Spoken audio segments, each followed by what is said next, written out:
Black Stallion. That just automatically go into my teach you how to summon this mount. Okay, so now we go to pets, mounts. Whoa, we got this. We've had this whole time. I didn't have to buy a mount.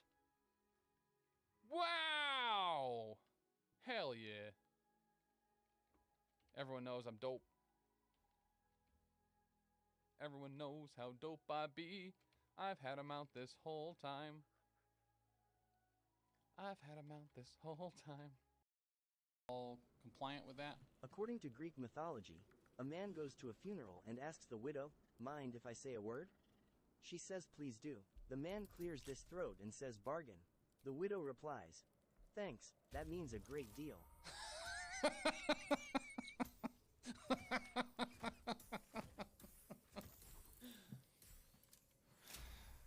I was not into it until the follow-up. Like the bargain, I was like, oh, he said a word. Like he didn't say what word it was going to be. But then the response to it is, yeah, we like it. See it. All right.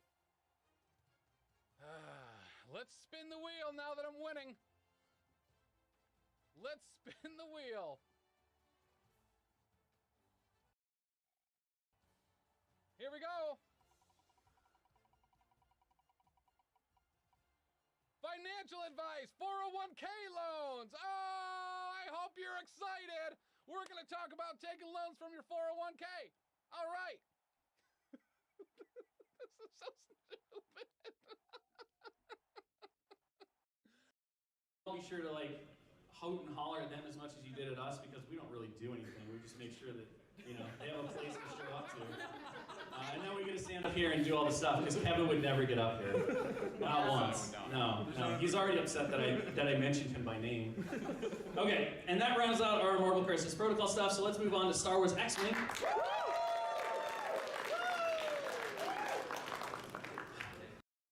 You, Mitch. Good to see you. Yes, I believe Anthony is offering pizza and beer for anyone that is helping him move stores.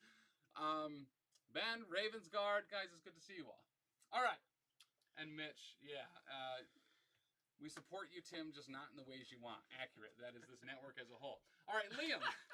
Everybody is welcome to every alcohol beverage I have in my house. Whoa. Is that a cheeky bottle of red? I think it's mostly just rubbing alcohol. I think that's it. But like, you can drink that. I don't know. I heard your favorite thing was me losing, so hold on. I said I was joking. We replaced it. No. Sleep. Also in Syracuse, this will be a 3-day event starting July 7th through the 9th. There will be a big 2-day King Ding Doppeldonger Challenger Standard event to lay your claim on who is the best Brotherhood player in upstate New York. So, I'm excited about that. There's tickets available. There will be links in the chat tonight talking about that. In addition to that, Bearded Dragon Games and Hobbies, all that great stuff. Right now, they are running a deal. I saw that it was triple digits. I did not see that it was that high. Holy. Oh God, it's dark. The darkness. The darkness. Hi guys. Hi guys.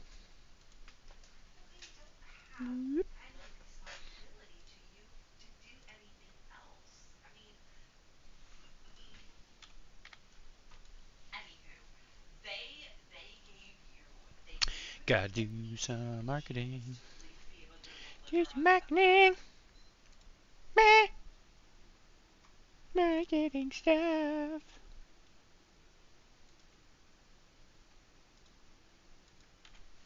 Not answering emails?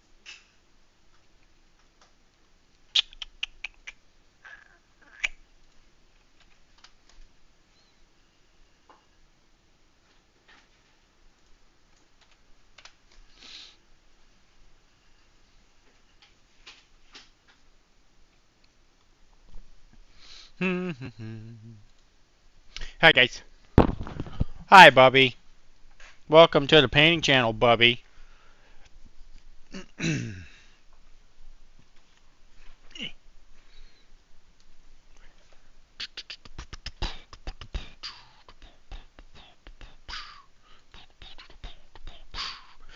gonna paint. Not gonna paint till somebody comes in. 'Cause I got stuff that I've gotta paint.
How do we lose one?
Jesus.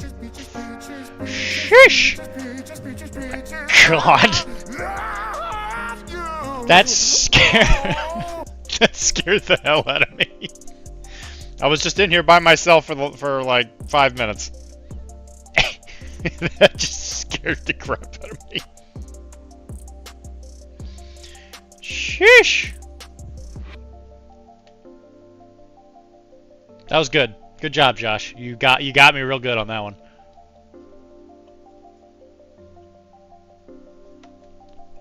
Hi, Lindsay.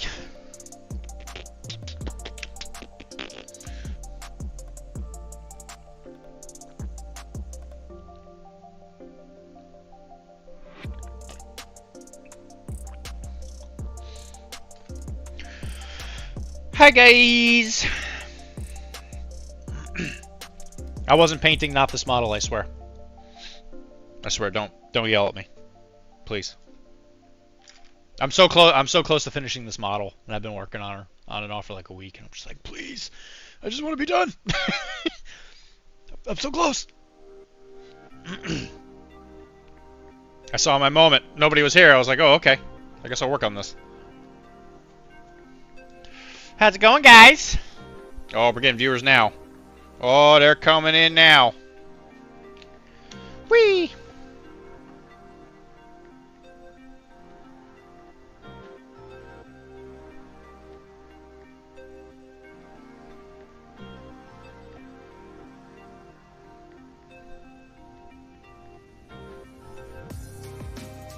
Then along came a Josh. That's true. That's true. It was all peace and quiet until somebody came in and hit me with the peaches.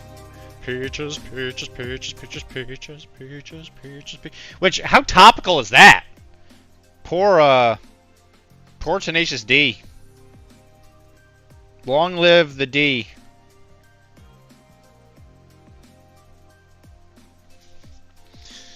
They broke up. Just a crazy Monday. Hey, girl, I get that. My Mondays are very calm now, which is awesome. It's funny that I actually get to like just focus on relaxing for most of the Monday, and then I do a stream where I get to hang out with people. So it's like, I feel like I made a good decision somewhere in my life.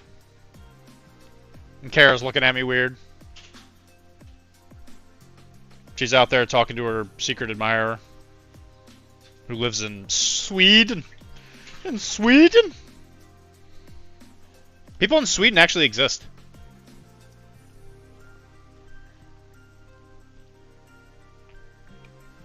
Only here for doggy. We only got one doggy right now. You're not right, Chunk. Or you're not Chunk, you're Bubby. You're Bubbies. Oh, you don't like that foot. You don't like that. We don't like for dog. Clipped it. Yeah, thank you. You clip scaring me. We need to get Tenacious D and Dr.D to do a painting music theme stream. Call it the Double D Show. Hell yeah. No, they are fake like the birds. As far as doing something with Tenacious D, he did something with Markiplier when... I want to say it was Five Nights at Freddy's 3 came. 3? The one that was in the kids room. Anyway, that game came out, and Markiplier had him come on to a live stream thing, and Jack Black's kid played Five Nights at Freddy's. I want to say it was 4. It was whichever one was in the kid's bedroom. Whether that was 3 or that was definitely. It wasn't 2. It must have been 4. Because the third one was the super weird one with Spring. With the Spring guy. Springtrap. Springtrap. I think that's what his name was. I'm just ignoring Kara. Don't worry about her. Regardless, yeah, he does do stuff. I mean, he goes on to Jimmy Kimmel. I know that. I've seen him on Jimmy Kimmel. Josh says hi. They like your haircut? I don't think I can see my haircut with the headset on. No, what's up? It's your boy. It's your boy, Skinny PP. Yo, boy. Good to see you. I think it's 4. I'm pretty sure you're right, Lindsay. I'm pretty sure it's 4. Because that was the one they were like, we're not making another one after the third one, and then he made one, and then he made another one, and then he made another one, and then he made another one, and then he made another one, and then he made another one, and then they just show, and then they made another one, and then they made another one. There's like 5 books. Are there books for Five Nights at Freddy's? There's lots of books. There's Apparently like there's books. graphic novels. There's Okay, novels. graphic novel. Sure. Hey, yeah. There's like a whole conglomerate of lore. Hi, Kara. It was 4. I'm pretty sure you're right. I'm pretty sure it was 4. Please don't break this model. What do you mean, break this model? Unless you're talking about her. I haven't broken any Hello, models. Kara. How are you? I hope you had a good day today. I'm sorry you have to listen to Dylan yammer on for hours. She's got to do more than that. Answer the damn call. I can't hear the call, lady. I know. But you see me doing it. I don't see anything.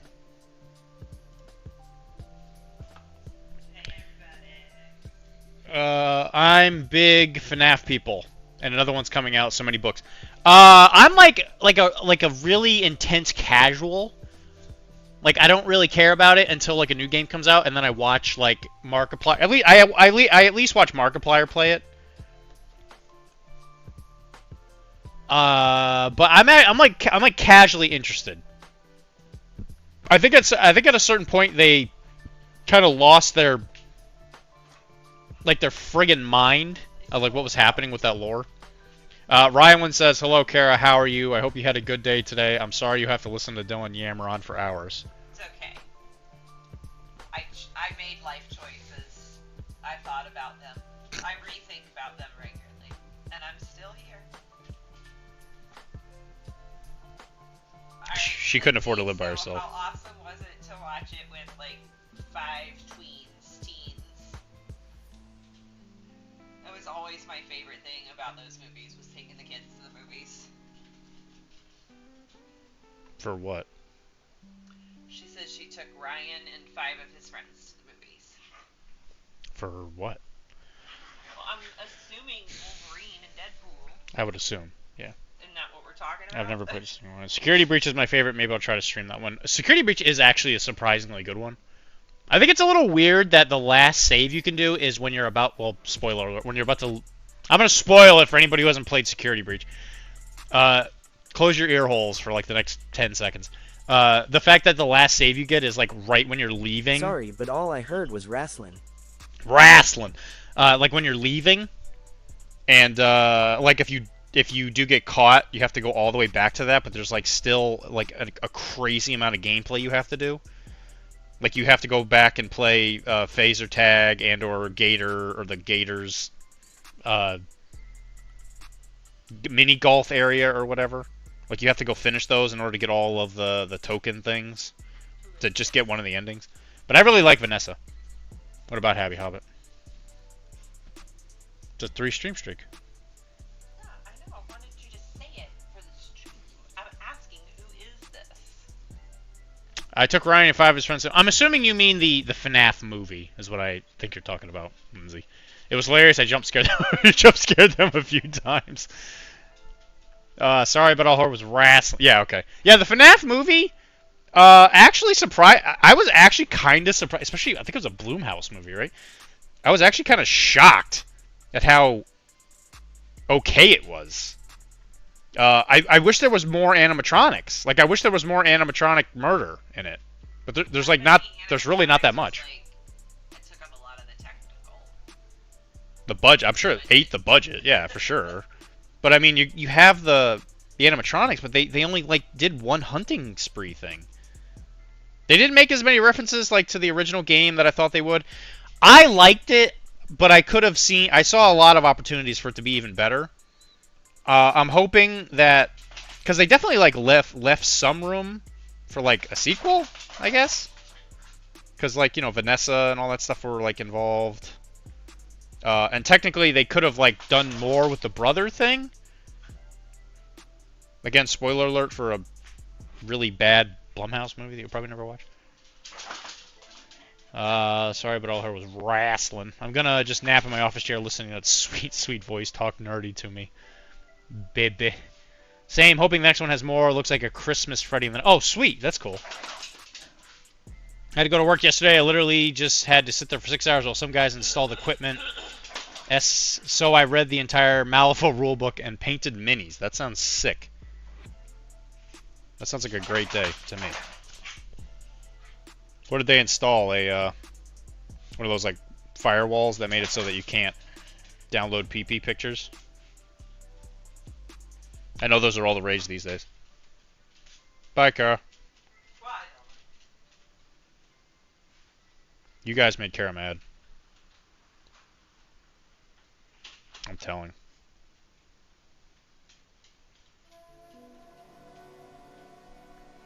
Also, in typical Dr. D fashion, there was a bit of skin still showing. It's his friggin' knee underneath this armor belt thing. So, typical crap.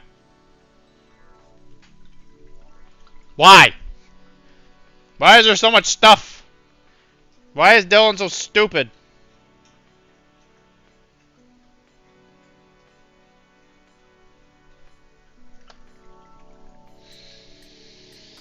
New tablets in the trucks. Oh, that's cool. I'm assuming it's like for like drop-off assistance and all that. Like, oh yeah, you know, over here you gotta drop off 3 packages or whatever. Because do you guys do mail that gets dropped off at houses, technically? Because I know you're not like regular UPS.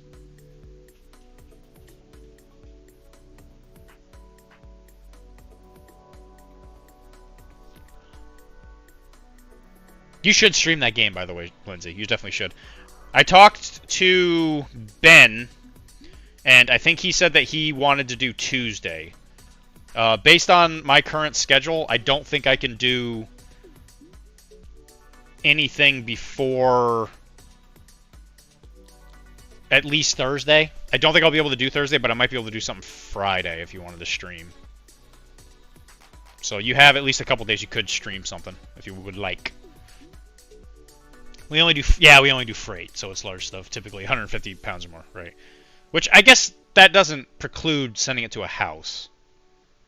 It's just probably not as common as sending it to like a business.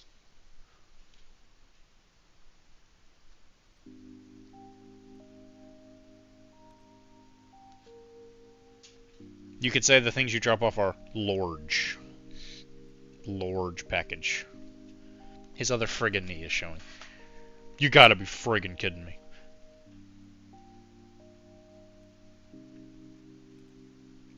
Hey, yo, fry man. Friggin'.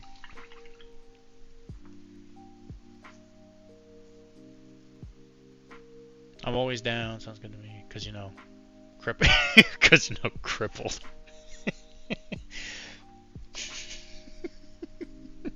Yeah, I guess I kind of do. I guess I sort of know. Yeah, that's true. That's true. Happy Hobbit. That's a good point. Oh, I can't do Friday, right? Because we're doing the RPG. I might be able to do it Thursday. Depends on if I'm recording Arachne or not. Just depends.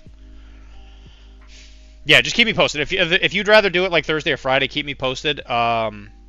And I can give you the thumbs up. Well, I mean, girl, you're in charge of this network, not me. You get to pick when you do it. You're the boss. It's like a big fat Greek wedding.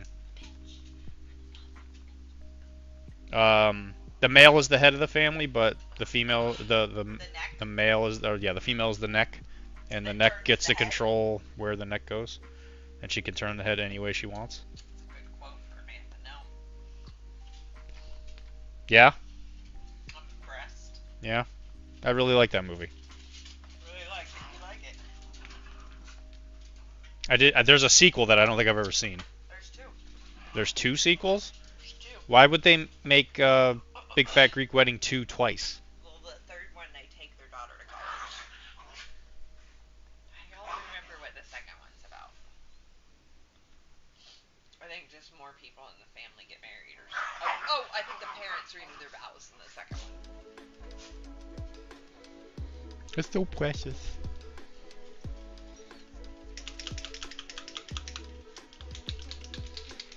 Just put Windex on it.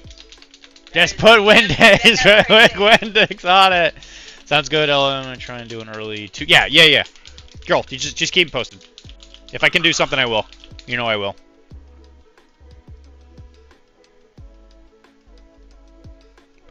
Because I may or may not be helping with Wait Did I Roll a Wild. I think Dan said he might try and get Taylor on because it's a bunch of characters that I don't give 2 rats butts about. It's like, do you want to talk about Apocalypse? I'm like, no, not really. What about all the other characters that are yet again a bunch of mutants? So we got to talk about the cool characters. Bubby feels your pain. I don't know if you Yeah, I hear him. So, I mean, it's cool. I think Dracula and the Monster Mash people look sick. I'm really excited to see Elsa get a new Midnight Suns affiliated character. That I'm super ecstatic to see. But the mini extravaganza never really holds a whole lot for me because it's usually just a bunch of mutant characters that are going to come out over the next year, which doesn't mean a whole lot to me. Do they do like the non-mutant characters at another announcement time here? Well, yeah. I mean, there was some announcements that weren't mutants, but it seems like every big yearly release thing, at least to me, it seems like it's always just a bunch of mutants. So, like the people. And then there's one box of other stuff. People who are in the chat would know this. Are X-Men bigger than Marvel to nerds? Well, who it matters to? I think to the. We're I think. excited for Terrain and the Phoenix model. I love that. I don't care. Terrain. What terrain? The only terrain they announced was the Dracula's castle, right? That sounds pretty awesome. And there was something else. They had a little terrain pack thing for it too. I know the Asgard terrain was already announced. They did announce another piece of terrain. I don't remember what it is. With the doggone, I now see that you are actually painting the Orc Boy. Oh, you're right. Listen, Bubby had something he had to go do. He had to go over there and fight his brother about something stupid. I don't think he's fighting his brother. I think he's. Oh, they are fighting. Okay. You can't hear them? Oh, well, I heard him fighting the toy. I thought he was just beating the toy up.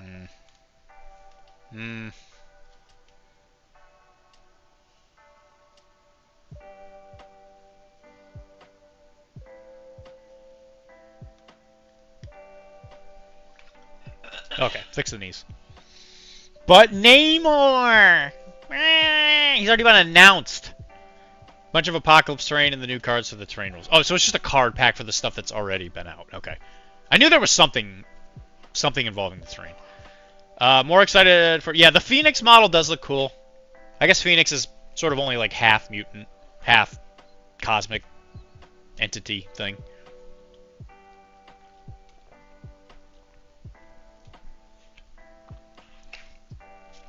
You might be happy to hear this then, Hobbit. I was actually building a bunch of Batman miniatures game models while we were watching TV today. I was building the Batman movie Penguin, played by Colin Farrell. I think it was. Batman? From the 80s? No, the Batman. The one with Pat Bat. Oh, Pat Bat. Okay. I think it was Colin Farrell was Penguin. Was he? Yeah, they really heavily make him up. If that was Colin Farrell. I guess I just was like, I know that's somebody, but I can't place it. Need Green Lanterns. I have the Red Lantern Corps. I have Hal Jordan right here. And here's Sinestro, who's technically a Green Lantern, sort of. Depends on when you read the books. We did not see the new Amazon Batman show with the gender-swapped penguin, but I feel like that could... Oh, I heard about I heard about that! Yeah, I saw something on Facebook about it. Whatever, I don't care anymore. I really love my time period of DC, but I don't give a crap what they're doing anymore. DC hasn't done anything, like, remotely interesting since, like, Crisis. Since the time, what the heck was it called? Flashpoint. Yeah, Flashpoint was interesting. Everything after that, I'm just kind of like, eh.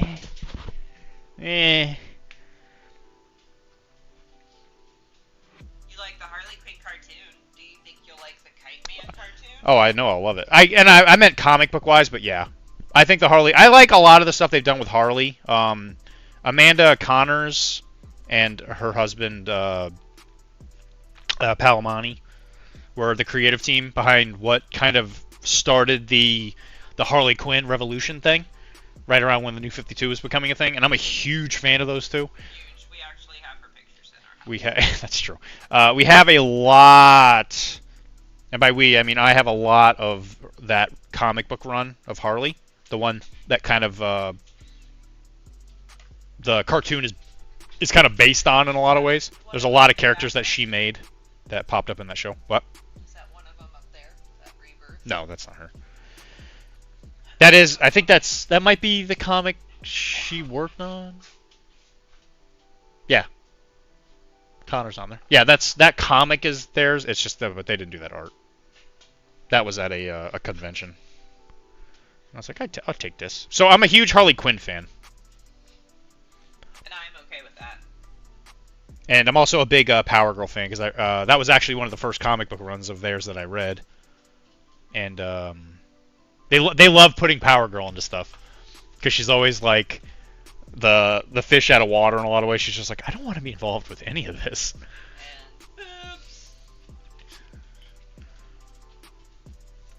Gender swap penguin, like whatever. They're doing these like stupid little things to like get people to get, I don't know, eyes on it. I don't know what they're doing. I don't care.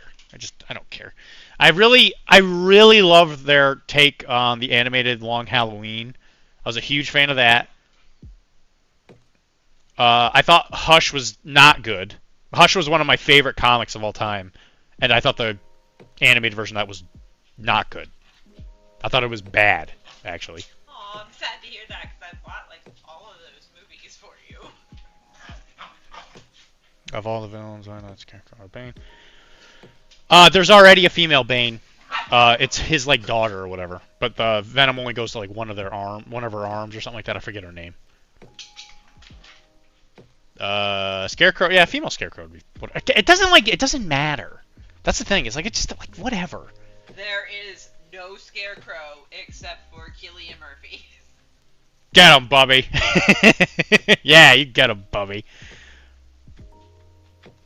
Oh. Lindsay, you gotta get back to painting. Girl, what are you doing? Are they fighting on camera for you guys? Yeah. Scary Goth, Scarecrow, and a muscle mommy who could get mad. Power Girl. Power Girl is awesome. Yeah, they butchered that. Death in the Family was good. Death in the Family was, I haven't actually seen the animated version of that. I obviously know what Death in the Family is, but I haven't watched the cartoon for it. Actually, the Killing Joke animated version was okay. That one was okay. I wasn't like the biggest fan of that comic like in general. Even though I know it's like one of those like pivotal Batman stories for a variety of reasons, but I mean it's okay. That one just kind of never gripped me. I know that it still comes up a lot, obviously, especially like whenever Batgirl's involved, but yeah, you know, I'm kind of it's like whatever, it's fine. I appreciate it for what it is, but it's not like my favorite Batman story. Hush, the comic book version of Hush was definitely my favorite because it was one of those super. It was one of those super pivotal Catwoman stories that really like kind of defined their relationship. Which I'm a big Catwoman fan because I got her on my body. I am not tattooed anywhere on his body, but Catwoman is. And what's the other one? Black Cat. Black Cat.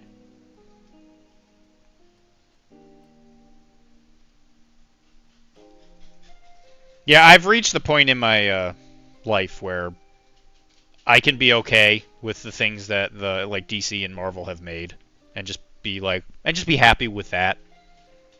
Marvel, I feel like hasn't been doing it quite as egregiously. Because when they did All New, All Different in Marvel, like when Laura came around, there was that was when the new Captain America became a thing with Sam. Lady Jane Foster became Thor. There was just like a bunch of like interesting takes on like old characters, but they didn't get rid of the other characters. They were just like, yeah, okay, they're like indisposed or whatever, some shit's going on, whatever. But they didn't just like ruin like a million years of lore just to be like, oh yeah, by the way, Tim Drake's gay now. For like no real reason. Like it's not really important to a story or anything. He's just gay now. What else have they done? What show are you mad? Not that I care. Not that I care he's gay. It's just like, it's just weird. Show are you mad that they canceled? And I saw Blackest Night was very good, by the way. I saw Keanu Reeves on Stephen Colbert earlier this week, and he said the one thing he wishes he could redo is Constantine, and it's never come to fruition. Maybe now that they've said it on late night TV. Yeah, I do agree. I thought the Darkest Night people that got the rings, I thought was super cool. I agree. Crane getting the yellow lantern was pretty awesome. Yeah, Constantine is amazing. Who got orange? Because I know they got into a big fight with Larfleeze at the end of it because they had the ring. Was it Lex? I think was it Lex that got the orange ring?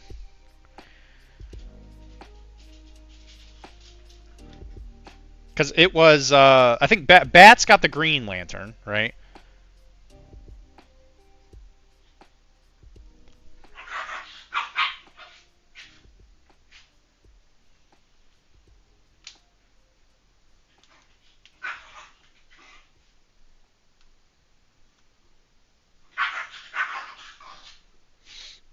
Yeah, Luther got it.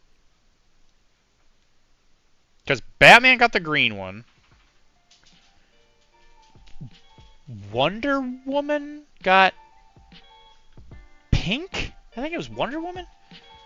Wonder Woman gets pink. Yeah, heck yeah.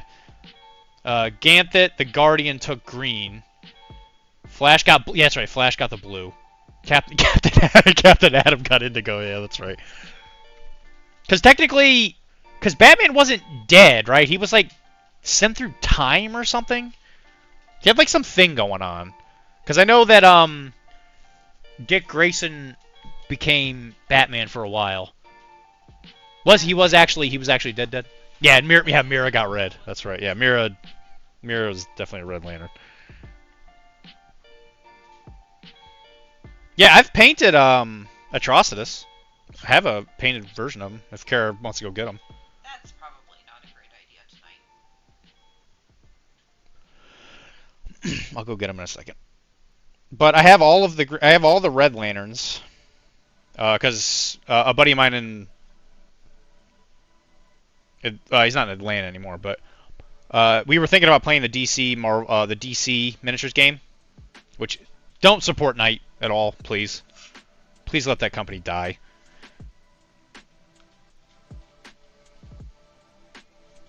If you think GW is bad, Night Models is like legitimately a awful company. Well, I think Night Models is just poorly run, whereas GW. He got is killed and actually resurrected super immediately. evil. That's right. Yeah, right.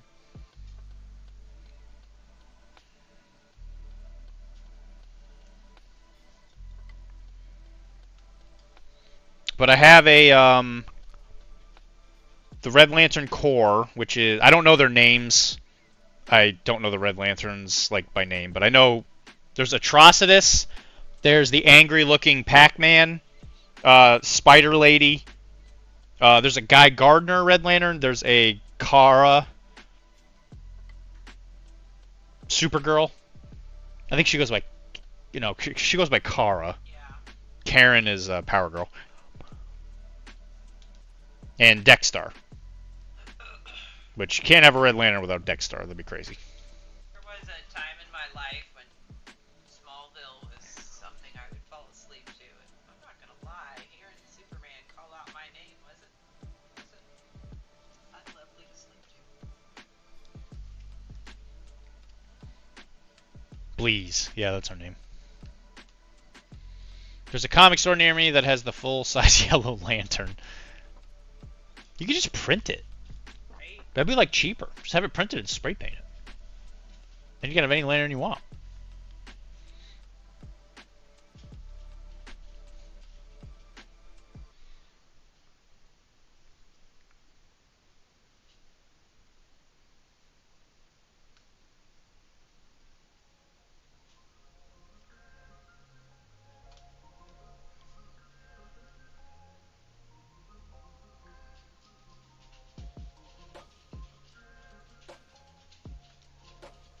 So Dr.D, how happy are you gonna be to have no more metallic movement on your desk? It doesn't affect me that much. It'll be nice, though, I guess. All you had to do was follow through. I did follow through. Kinda. Like pulling teeth.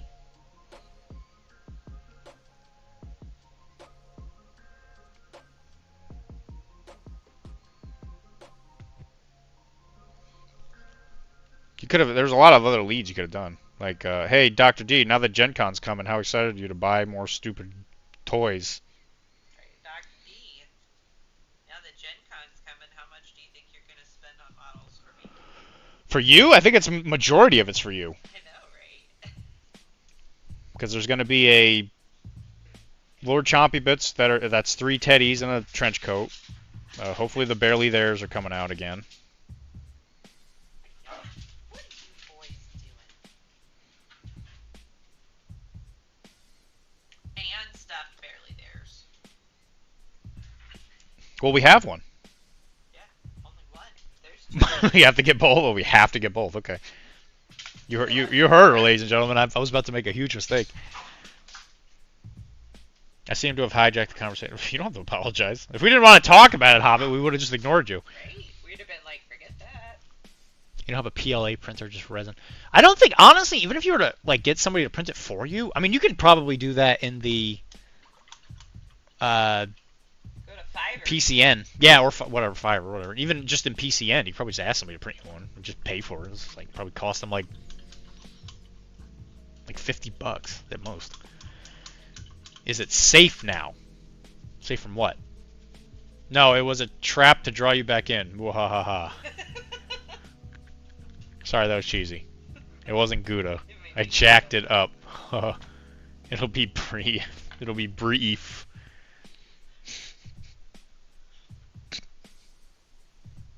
What are you doing, Chunk? Anyway, so we're working on the jade for the cloth. If that wasn't apparent. We're just sitting here talking about ancient DC comics. But to put it into perspective, Hobbit, I was definitely I don't know, in the like a younger me, I'm probably still more of a DC guy, but with the MCP, I've kind of slowly drifted to Marvel in a lot of ways. Just because it's kind of what's available.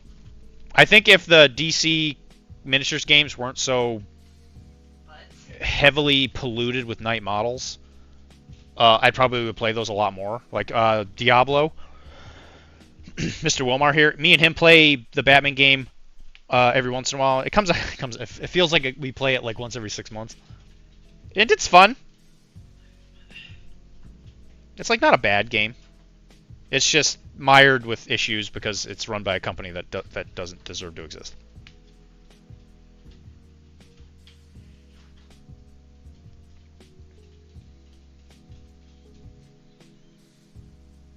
Which is saying something.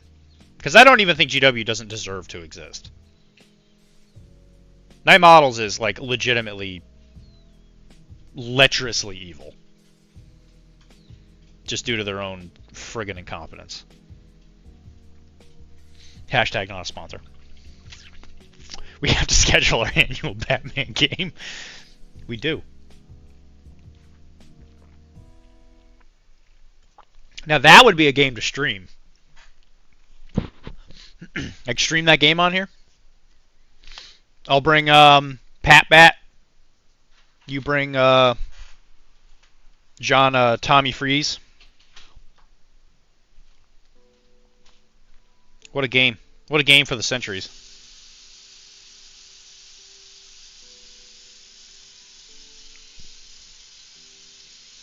And then everyone's going to see your face. And they'll be like, who is this handsome boy? I want him to date my grandson.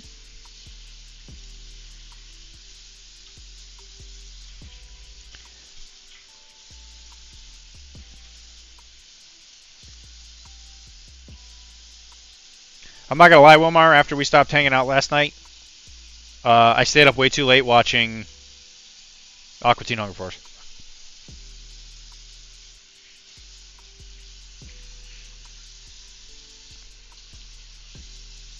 I was gonna say it wasn't good for me, but it doesn't mean I didn't enjoy it.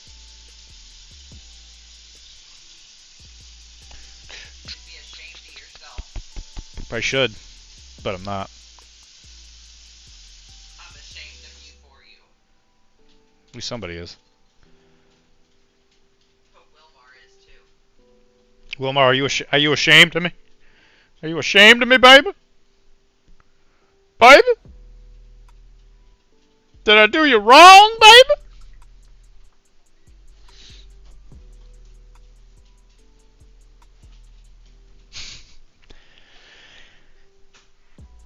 Yeah, Dr.D has to dress up. Wow. Once I figure out how to score them cards. Yeah, I don't know, man. I should just play Two-Face so that I have to play mental gymnastics to score a single point.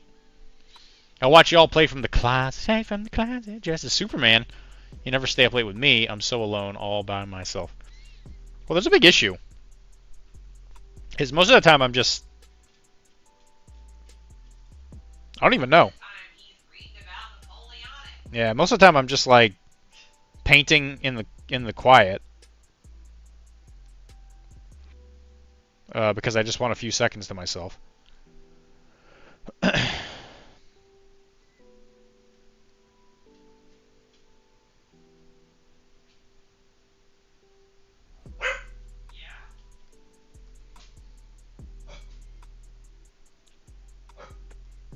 Because I hang out in a specific hobby channel, and I always think to myself like, oh, more people are going to join us, and then they usually do. Like we get like a good chunk of people in that hobby chat.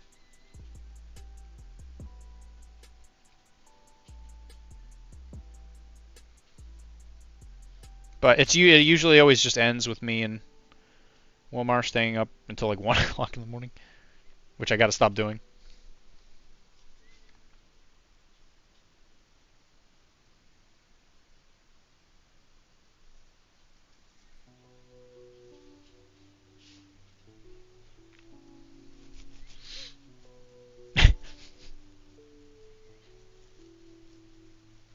That's because you have a skinny pen.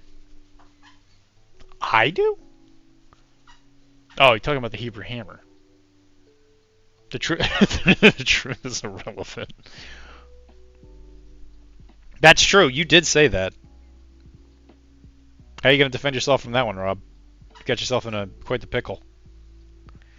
Quite the pickle.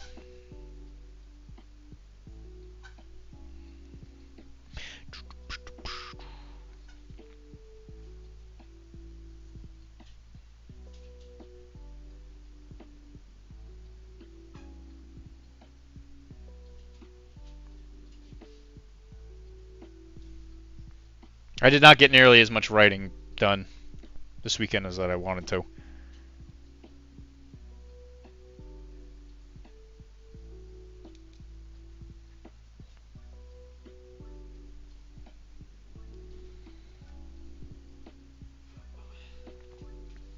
I'll make sure that I'm ready for this weekend though, or this Friday.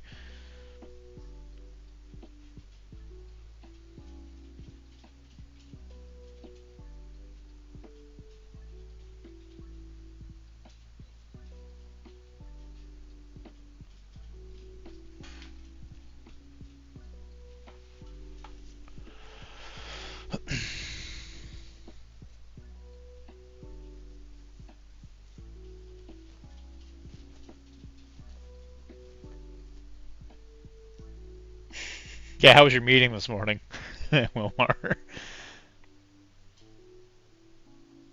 I spent like 3 hours trying to make it lore accurate. Yeah, I read it.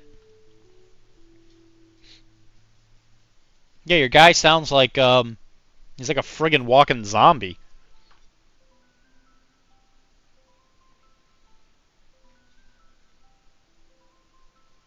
And then you showed the picture of your inspiration, and I was like, okay, that helps. I kind of got it. I thought Jed's lore was super interesting. I think that's going to be really fun to kind of delve into, especially in combination with yours.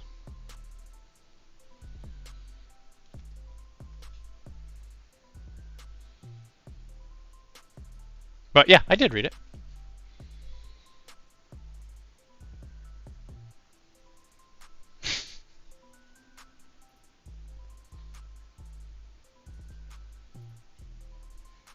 I mean, I wasn't getting your crazy vibes from at least from the first session.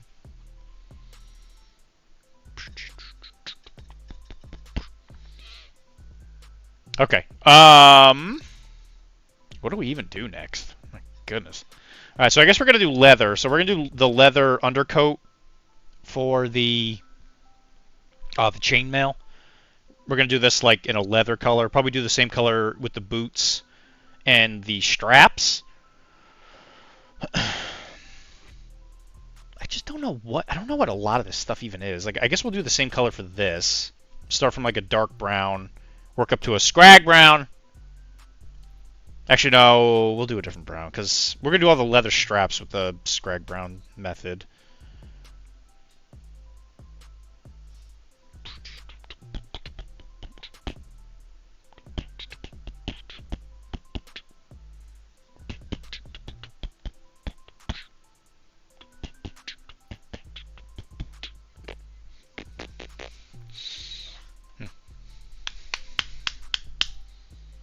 Well, he was stressed and in danger. That's true.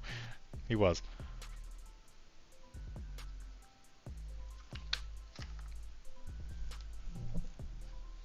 Yeah, it's gonna be exciting to see what you guys do next. That's for sure.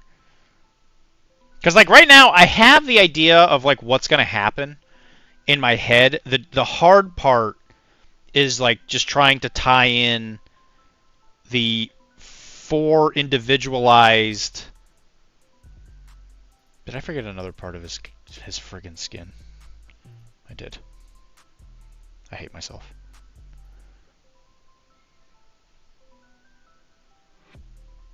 Wilmar, I hate my life, but I love to grill.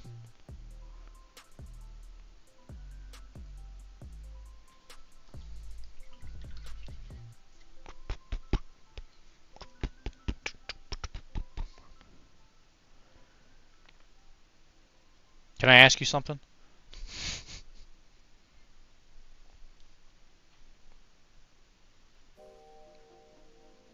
Will you grill me on this grill?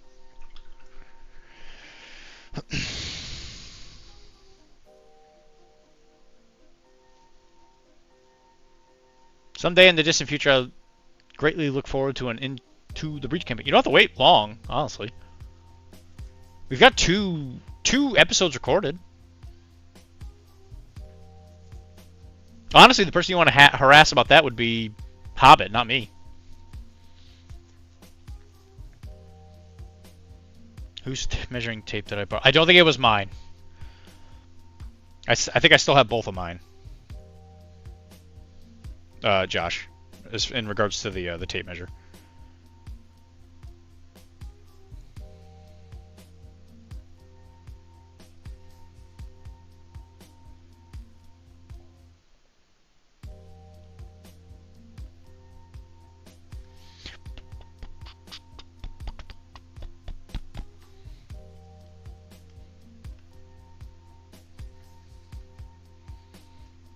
I find that when I make NPCs or items that will lead to the character side quest, then let a spot to insert it naturally appear. Well, yeah, that's fine if an entire episode doesn't have to be based on somebody's destiny. And you have to somehow tie that into the main story. It's not a side plot, it's the main plot, but there's like 5 main plots going on at the same time. So it's like, okay, how do we kind of just gently roll into this next one?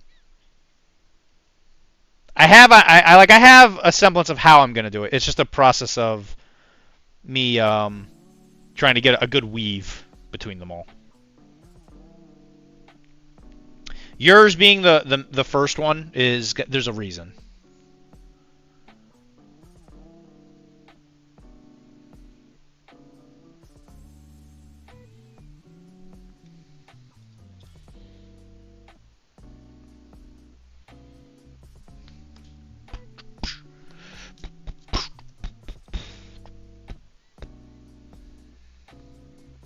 Well, if you want to play in one, Josh, funnily enough, the thing that needed to happen for me to find the time to do that did happen, but then it was immediately filled with the people that were in the group before that I needed to not be a thing anymore in order to do it. Just immediately turned into that.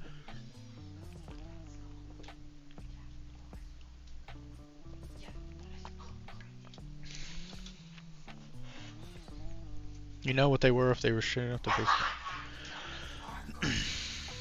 You know what they were if you shaded after the base coat, like I suggested, but no. I had to flex age on me. I don't know what he's talking about.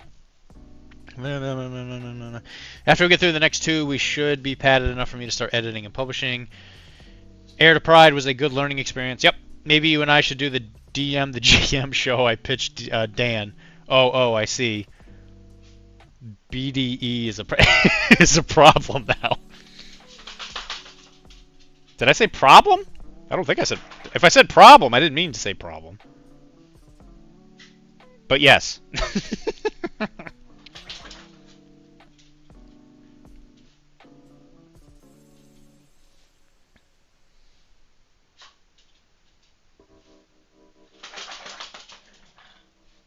Because there was interest in somebody running a Through the Breach in our local area, and I was like, I got way too much stuff going on because we were doing Heir to Pride, and I said if Heir to Pride were to ever stop, I would be down to running it.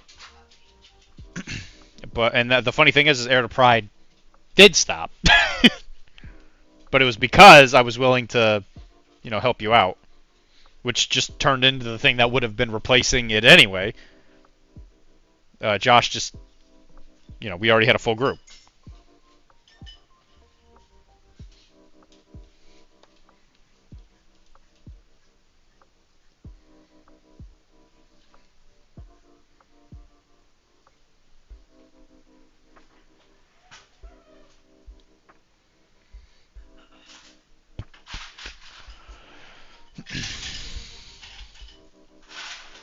Well, that and my brain don't work together. brain no worko.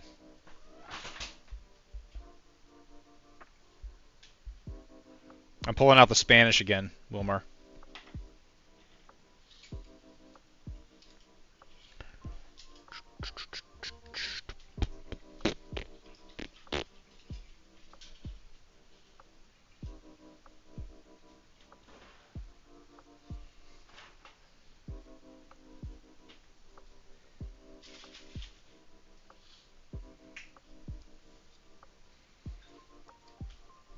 Hydrate. I'm working on it.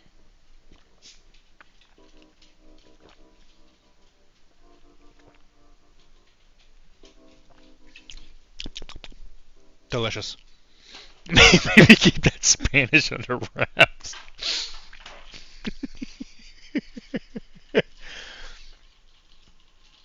I can't believe you would say that to me, buddy.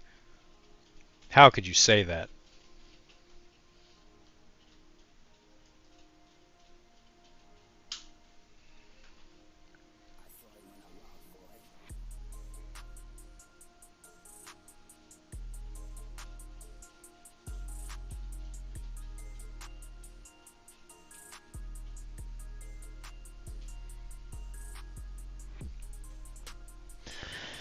So inevitably what happens with these Northern Tribe models is I cover like 95% of it with brown.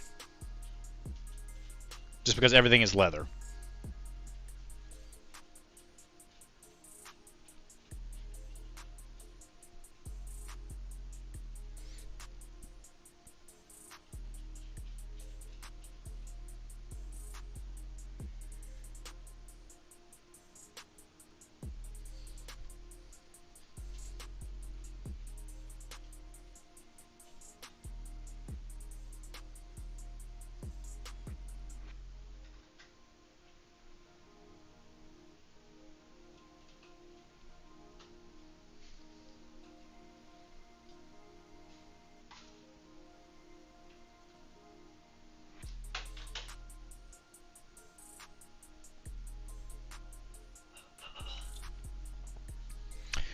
Sí, much queso. Mi pantalones es en fuego. This beat is so funky, it makes me want to drink paint water. It's an interesting idea. Kara keeps telling me to drink more paint water. She always asks me if that life insurance policy is still in effect, but which I think is always kind of a weird way to start a conversation. And then when you say no, I forgot to pay it, I'm like, well then drink your damn water.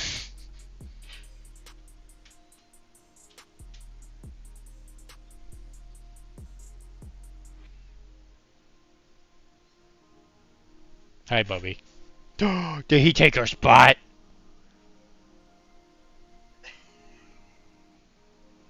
Are you mad? Are you mad, Bubby?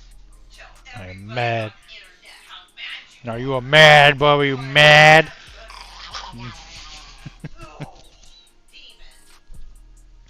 It's good for you. It's got all the electrolytes a man could ever need.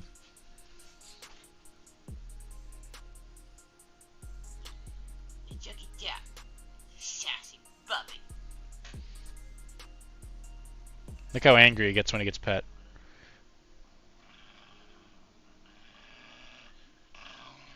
He is rage. He is rage. He's like really nice in the morning though. Like he's really sweet and precious in the morning, but he just gets angrier and angrier as the day goes on.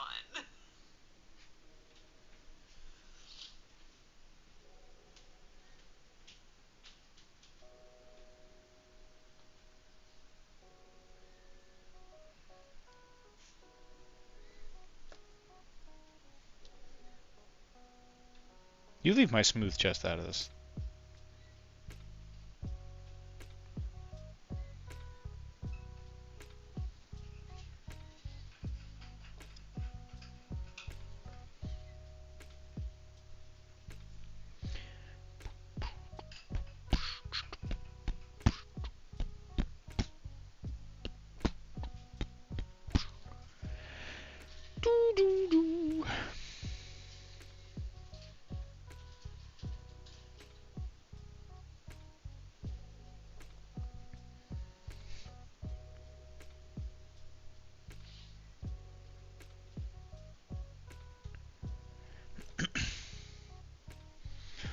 Okay, so we've reached the hour, so it's almost whip time. It's almost time to whip it out. Whip whip! Take off your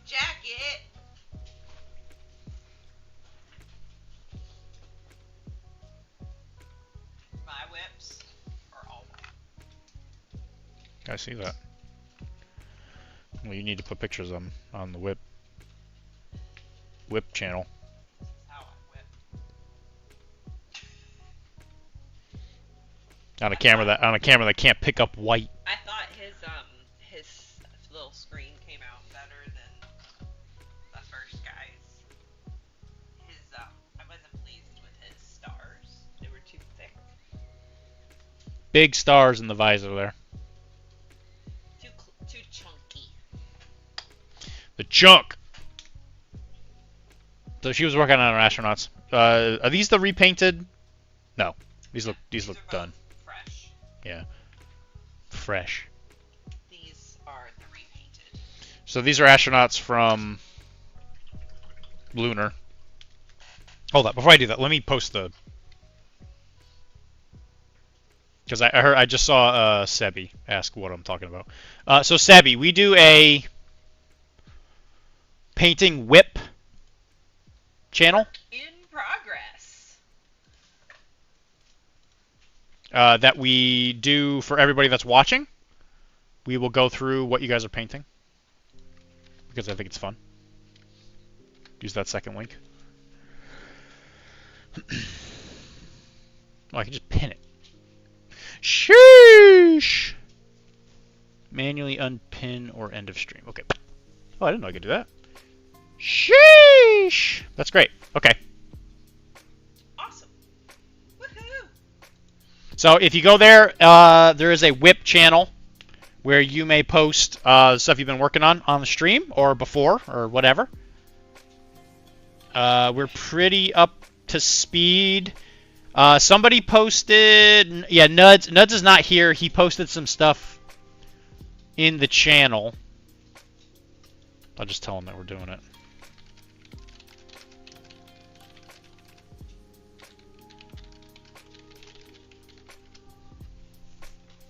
So far, we got Wilmar. My goal is to say such weird stuff that anyone that opens the stream reads it and says, "Wait, what? I gotta see what this is supposed to be a stream about." Put hair on that smooth. It's just a marketing ploy. It's just a marketing ploy. Marketing for what? You're not doing it. It's not your market. Your market share in this is not super high. Yeah, it's hard to see anything just because it's white. Well, but it's coming along.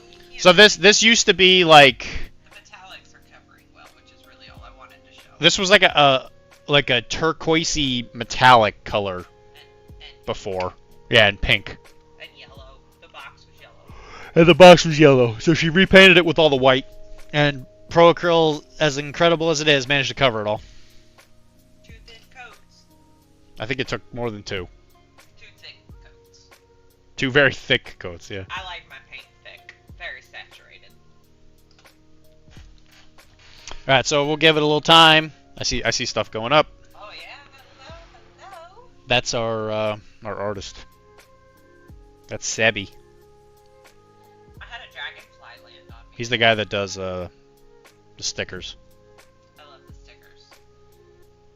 You had a dragonfly land on you today. The stickers go through the dishwasher well.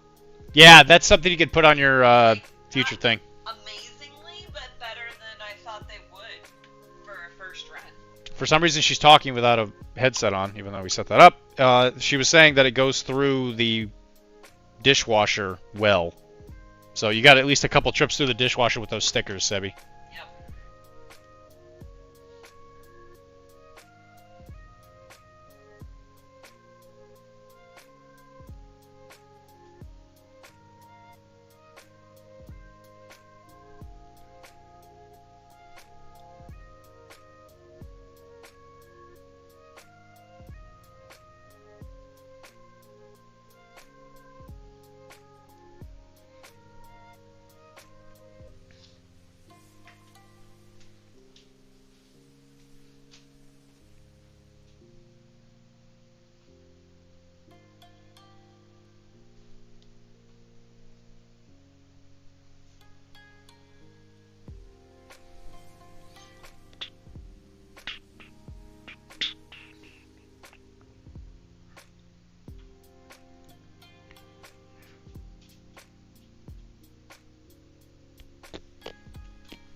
They're supposed to survive dishwashers, but keep me updated on how that goes. Yeah, we will. Yeah, Kara, tell me how many times it can go through the dishwasher before it pops off. I'm thinking 3 based on how it went through the first time. She's thinking 3, is what she says. But I think a clear seal over it would solve that. She's saying that a clear seal over it might help, though.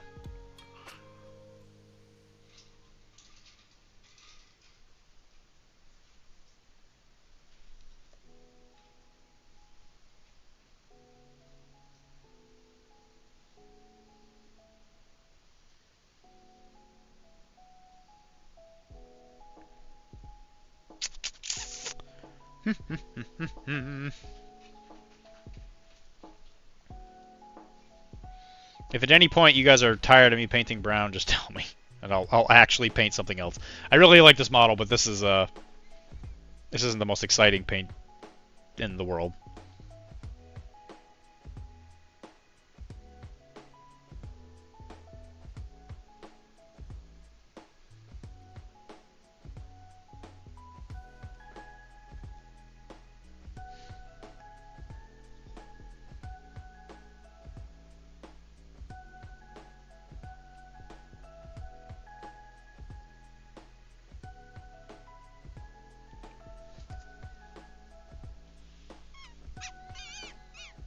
Did I make it in time for today's episode of Scrag Brown? You did, Devin. I have not started using all the Scrag Brown mid-tone for the model yet. As you can see, we're using a lot of Rhinox hide, which is in preparation for the upcoming explosive use of Scrag Brown. So worry not, dear friend. You have missed nothing.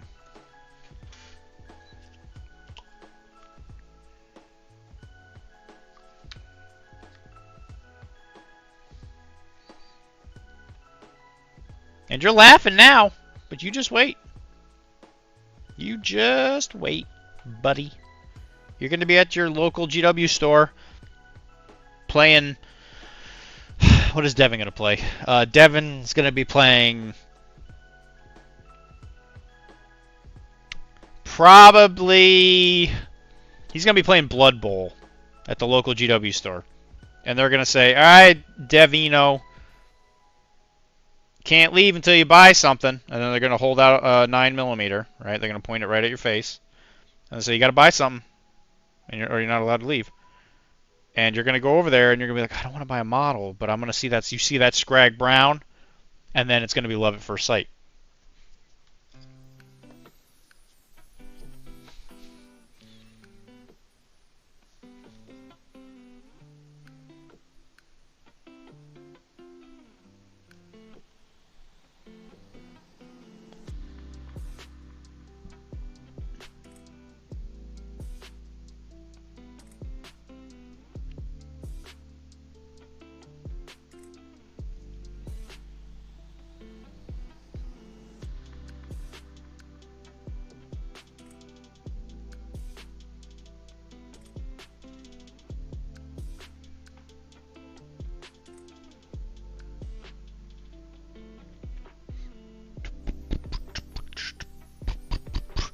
There might be some things that might have gotten me into that scenario, but Blood Bowl isn't one of them.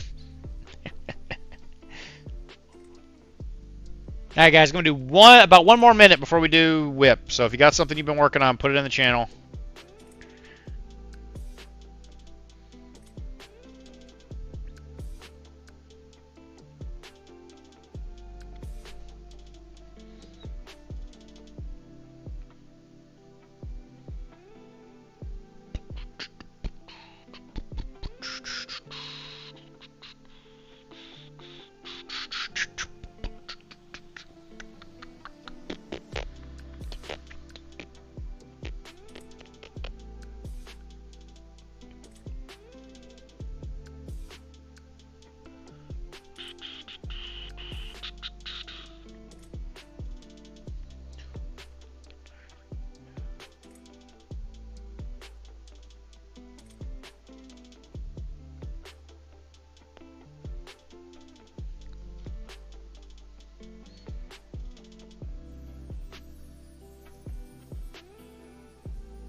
So many straps.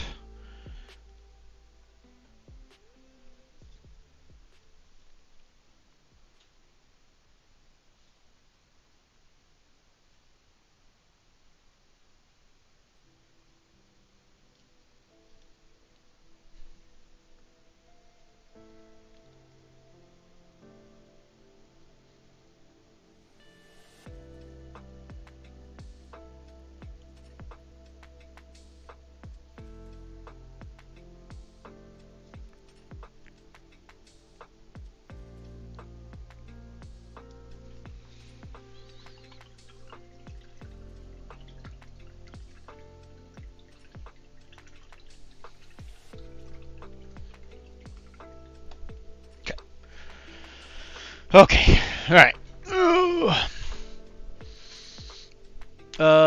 Did I make it? There might be something. I'm just gluing magnets. Oh, the Squallow's getting left. Oh, the Squallow's getting close, though. That's awesome. Yeah, the new Squallow looks good. Big fan. Big fan of models having swords that don't know how to use them. That's a Squallow, right? The Squallow had like a big sword on its back, I think. I might be thinking of the JSA one.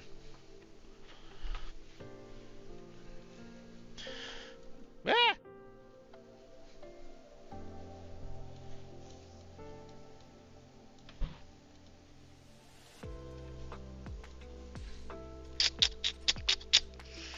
Alrighty.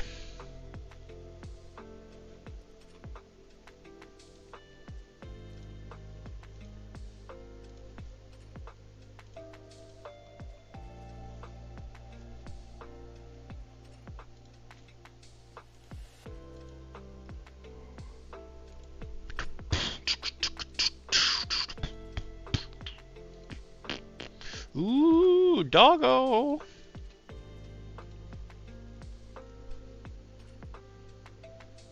That's the tick belong. Squall has gun. No, I mean I know. I thought the new that was the new sculpt they did, right? Was Squallow? I thought it had a sword on it.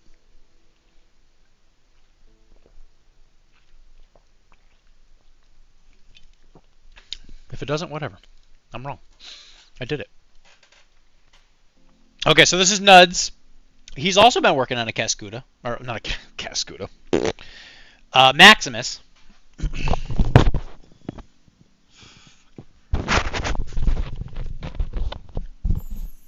I've been working too hard. Squallow's the one with the 2 pistols. Right. Right. It was a cool sculpt. Regardless. It was a very good sculpt. So he's been working on Maximus. This is similar to his other Aleph color scheme, which I think he did some pictures of. Yeah. Which he's been working on this for at least a hot minute. Yeah, excuse me. Pink and like I don't want to say a lime green. It's kind of like a neon green. I'm a big fan.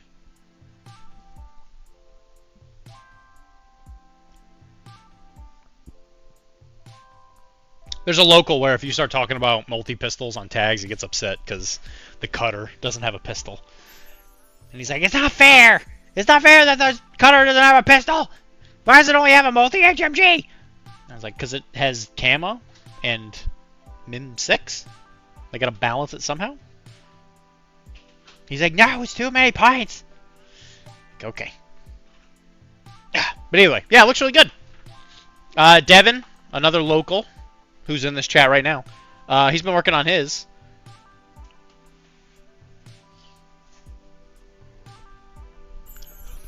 Sorry I'm yawning. God, I'm tired. The cutter is an artillery piece, not a brawler. You shouldn't be getting close with it. That's what we all tell him, but he doesn't want to listen.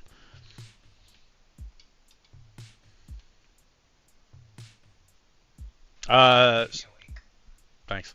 Yeah, looks really good though. Nice blonde hair.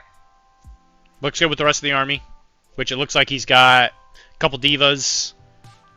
I don't know what that is. That's Dart. I think that's the Asura, some Dakinis, some Probots. He's just hammering it out. I'd say he's got an entire faction ready.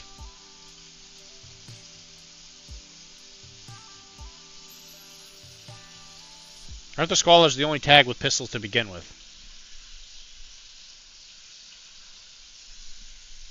Could tell you. Well, because most of them have some kind of close.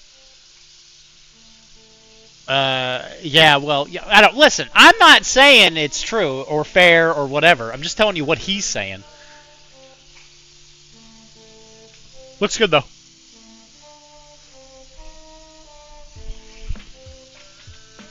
I'm dying here. So this is Wilmar. He's been working on Colette. He's almost done with the performer keyword, so he's almost painted all of the keyword. The Malifaux crew. This is Colette, title version. Colette Dubois. Dubois.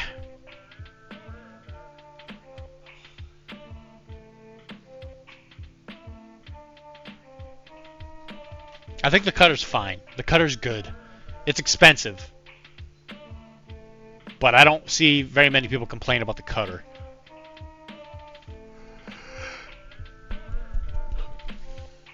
Yeah, so this looks really good. We were talking about doing Jade last night, which kind of similar to what I'm doing right now.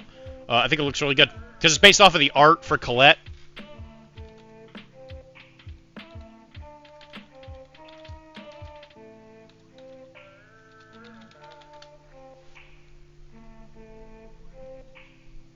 I could have just went here.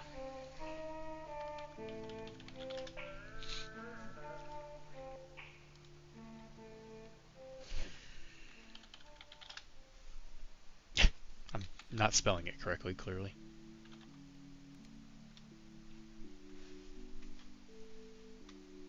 Ugh.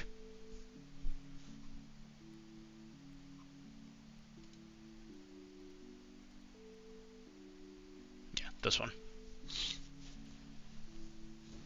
The title version, which I thought the art would be a little bigger, but she's got the green like jacket on with the showgirl dress underneath it.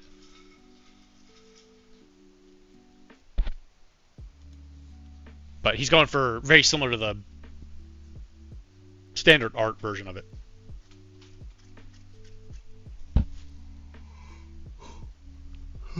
Yeah, I don't know. He keeps complaining about it. I don't know why, but, you know, whatever. We're all going to do what we got to do. Anyway, this is Josh. Keeps painting his Yu Jing. Oh, I forgot what this guy's called. This is a... There's a named character version of this. Like the Thunder or whatever. I don't remember his name, but... It's a... Is it a drop troop? I know Sebi and Faustinian will know that, or Devin will know more about this. Yeah, Lei Gong. Well, Lei Gong is the character. Is that him? I don't remember him wearing a helmet. Yeah, that's the thing I don't understand is that he didn't have airborne deployment. I know the character didn't. I didn't know if the unit did. It's not a drop troop. That's so weird. Oh, this is him. Okay, so this is Lei Gong. Yes, they are guns, correct. And I hate it. I hate how that is not consistent. Those clearly look like wings. Yes, he is an Aristeo.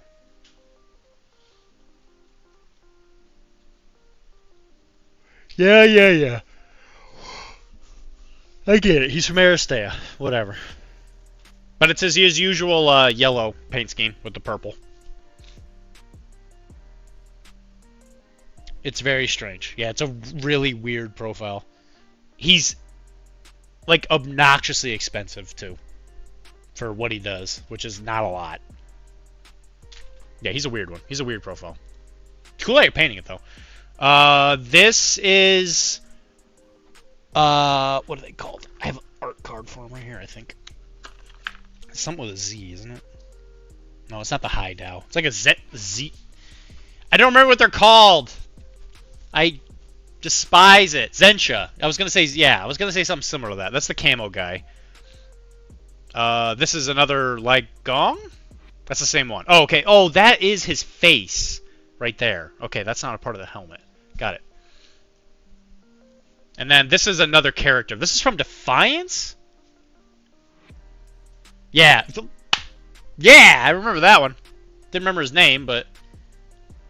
Kiango. Yeah, he's the tank. The tank character. You must be getting super... the Malifaux 3rd edition rulebook in the background.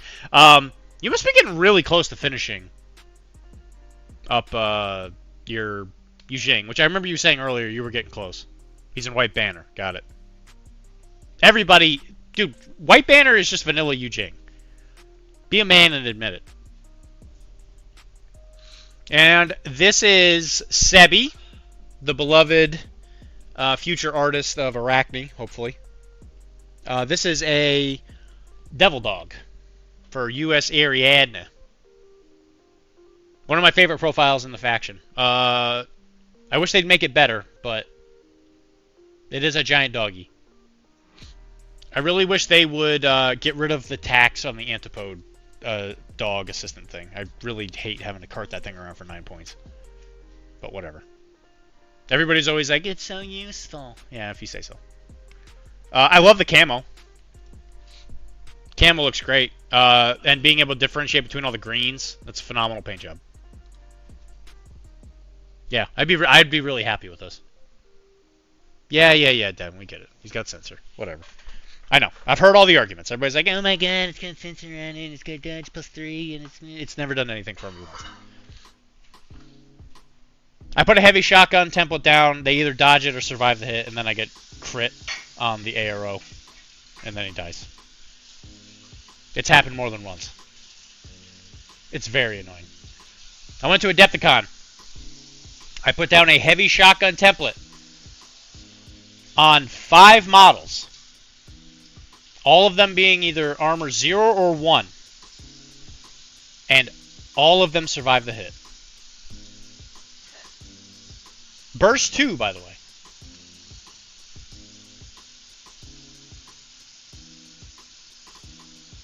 Well, you can't shotgun camo markers except... Yeah, you can, if you got good placement. And if they were silly and left a model nearby.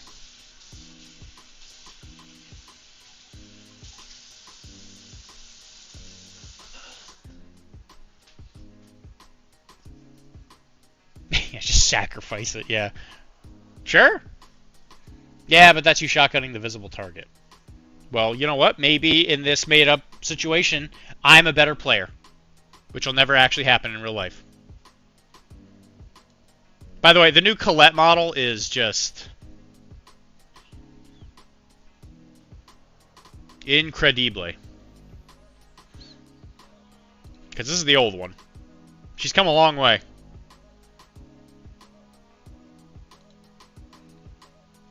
The old 2nd edition.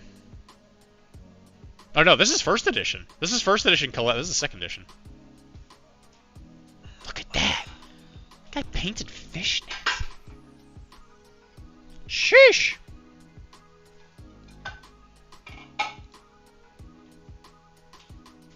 Yeah, the Showgirl faction remains one of the prettiest ones out there, if you can paint it well. I've always been a big Cassandra fan. I actually think I like 2nd edition Cassie's model a little bit better. But that might just be me. Looks great, guys. Well done, as always. You did it! You did it!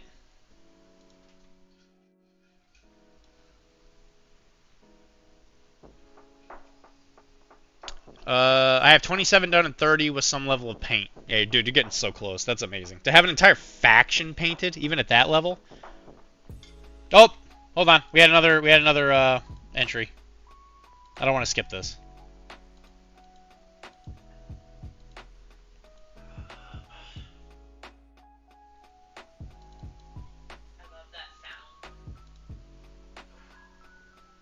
Oh, the... Alright, this is the Squallow. This is the new one. Look at him.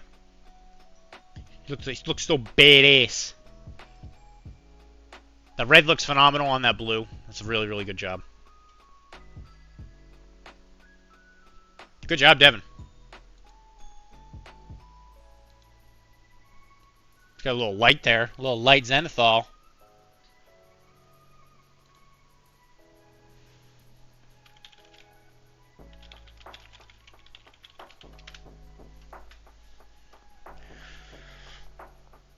Very, very good. I love that shading right there. I feel it. I feel that shading.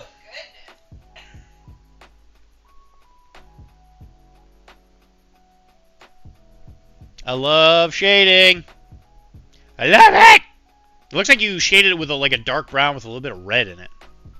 Or like a really dark red, which is exactly what you should have done. Right there. Feel the shade. I can feel the shading. Feels so good on my skin. Great job, Devin. Yeah, the saturations are fantastic.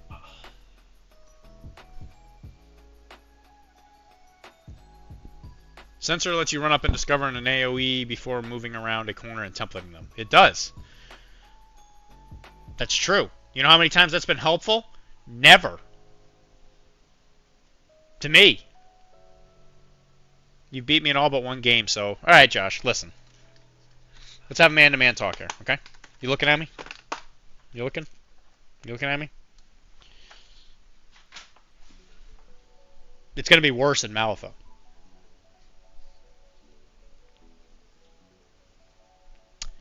I don't know how to play, but if I buy minis, I'm getting gremlins. Yeah, gremlins are fun.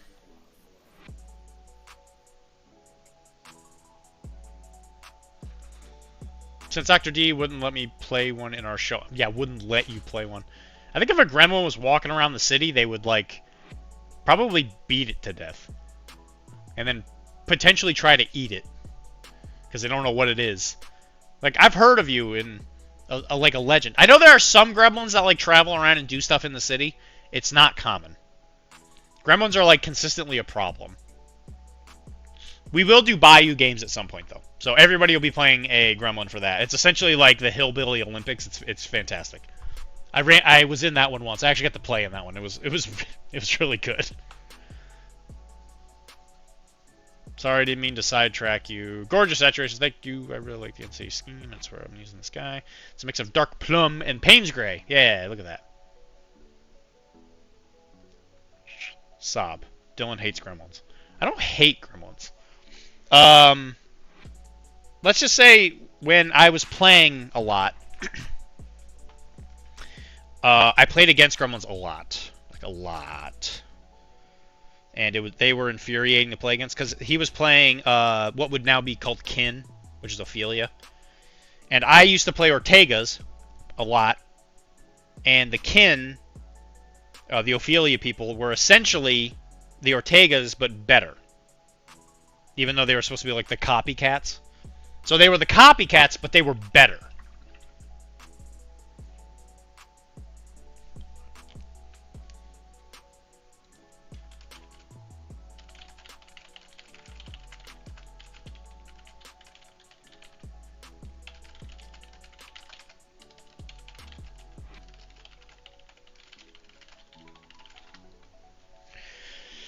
They are in fact innovative copycats. I'll give you full credit on that one. All right, what do we do next? This is what I'm gonna do. I'm going to work on the metal part before this stream is over, which we're probably gonna end at like 11:30. So we got plenty of time. But what I'm gonna try and do is paint the metal links in this to kind of showcase what I'm going to do for the armor, which I'm thinking like ice armor. Or at least some kind of like bright blue. And before I can do that, I have to make sure that I get the under leather. So I'm going to do that right now. So we're going to pull out the old fan favorite. If you've been playing the drinking game, here we go. Boom! Scrag Brown, lady and gentlemen. Incredible. Yeah, but then, so like NASA. So like NASA.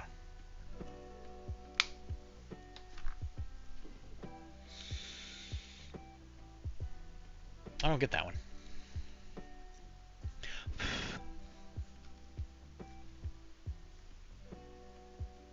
Alright, so we're just going to Scrag Brown it up.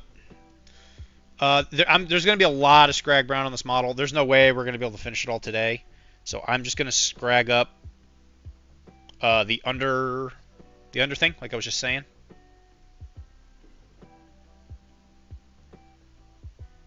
And my hope is that the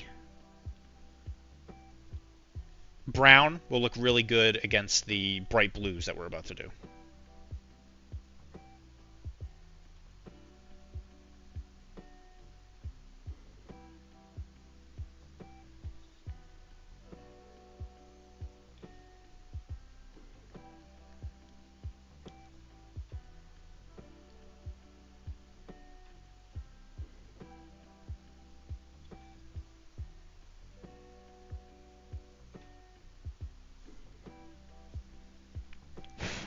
Give it a sec to dry.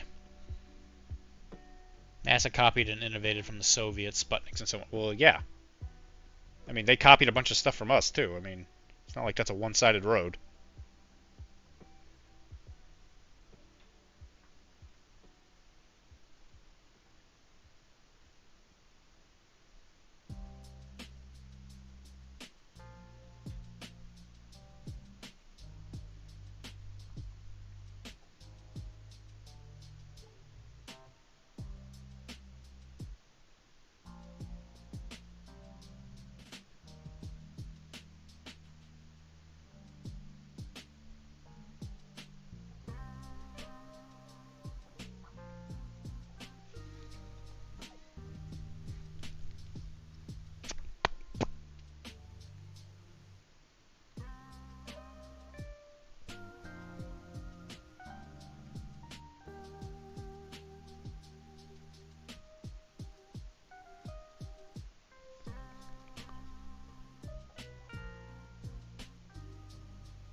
For being another big blue robot, the Squallow has been a really nice break from Maximus. Yeah, I bet. That's what, that's one thing I really don't like painting is big robots. Because I get bored.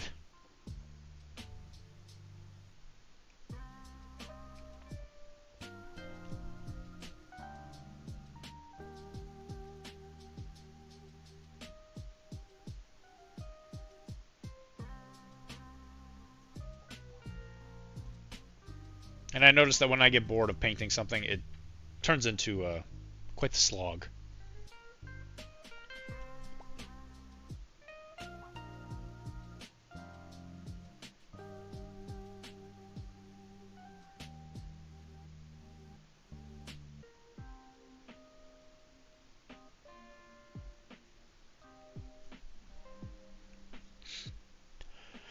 After talking about their failures, what about glorious moments with the D-Dogs? After talking about their failures, what about glorious moments with the D-Dogs? I've still got plenty of time for them, but after getting most of the way there with the main body, it was nice to do something else. Yeah, I bet. Glorious moment with the D-Dogs. Failures.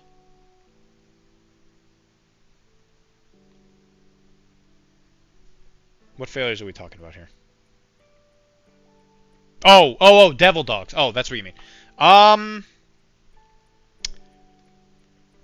what did I manage to pull off with Devil Dogs? In that same game, I took a Devil Dog, I ran across the table using a bunch of smoke tricks, and I engaged a Chernabog. And I lost melee to it multiple times. With 2 dice, because it was double engaged, of course. And then it died to like a single template weapon, because I failed the dodge. I remember that pretty clearly. Successes with the Devil Dog? I mean, there's just certain games where you get chances where it does manage to get across the table and kill like 1 or 2 things. I don't think I've really had one of those break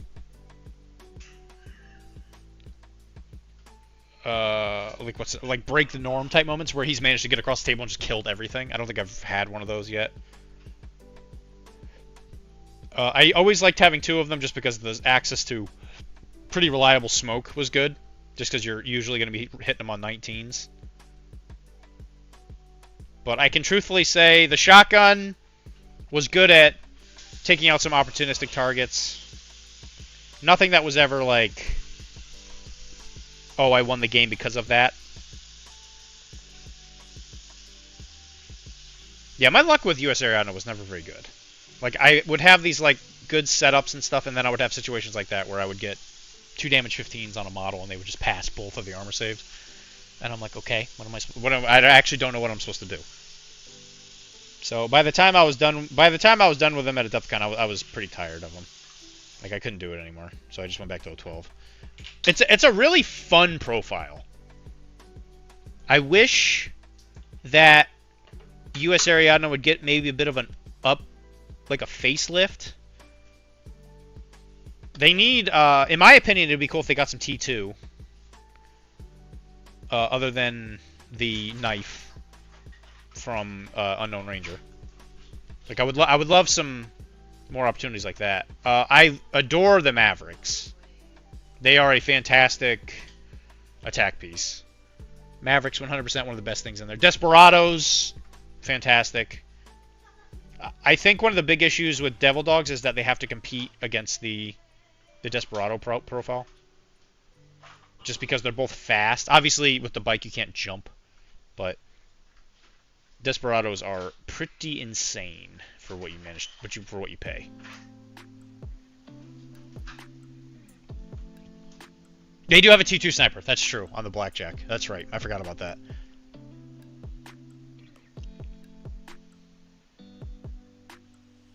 As much as I love the Blackjacks, I use the HMG one a lot. And I would make like a little team. The little Rosie the Riveter, who's not an engineer for some reason. Rosie, HMG, Blackjack with the... There's another wild card. 112. And that team would have some success. Every once in a while, that HMG would lay down the law. Because I think it was AP. Yeah, Desperados are insane.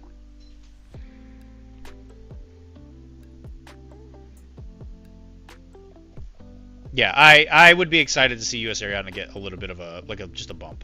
They don't need a lot. They just need like a profile or two just to kind of unlock them. Because Minutemen are, in my opinion, kind of objectively useless because of the fact that the Marauder exists.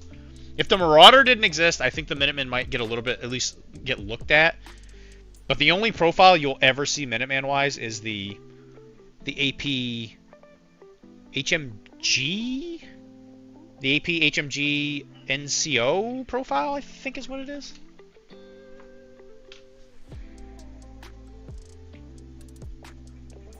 Yeah, AP HMG. AP HMGs are just great. I really like in my brain, the profiles in US Ariadna are like so cool. They're just so cool. But they're missing something. I don't know what it is. You know, because they got pretty good midfield with the oh god, what is his name? The one that can be a 2-Swick LT. Oh, what's his name? Drawing a blank. Don't help me. I'm not looking at the screen. Oh, what is it called? I know it's Newport. It's like Newport something. It's like Newport 12th. Here we go. Gotta look it up. I'm not a good US Ariadna player. I'm not looking at the screen. Not looking at it. Not gonna look at it. Foxtrots. Thank you. There it is. Foxtrots. I told you, Devin, it was Foxtrots. Frickin' Devin. Also hard cases. Also, hard cases are... I really wish hard cases got a lot more get a little more attention. But I think the Beast Hunter especially kind of stole his limelight. The any of the Beast Hunter profiles are fantastic. I think the Ariadna one especially is just great.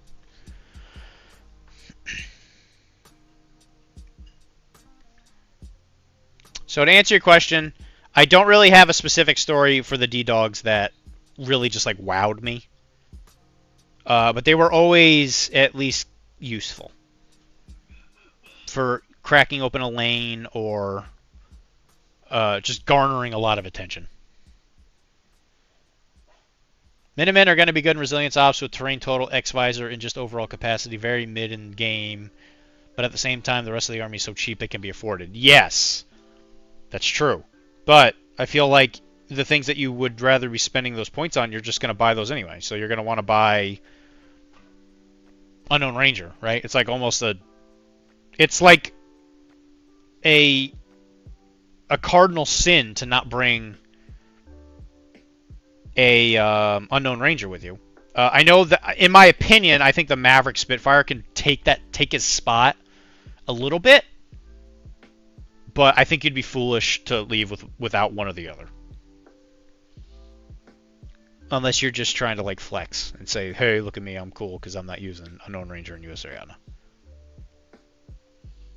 Which, if that is you, go for it. But I think you're putting yourself at a disadvantage.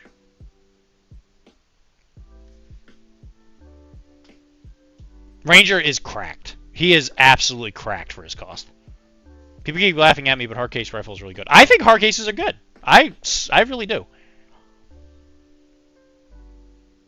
If you bring hard case rifle, you're going to surprise people. That's for sure, because people are going to be like, "You brought a what?" Ranger is nuts? Ranger is nuts. He is cracked.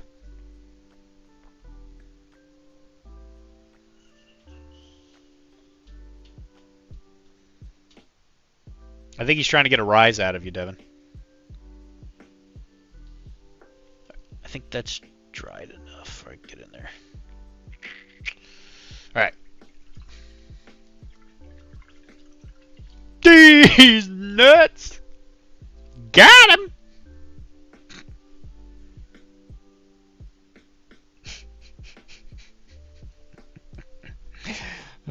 Yes.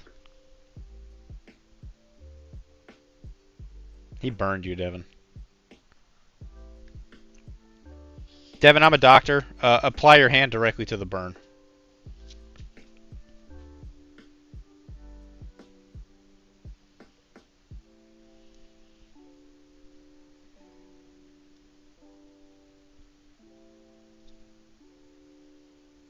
I think the biggest issue with the hard case is the only, what, BS11? USA would benefit greatly from a mine layer. It has the we were just talking about the Beast Hunter. I'll take that under advisement, little bro. That's right. I forgot. You're my older and also much larger than me brother. Yeah, Sebi, I think that might be something you might want to make as a sticker. You might want to draw me and Devin in a family portrait. It was established in last Monday's stream that Devin is a live Tyrannosaurus Rex.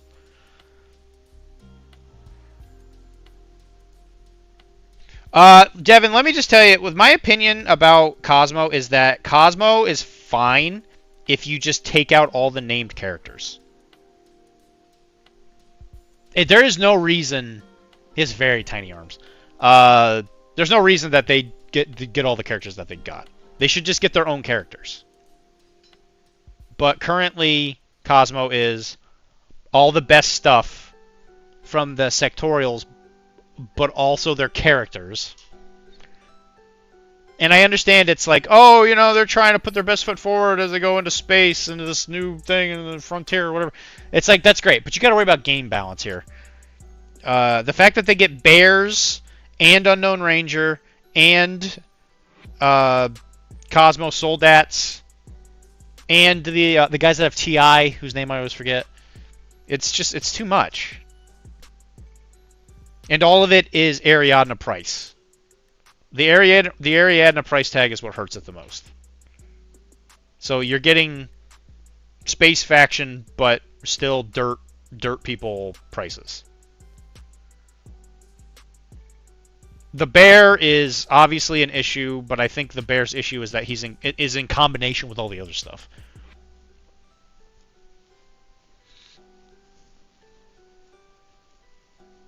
I mean, you can have small arms and still paint, Josh. You just got to be closer to the table. I totally agree. It's just Ariadne good stuff. They need more space profiles and drop the others. It's very easy to fix.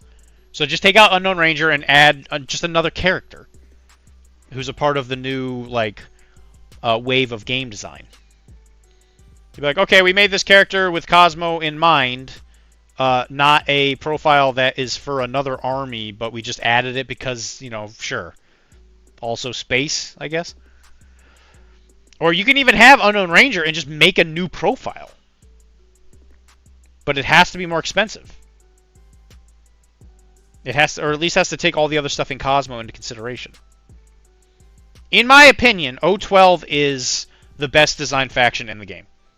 Because it doesn't matter which sectorial you take, you wish you had units that were in one of the other sectorials, and when you play vanilla, you get very few of those profiles. So you only get Sarkos if you play Starmada. You cannot get Sarkos if you play vanilla. You can't get them if you play Torchlight. You can't get them if you play... Those are the only examples. So, the thing that separates it is you play Starmada because you're like, okay, I have in my brain you've dedicated yourself to being, I want to play Sarkos and probably a Zeta because you're playing Starmada. But you're dedicating yourself to getting those, to get those profiles. And it's the exact same thing with Torchlight. If you're bringing Torchlight, you're like, oh, I want to bring a Prime. You have to bring Torchlight. You can't just play vanilla or Cosmo 012 where you're like, okay, I just get all the best things and, whatever. It's not a big deal. Yeah, it's okay. Cosmo pays the price of having cool troopers nobody plays in exchanges. I agree. They have a lot of really cool models and stuff that nobody ever brings because they're too busy bringing stuff from the other sectorials. Yeah, I'm excited for CB to actually fix Cosmo.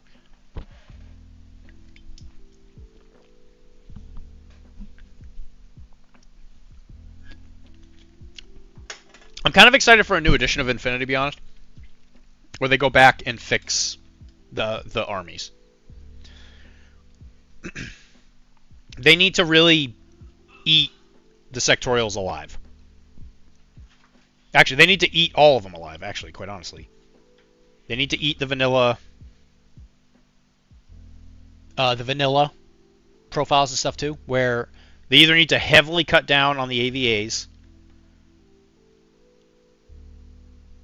or take out the profiles in general. Because it seems like to me, at least with Lobo's list, the big issue is most of the profiles are from Corregidor and Tunguska, with a couple Bakunin models mixed in, like the Moderators, just because they're cheap, and the Morlocks because they're, just crazy for the price. There needs to be more of those profiles locked behind the sectorial wall, where you cannot bring them at all. At all. Because if we're going to sit down and have a serious discussion about this, people play vanilla and they bring the best profiles in each of the factions because that's the strength of vanilla. And that's fine. But people just have kind of been sticking to the same list. It's not like they're like, ooh, we're making really interesting lists and all that. No, they're bringing Lobo's list and that's it. They're bringing 2 Morans, some kind of hacking component to it, whether it be Jazz and Billy or Mary or whatever. Insert your hacker of choice here, even an interventor. And it's kind of annoying, to be honest. It's very unimaginative.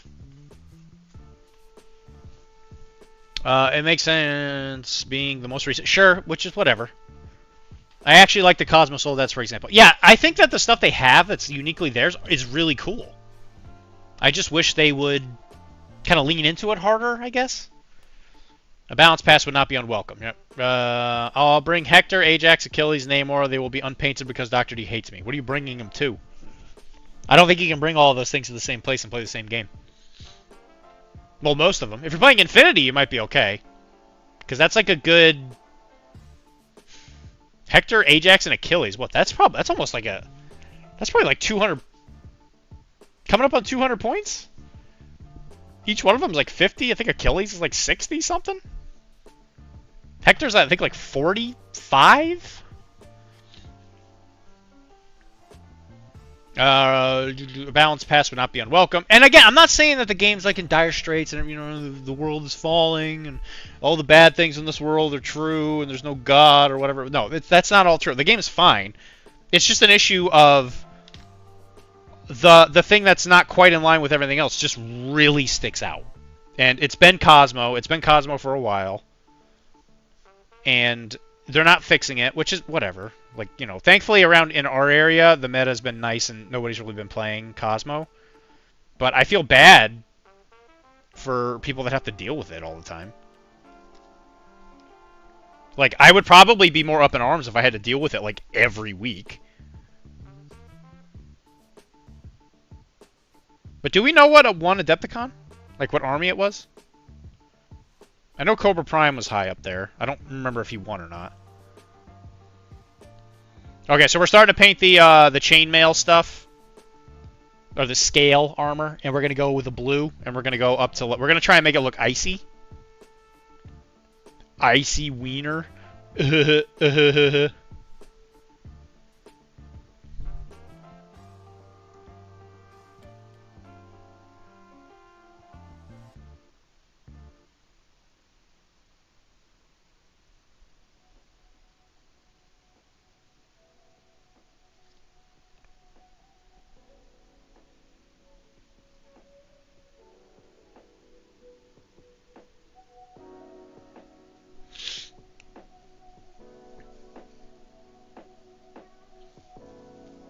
Reality of Cosmo is vanilla is stronger, but people can't play without fire teams, so really it's everyone's benefit. Everybody's benefit.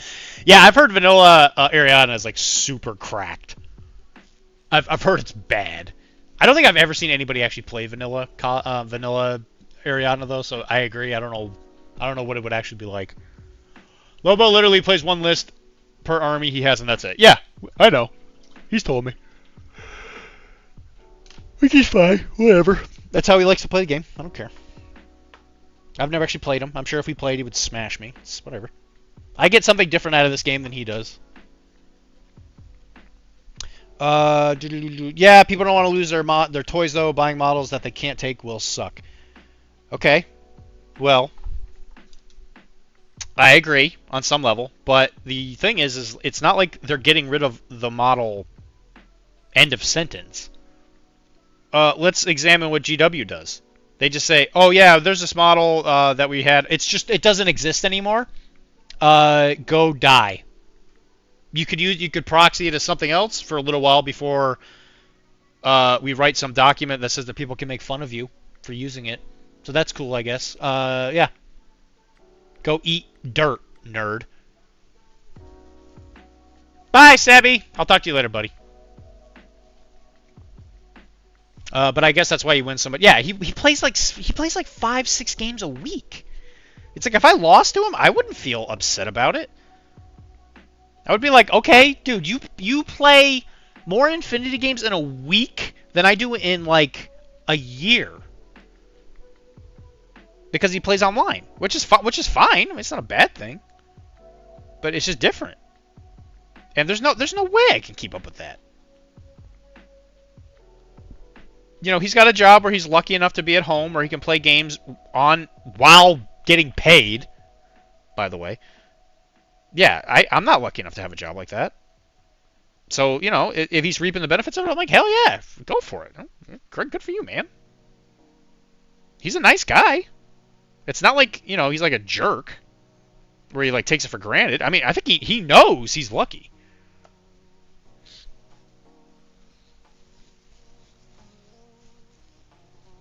But I guess that's why he wins so much. Druze feels like an actual sectorial. A lot of them just feel bloated. I agree. I don't know a ton about Druze, but I know it's a weird sectorial. Hector's almost 70, like Achilles. Okay, so they're both HX 40. That's 60 for supports. Good luck. Good luck, Tizzy. It'll be a great army. Fantastic in SP, where everything is, you know, just super cheap all the time.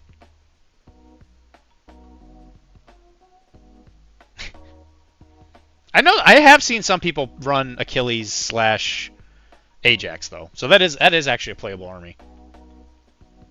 And Hector's great. Hector's a really good leader. I feel like you have to pick between the two if you're actually being serious. I think you have to pick between Achilles or Hector.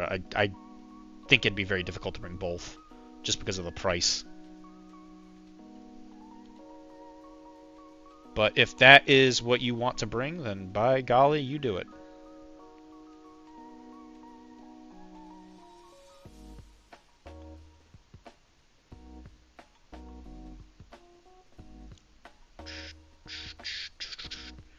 Why don't you just have Charles paint one of those models for you?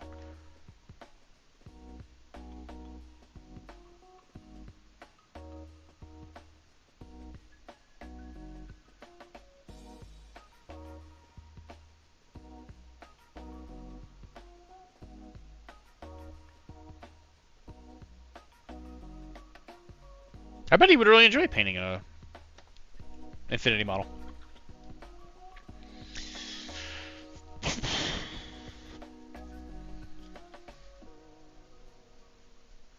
Our one mud boy won and then got on the podcast and then disappeared back into the mud. Yeah, I don't know what happened to Ian. He like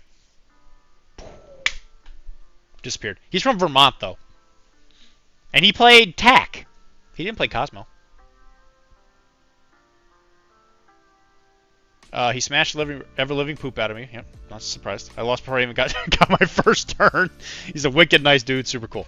Yeah, he understands the Alpha Strike like better than anybody.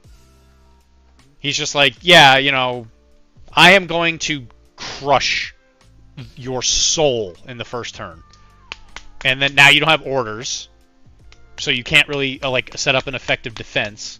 And then the next turn I'm just going to smash you again. And I might have a couple orders afterwards to go get an objective, and then the third turn he doesn't have to do anything. He just has to go get objectives. Which, that sounds like a winning strategy to me.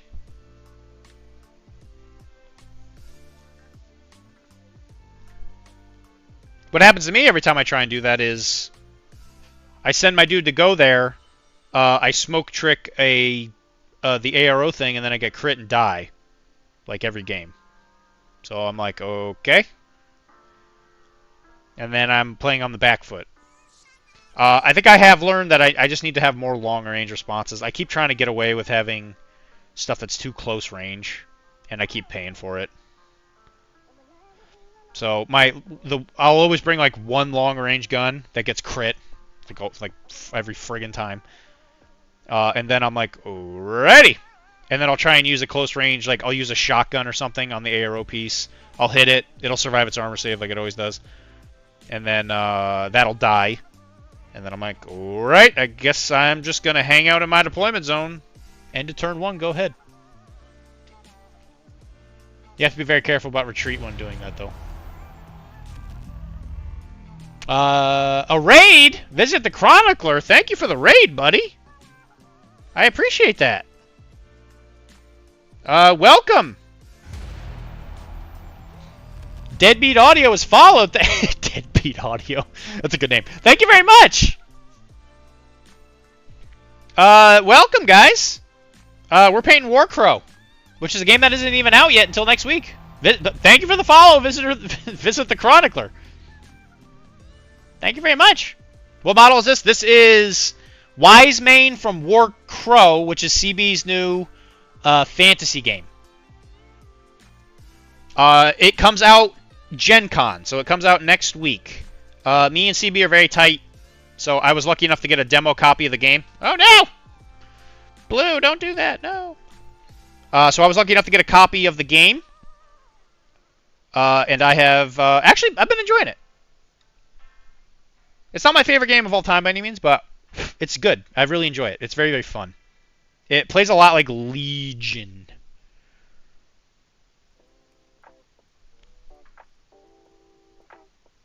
But I'm a big Infinity guy.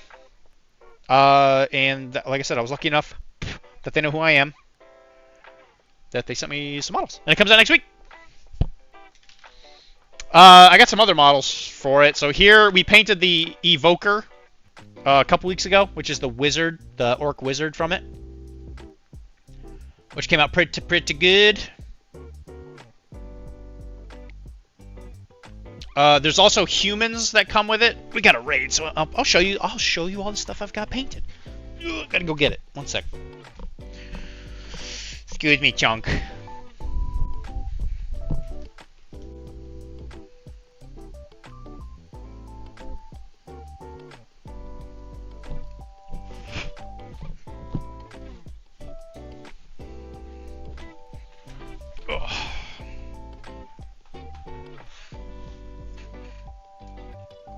So I've painted a couple of the heroes from the human faction. This is Drago. This is the fighter character. And he came out pretty good. Big fan of this model. This sculpt was really fun to paint, actually. I'm a huge fan of the humans in the box. Absolutely adore the sculpts. They're supposed to be based off of Spanish conquistadors, is kind of the look that they're going for. But came out really, really good. This is the medic. This is kind of what the line troopers look more like. I gave him a little blood splatter because, you know, it's a dirty job, but somebody's got to do it. Fantastic sculpt. I was going to do a little bit of like a goo thing with the sword, but I decided against it. I was going to stick more with the maybe some gore effect on the orcs with their swords. But the medic came out really, really good. This is the Invoker, which is the elf. I was going to varnish them. I think I'm just going to finish them. I don't think I need to varnish this model. It's fine. Whatever. I haven't not added all the snow and stuff. And I keep, because the way I usually do it is I'll varnish them and then I do all the shiny stuff. But I'm going to make all the magic shiny. I actually did write stuff in the book. I drew little diagrams and stuff for like little magical symbols and alchemical formulas and all that. Good model though. Gave him a couple potions. He's got like two life potions, a mana potion, and some kind of, and the yellow one, which is usually like energy or fatigue or something like that. It is Siocast, yes. It's all Siocast models. It's got a little bit of a bend to it, like a little bend. I've painted a lot of models in my life, probably more than I'd like to think about, and a lot of them are Siocast. This Siocast is good. This is a good Siocast. This is not like a Night Model Siocast or whatever GW made, whatever you want to call that. I'm not sure if they what is it called? I'm sorry guys, my brain is like half melted. What was their new resin stuff called? Finecast. Yeah, Finecast. Finecast was like a weird Siocast preclude. It's not like that. It's got firmness where it matters, and the detail's good. Gosh darn it, I cannot. I'm having a tough time painting this blue. Not getting it on the leather. Sorry, guys. I really appreciate the raid, though. Any bits for Doggo Cam? Look at that sweet Bubby sleeping down there. Yeah, Bubby's down there. He's having a good time sleeping.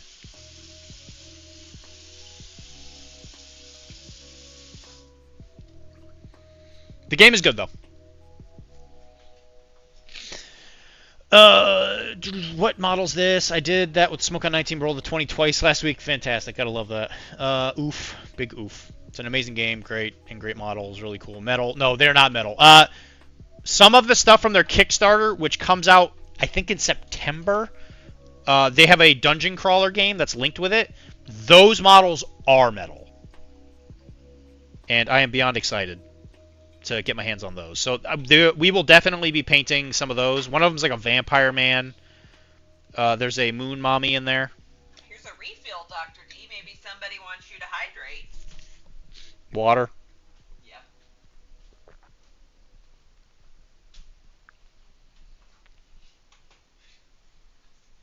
What, do you think I give you 32 ounces of vodka? I hope not. Bubby! Yeah, Bubby's sleeping. Warcrow.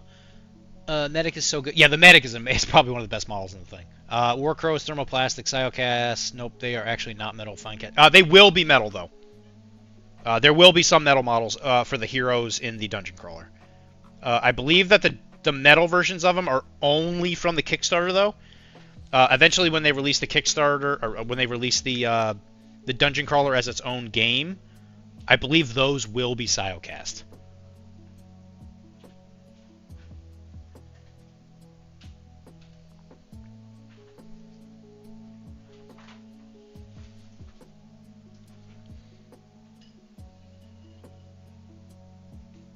And I have reached the conclusion that I will be doing the introduction scenarios on PCN once they're fully painted and I actually get a chance to go to Oneana to go see the PCN guys.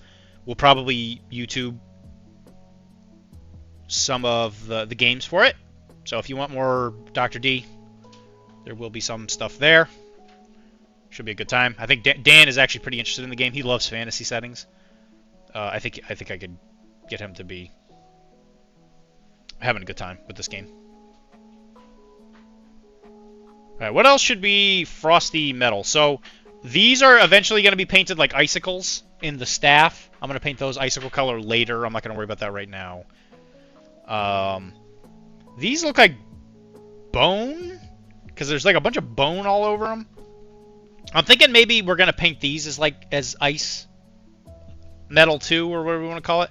I think I'm going to do it for the arm guards just to keep the T shape, just to keep the color composition of the model good, to keep it in a interesting layout.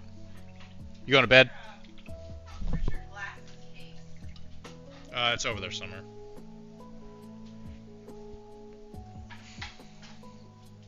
You going to bed?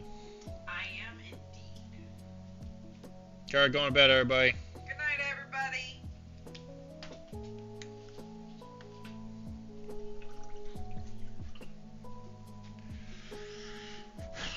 Josh said good night. Devin said good night. Don't say goodnight, send bits. She wants bits. I don't know what you should spend those bits on, but Just send them. Whatever you want to send them on. You want to go to bed? I'm assuming he laid right down. Oh, yeah, he ran away. Good night. Good night, man. Don't stay up too late, okay? Yeah, stream ends at 11. I drink my tea. I go to bed. I watch 2 hours of Aqua Teen Hunger Force. Don't do that. What time do you have to go to work tomorrow? So I go to work at 10. Okay. So I'll probably be up around 8. Alright, love you. Love you too. Goodbye. Good night. Good night. Hey, Chunk. Nobody's knocked the door on me today either. Gotta say, pretty pathetic. Pathetic.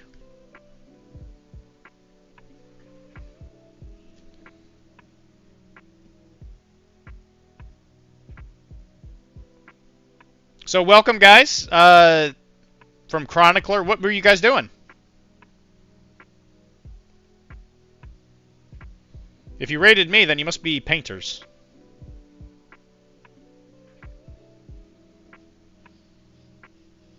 I actually need to spend more time on Twitch and meet more of the painting community. My job, especially my new job, precludes me from getting on Twitch. That's for sure. So I'm only usually on Twitch on my days off. I should probably just get on more often. God. You know what? I'm getting sick and tired of this. Painting your first set. You know what?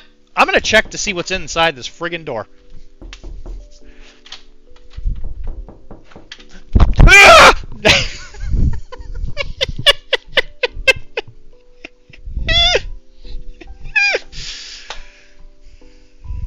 There was a Snoopy!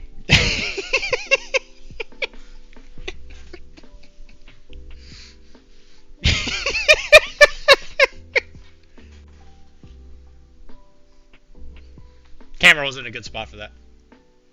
I had a whole bit. You fell for the bit, Josh. You big dummy. It wasn't a very good bit.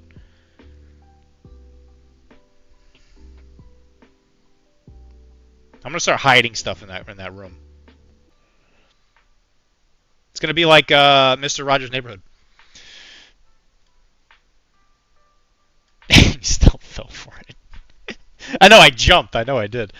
Painting your first set now. What's your set? Oh, you know what, Deadbeat? I was about to call you, Deadbeat Dad. You're not Deadbeat Dad. We do a whip. We do a little whip segment where you can post in our whip Discord, and we take a look at everybody's paint jobs that they've been working on, which actually is coming up here pretty shortly. So, guys, everybody post. If you're working on something during the stream, post your whip. As we like to say, whip it out. The Discord channel should be posted. It should be pinned at the top, if anybody's interested, because I figured out how to do that. Let me switch the music.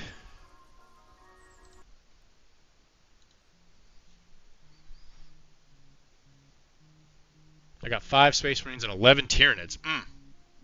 Good place to start, that's for sure. Did you pick your chapter yet? Or are you sticking more with the Tyranid stuff at the beginning? I might know somebody who has a lot of Tyranids for sale. Huh, Josh? No, Dylan, the mods already told you that you aren't allowed to do that. I'm not allowed to whip it out. I whip my hair back and forth. I whip my hair back and forth. I whip my hair back and forth. But, welcome. Hopefully you guys hang out. We're usually having a good time. I should really learn how to raid. I actually don't know how to do it. I'm a bad Twitcher. It's only like half my channel, so I'm always a little careful what I do with it. But, you know, you gotta be the change you want to see in the world. You know what I'm saying, Fryman?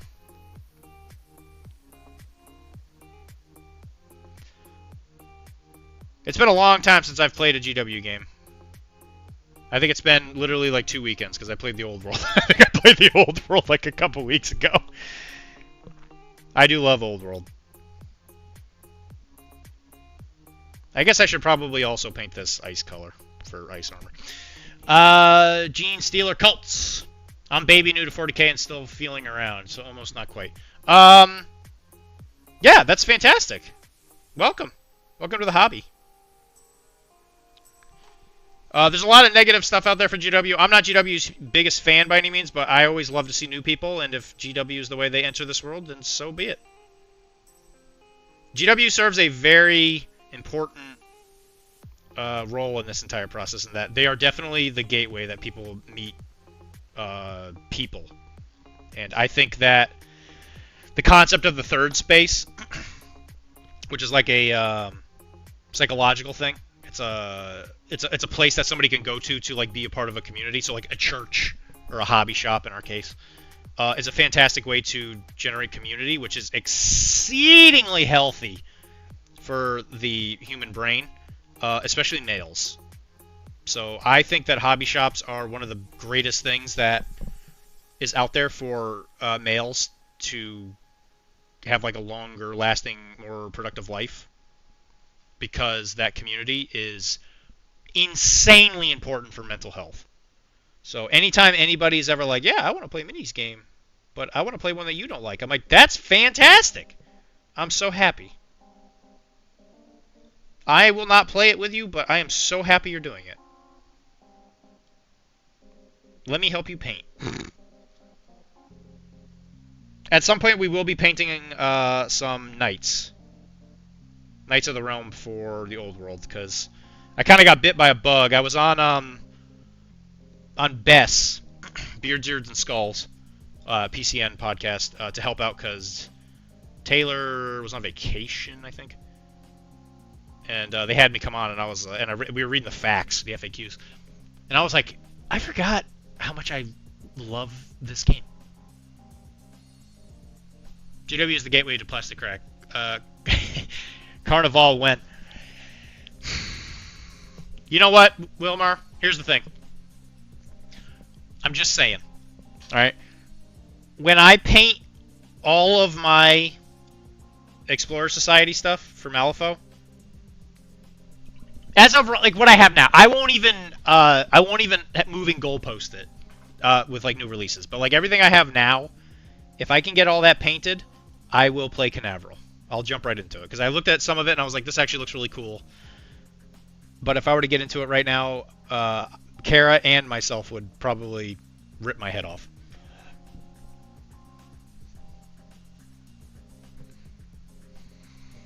All right, let's do a whip in at 2 hours 25 minutes, so like about a minute and a half.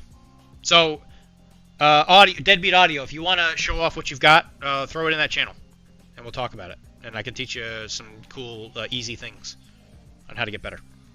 I've been told that I'm a fairly okay painter, so I might be able to help you out. If you would like help, that is.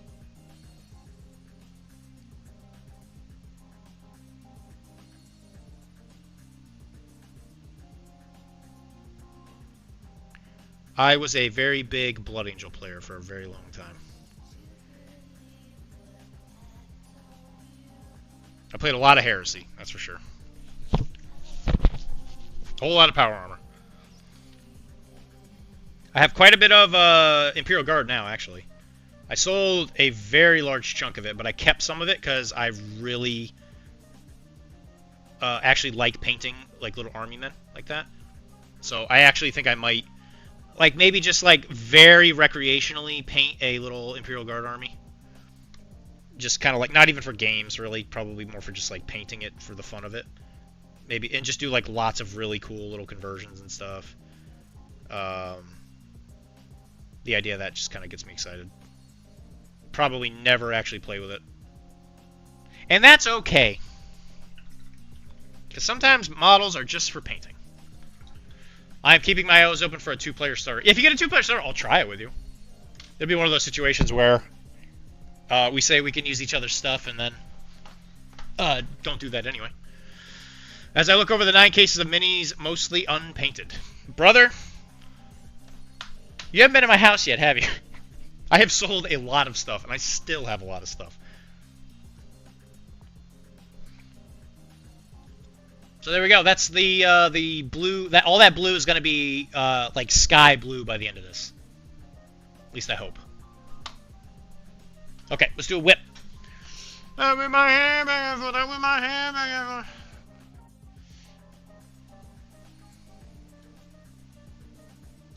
Close that so I don't.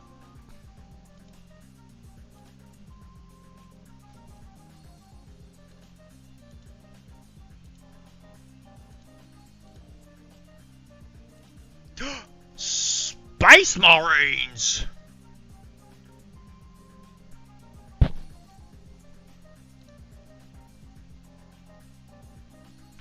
Dylan's bed is made from Start Collecting boxes. My old one probably used to be. Not anymore. I got a girlfriend now, or yeah, a girlfriend now. We've been together for long enough. She's like, let's get a real bed. Let's stop sleeping on used Bretonian. What do they used to call those? Devin would know. What are the old Warhammer Fantasy Getting Started boxes called? It wasn't like they've changed the name of them so many times. It was like Start Collecting. Was it Start Collecting? I forget what they were called. The army, the army boxes that were like $150.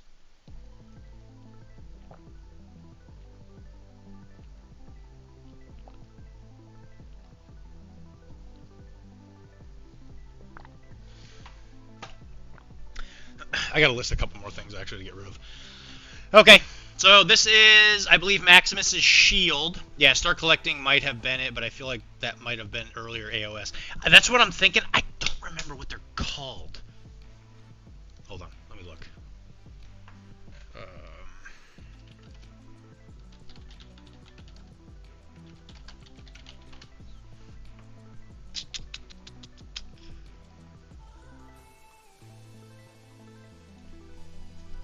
Quick aside, everybody. Sorry. This is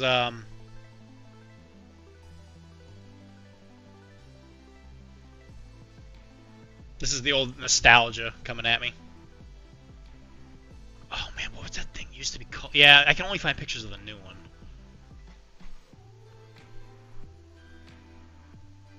I hate that the Pegasus Knights are on a different base size now.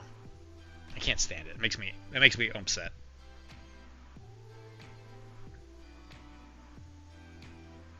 Yeah, I'll have to look. I'll have to find what it is later, but I can't remember what they're called. Yeah, Combat Patrols are the new ones. I think Combat Patrols is specifically for 40k though.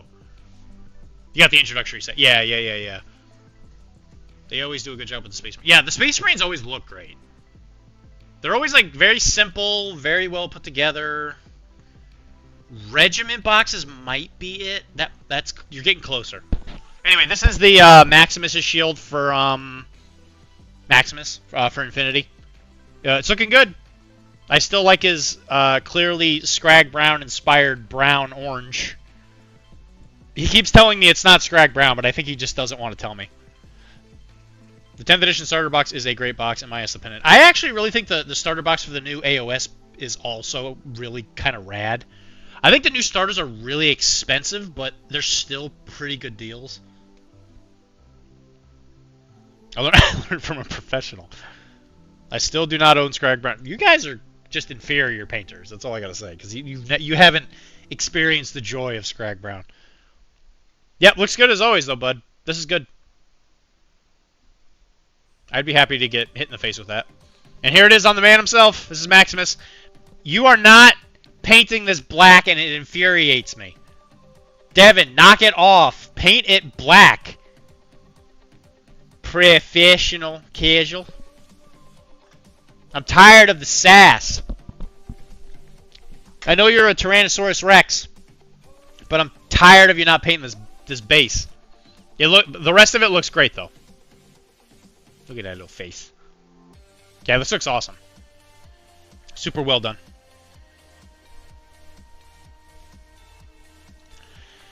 And we got ourselves a Spice Marine. You're painting them blue. Are you thinking of doing this is Deadbeat, the new guy. New guy on the block. You're painting them blue. Are you going Ultramarine? Professional casual. Patalo blue. That's not a word. Wilmar, you big idiot. It's pronounced phthalo blue. Look at him spelling phthalo blue with a P. What an idiot. Shush. Yeah, the base coat looks really good, though. This is not thick, so that's good. You didn't, like, blob paint on the model. So that by itself is a good first start. Cool to have you, though. Are you going Ultramarines, though? That's definitely like an Ultramarines blue. Crimson Fist, let's go! Yeah, Crimson Fists are awesome. Was it Pedro? Pedro is the chapter master? Oh, Inception! Wah, wah, wah, wah, wah, wah, wah, wah. Let me just say the real winner of that was definitely...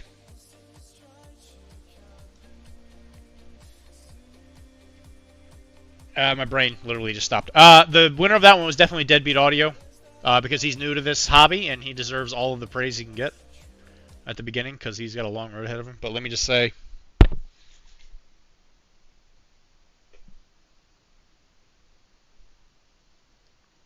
good job on winning that whip session.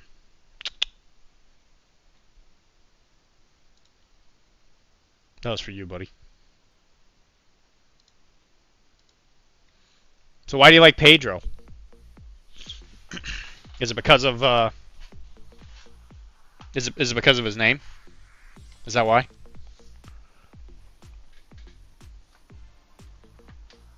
All right, so we're gonna start working up this icy blue. So it's eventually gonna get up to a white, but we're gonna use electric blue. Electric blue 2, electric boogaloo. I think I have it more empty. Hi, Kara. Oh, Kara's not here. Nobody pay attention to the man behind the curtain. Yeah, there was Snoopy. Oh my god! Snoopy was in there. He jumped out and attacked me. Oh my god! Oh my god. Oh my god. Did they like it? I don't think they could see it. I don't think the camera's in a good spot. Oh darn. I thought it was funny though, so that was worth it. Dr.D streams for his own entertainment. Yeah, that's how you do it.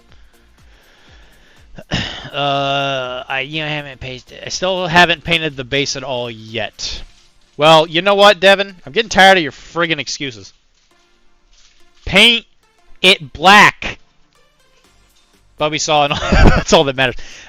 Chunk was more interested in what was happening because he was legitimately a little scared that I was falling towards him, and he was like, "I don't want to get squished." All right, so when you take that electric blue.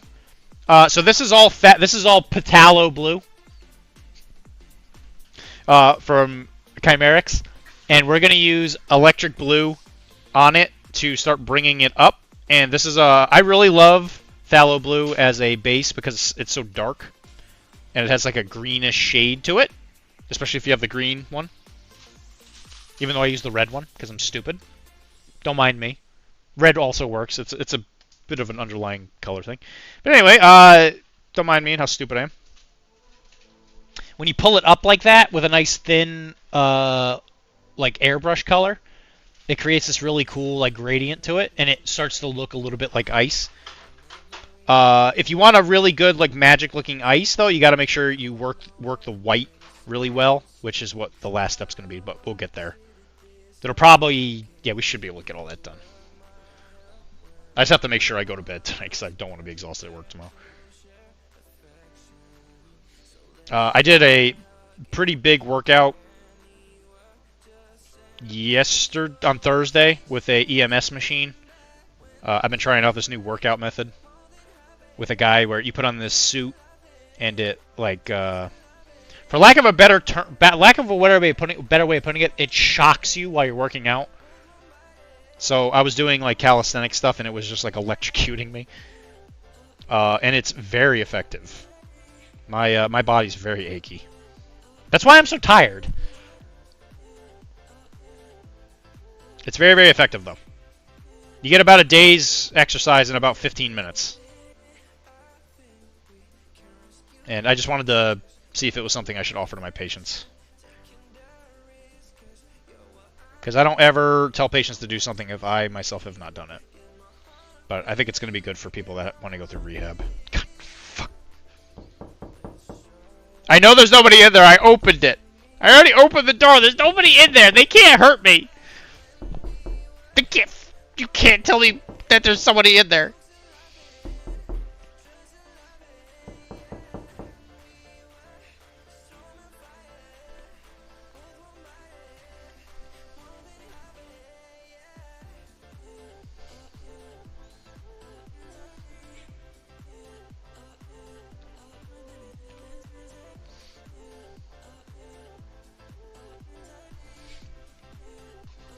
Good night, Josh. Good, not Hood. Please don't have a Hood night. It's only Monday. Yeah, Melissa uses an NEMS. I'm assuming Melissa's your wife. Though I don't know what the N is for her PT. It's the rest of the Peanuts cast. What? Oh my gosh. Charlie Brown hanging out in my closet? It's in the closet. I knew Linus was a little closeted. Let's all be honest. We were thinking it. Charles Schultz couldn't write it, but we all knew what was going on. It's kind of like Patty Peppermint and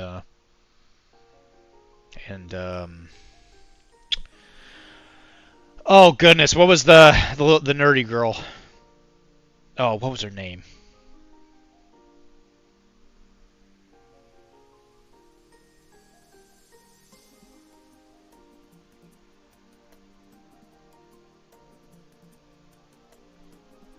Good morning, sir.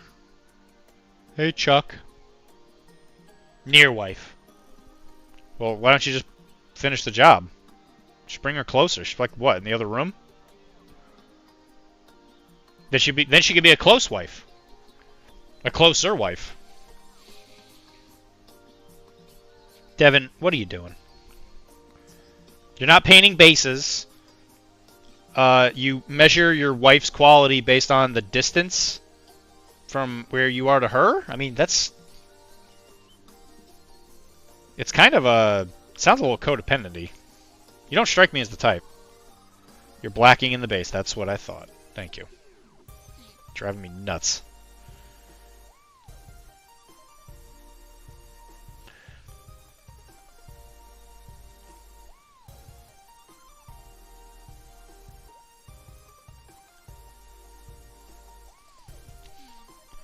Look at how shiny it is.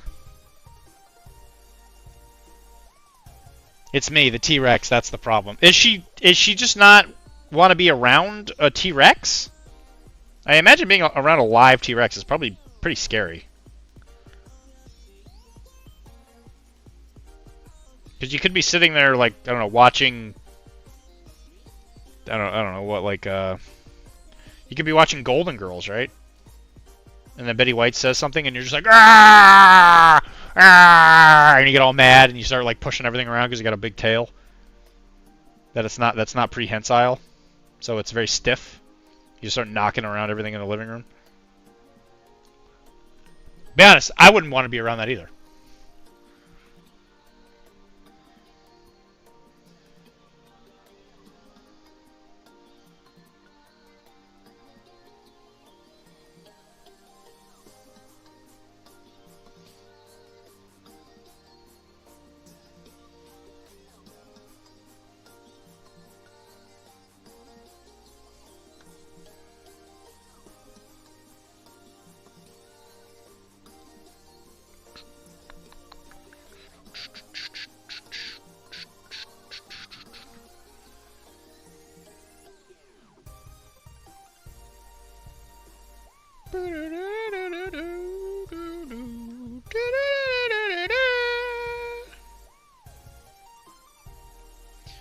Everybody, thanks for hanging out with me today.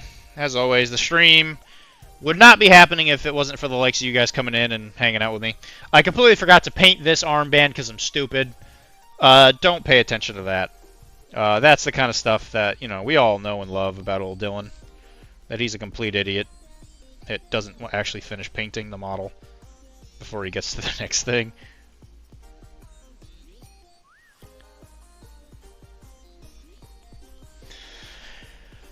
Because we're not married. Oh, that makes so much more sense.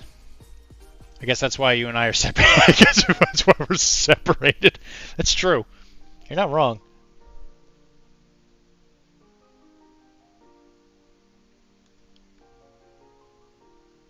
Is that why you don't answer my phone calls ever? Is it because your hands are too small to get to the phone? So I'll be calling you just like, can't reach the phone.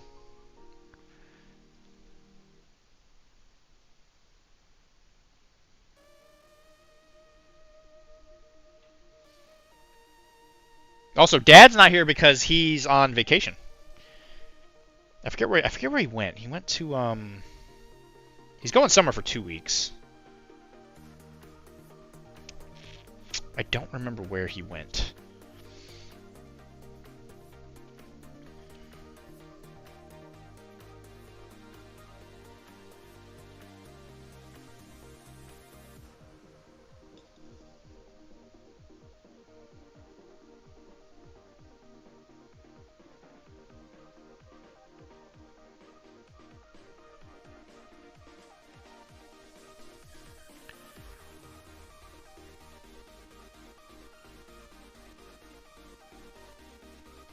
You guys have not answered what the name of the girl character from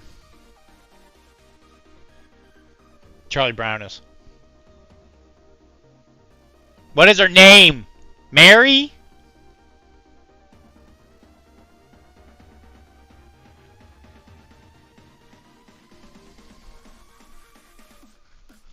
Also, no, my angry tail somehow knocks my phone away when you call. What a big silly tail. You're a big silly dinosaur. Do you know that? Do you know that, Devin? You big silly. And if you don't make a reference to that in an episode of Metachem, I'm gonna be real upset. I want absolutely zero context given. Just at the beginning of an episode, just be like, my name is Devin. I am the brother of Dr. D, and I happen to be a live Tyrannosaurus Rex. But that won't get in the way of this episode. And then you start talking about whatever uptight thing that you're talking about.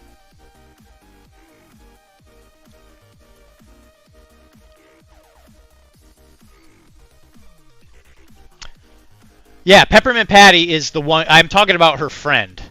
Lucy, that's her name. Thank you. Jeez. Lucy, that was her name. That's why Siri exists, to answer the phone for T-Rexes. It was a market that needed to be exploited. There was a lot of market share in that area, and by God, you did it. You jumped on it. Sally, yeah, I was thinking Sally or Mary or something. I can't. Yeah. Sally is Linus's sister, or I'm sorry, Sally is Charlie Brown's sister who has a crush on Linus. I do know, yes, it's hard to work in organically. Well, I suppose if I can immediately go back to being uptight. Oh gosh. Yeah, Marcy. I said Mary. That's what I said. Marcy. That's her name. No, I thought Lucy was Charlie Brown's sister. But she has a crush on Linus. I don't think Linus has a sister. I don't remember. I'm drawing a... Yeah, I don't know. It's been a little while. I'm a big Peanuts fan, but go figure, it's been a little while since I've seen anything. The Apple movie... The Apple Peanuts stuff they've been doing lately has been phenomenal. I'm a huge fan of it. Especially the one where Snoopy goes to space. I've really enjoyed that one. As somebody who lived on the Space Coast.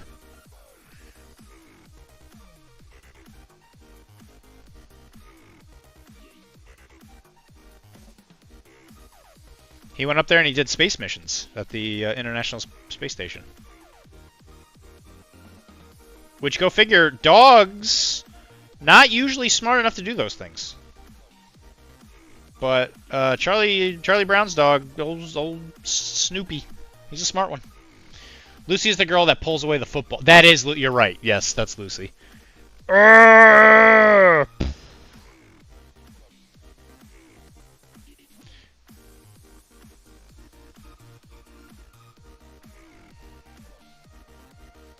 Good grief. Good grief. Charlie, you gotta learn how to assert yourself. Everyone's gonna make fun of you.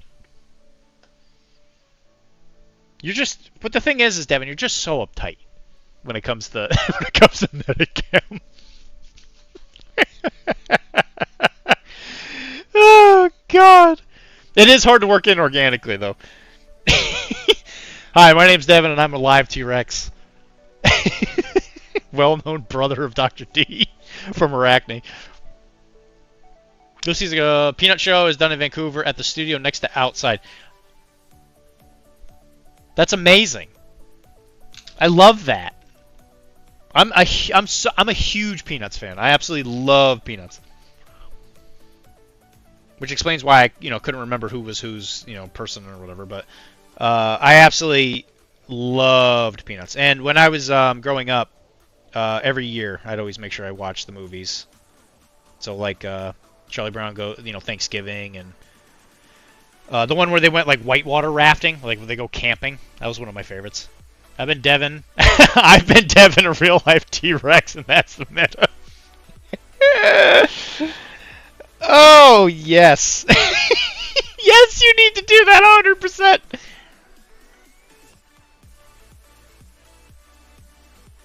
Well, just tell them that you've been recently renamed to the T-Rex of the Infinity community. That way you don't need to know the backstory that only, like, 20 people on the entire planet have any idea what the hell is going on.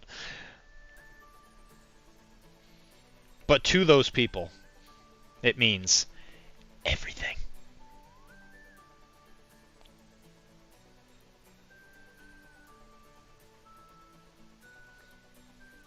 I imagine Ian is just after the episode. It's like, what the hell are you talking about? It's down the street. That's amazing. Of course, it's made it because it's an Apple thing. Does Apple do a lot of stuff in Vancouver? Is that like? Well, I know Vancouver. You know, so I actually recently learned this because I was trying to do voice acting work for the Aristea video game, but they didn't let me in because I wasn't Canadian.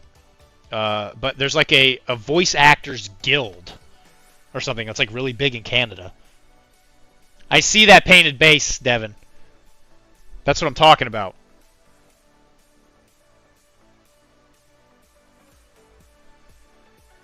Just brings so much warmth to my heart to see that base painted. You've made this man very happy.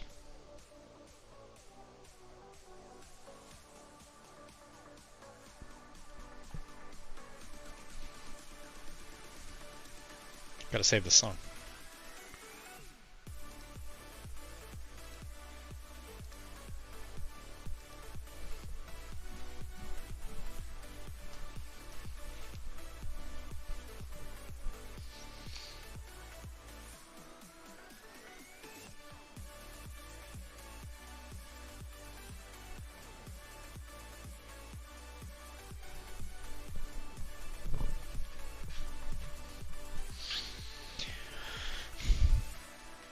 So much TV and movie related stuff is done in Vancouver. Yeah, I think it's because there's like taxes. There's like a tax break for doing it in Vancouver. That or it's like just a lot cheaper to do that stuff in Vancouver. Because apparently there are like certain cities where doing movie stuff is just like way cheaper. Which is one of the reasons why I think Los Angeles is as big on movies as it is. Because like I think the rate there is just so much lower. Because a lot of times when you like see really terrible, like the old VHS stuff, a lot of times when they're like walking around in the woods, they're like walking around a very specific area of like Los Angeles. There's like a park there or something like that, or there's like a nature reserve or something that's very frequently used to film that kind of stuff. So like people who just start making movies, they just do it there, and they'll do like voiceover after. Learned a lot of this by watching Red Letter Media, one of my favorite YouTube channels.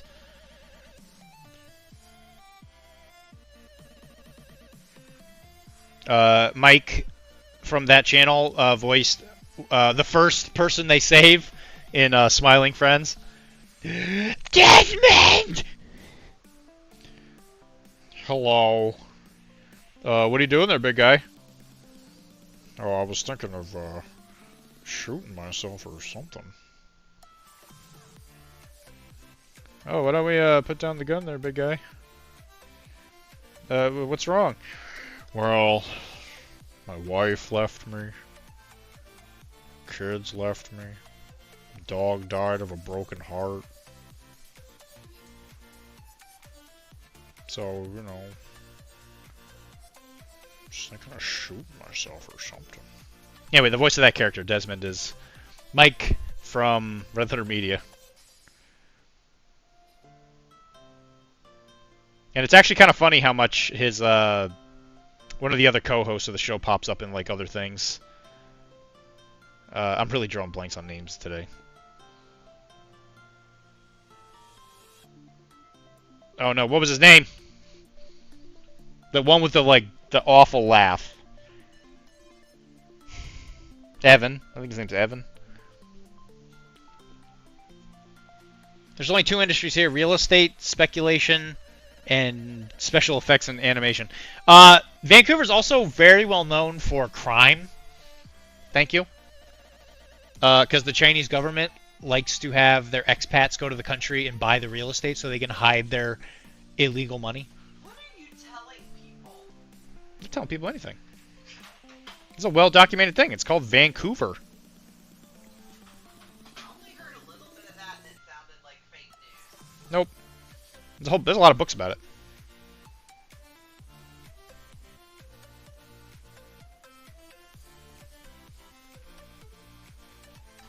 But yeah, like Chinese expats like to hide their money in real estate so that they can't lose it. And Vancouver apparently is a very, very popular spot for that. Mafia did it there for a while. It was the legal money. Yeah, well, you would hope anyway.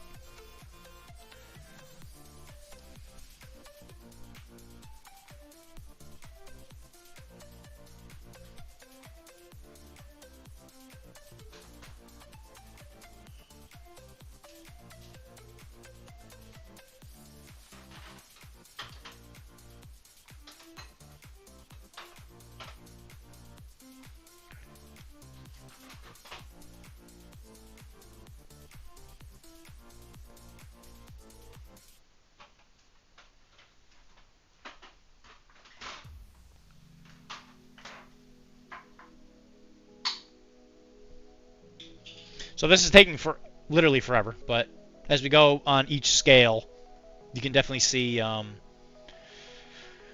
each. It is not exclusive. I agree. It's just Vancouver. I think is the most well known for it, or it's at least where the name came from. But yeah, as we go in there with each scale, you can see it starts to gain like an icy depth.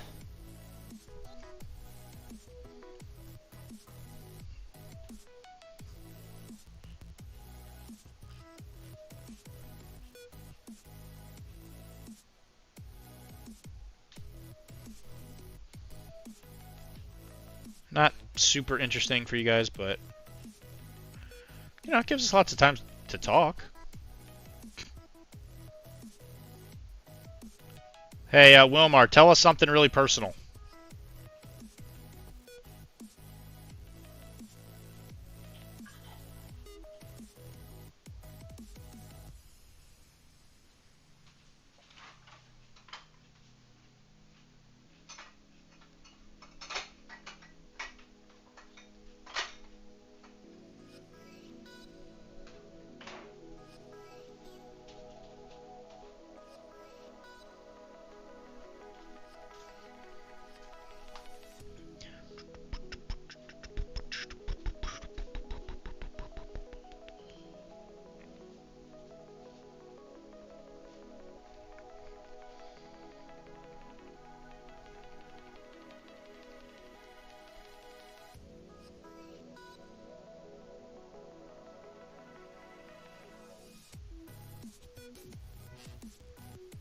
So next week we will 100% be painting the bear, the pre-order model, because next week Warcrow will have come out. Hooray! It comes out at Gen Con. By that point, there will be people who have the models. I was saying, Wilmar, tell us something like what we should talk about. Like, tell us something super, something super vulnerable about your life.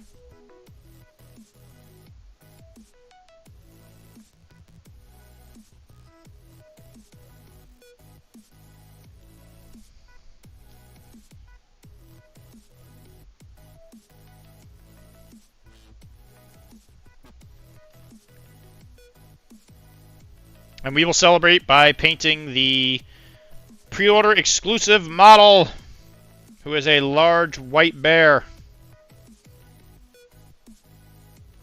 I doubt I'll have finished this guy before then, because this model is insanely detailed.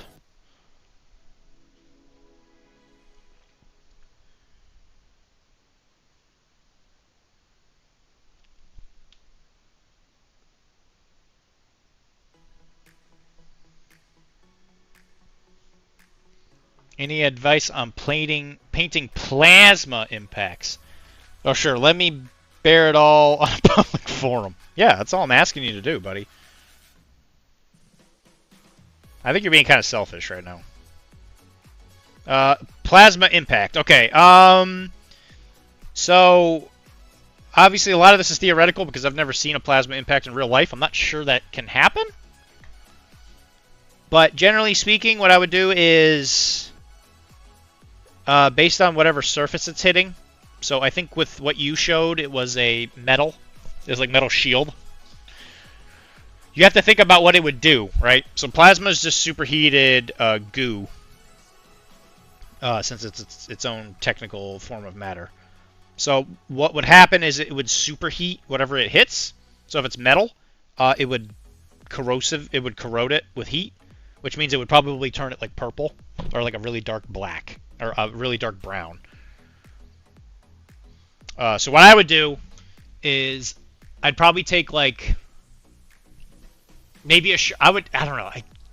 I would say maybe a sharp brush and outline the impact area you want in black, and then maybe even fill it in with black. And then maybe I would stipple, like in the impact area, some browns and stuff, just to make it look like it got hit by something really hot.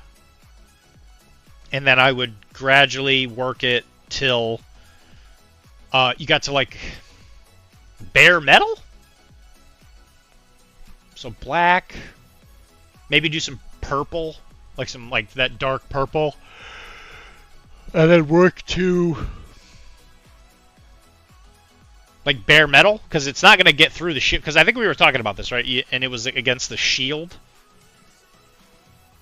So if it's against the shield and it didn't burn through it, maybe you should just make it show like the metal underneath it, where it just like superheated the paint off.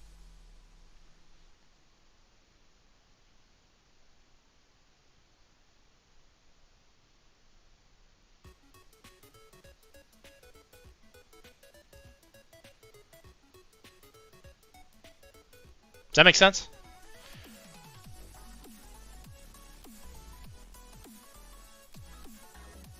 Because like the best way to do it is you just got to think about it in like a realistic world where, you know, because the way painted metal works is it's almost kind of like models, right? Where it's just bare metal color, but then you have to prime it, which is what that black purple color is supposed to be, which is supposed to let the paint stick to the metal so it doesn't just like slide off as soon as somebody touches it. But it shows the burnt layer effect.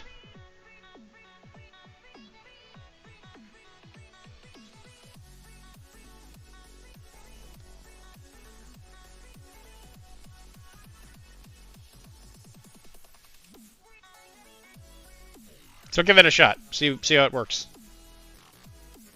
Worst case scenario, you don't really like the impact area and it doesn't look as well painted, but you're going to be putting something over it anyway.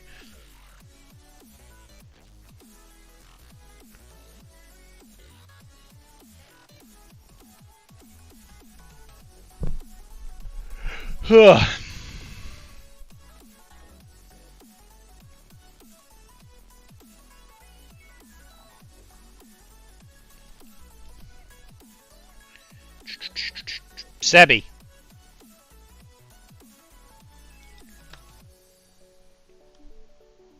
I'm thinking about doing a bit of a rebrand with Arachne. And I need you to help me with the art. So we got a couple things we got to do. We got to do the Calamity Jack art if you want to do it. Obviously, these are all paying jobs. Next advice on holding little fiddly bits on painting without repeatedly dropping them. If there's a part of it you don't need to paint, you could glue it to something.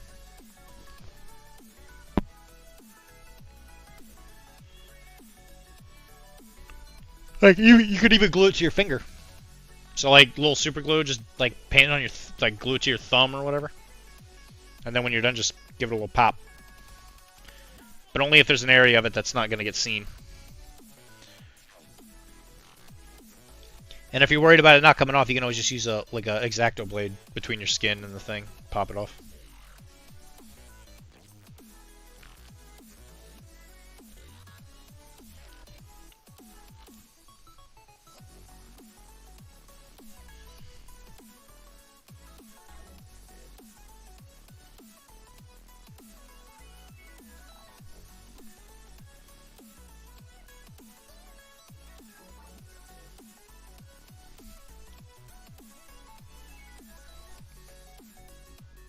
What? Slicing a thing off your finger? It's not that bad. Do it all the time. I have time this evening to sketch. Okay. Well, I already, the Calamity Jack thing still stands. I definitely want a Calamity Jack logo, you know, like what we were talking about before. With like the Western Wild Show type thing. But you can give it that Sebi spin. I'm not worried about you not getting the job done. So you can definitely do that cartoony style that you do. Because I think people really like it. At least I like it. I don't really care what everybody else thinks.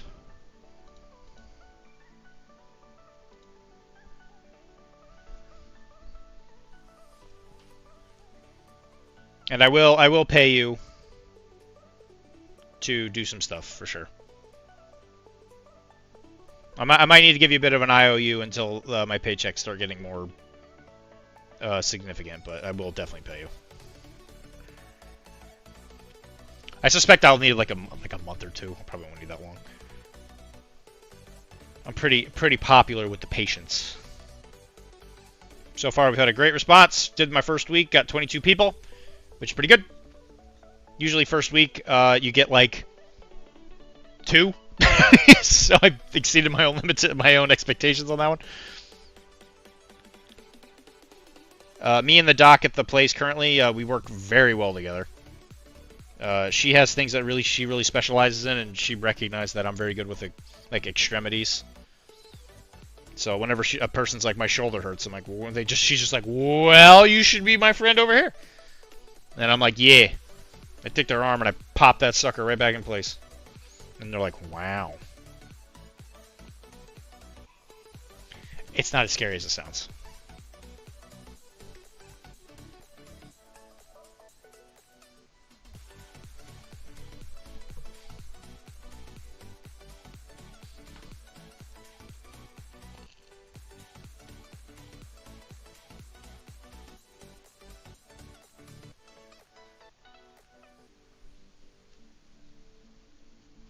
It is very awesome. It is a very good job. I'm very, very happy. I'm very, very happy there. It will be a place that I buy eventually. But she wanted to have a couple more. She wanted to have like another year of being in charge of it just in case anything happened. Which I was like, yeah, that's fine with me. Give me time to build up a patient base. Just in case her patient base doesn't want to stay when she leaves. Which I don't think she's going to go very far even when she does. She likes to do like psychology stuff. So I think she's going to stick around even after she sells the place because she just wants to keep working.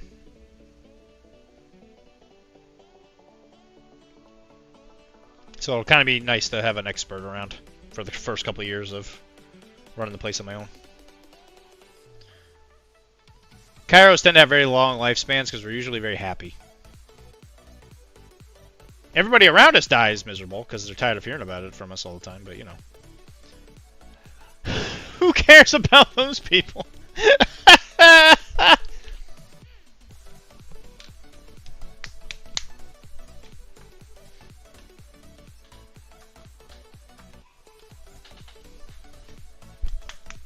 Small price to pay. Absolutely.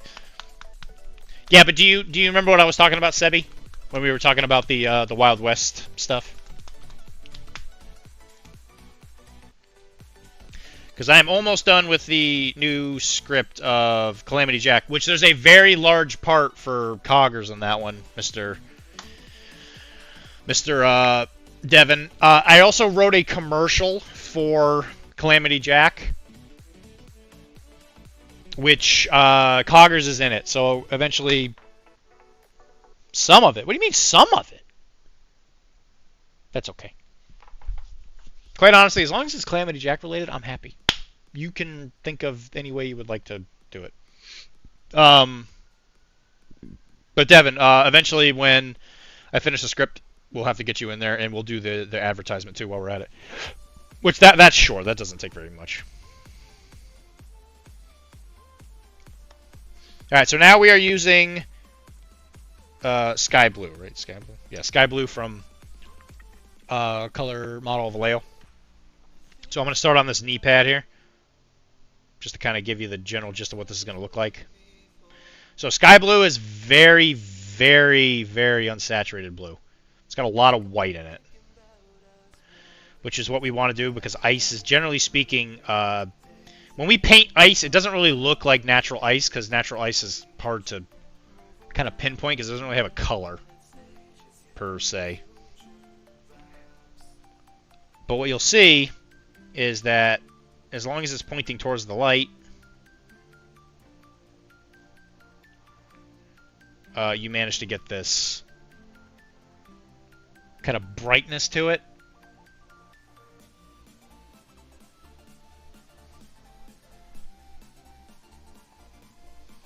And it starts to look like ice.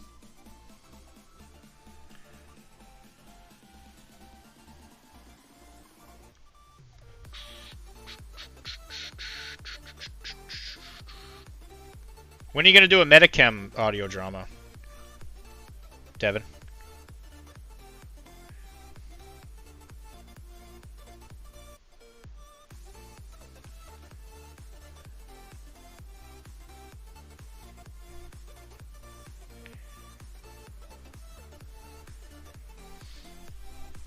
And then I'm not going to do this as fast on all of them, but I'm going to use a little bit of the white to like finalize what we're going to look at here. So when this is all done, it's going to look a lot like this.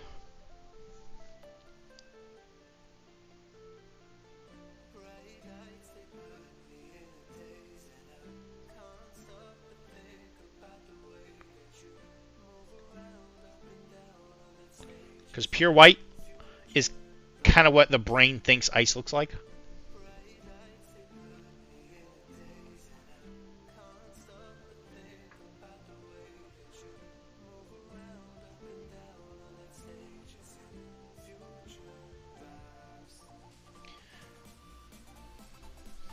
Alright, so I like to do a little bit of line work just to kind of show where the edge of it is.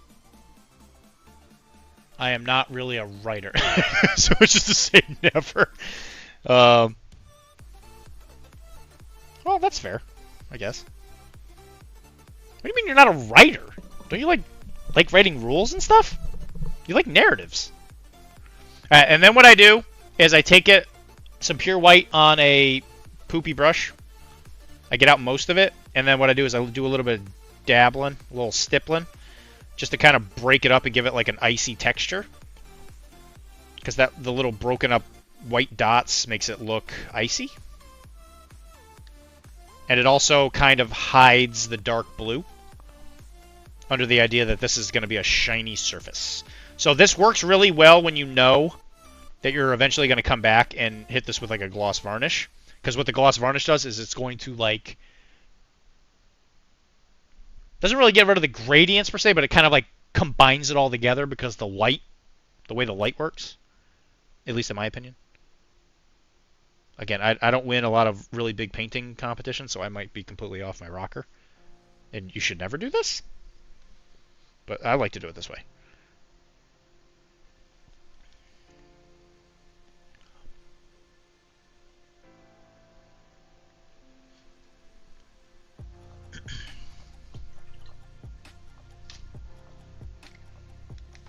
Let me see if I can get a closer shot.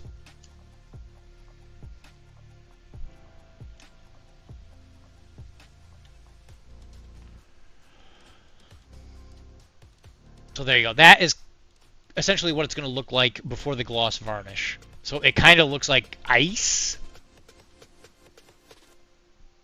Or at least magic ice. At least to me.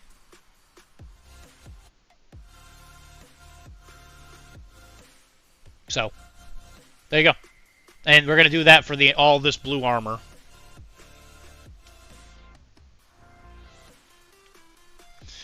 I'm not really a writer, so hard to say. I'm guessing never. I mean, it's more mechanical stuff, not actually storytelling. Not actually storytelling. Listen to this. Listen to this guy. We're always bad at the first time we do something, Devin. I think it was Hemingway that said the first version of anything is crap. I mean, it's more mechanical stuff, not actually storytelling. Never is probably too infinitive, sure, though I don't have any particular idea. So, it's funny you say that, because I was actually thinking of doing an episode of Arachne about storytelling and essentially like how to start it. More to come on that one. It's just like an idea that's in my head.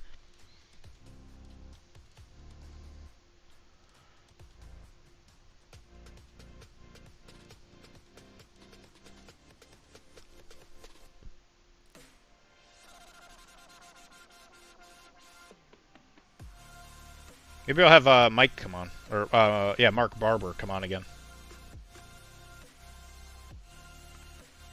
Which, if you guys have not listened to Arachne, I am the host of Arachne. If you haven't been able to tell that by now. We talked to Mark Barber, who was the person that wrote the first Infinity novel. Fantastic guy. I think it was one of our better episodes. He was absolutely a gem to work with. He was phenomenal. And he'd be a good person to come on and have like, hey, we should talk about like how to do storytelling. I am definitely planning on having, so after Gen Con stops, there's going to be a lot more openings for like people I can have come on to talk about stuff because everybody's going to Gen Con right now. And one of the, so there's a guy who does a lot of lore stuff for Malifaux. His name's Defective Dice. His name's Jeff. And he loves Malifaux lore. And so I was thinking of having him come on and being like, why is lore important for model games? I think that'd be a really good episode. Because I think a game without lore is not interesting. Hence why I think first edition Malifaux did not do super well, because the lore in it was not very good. There was none. So it was very hard to like root for a team. So I think lore for model games is very important. Because without lore, I do believe the game would eventually die. Because I actually think lore is important for people who don't care about the lore. Because I think the lore bunnies are the ones that get the game kind of like started. And the people that fall in love with the lore are the people that kind of keep the game going. And as soon as you lose those people, the tournament people won't stick around as much because there's nobody to play. So I think having good lore is very, very important for a model game.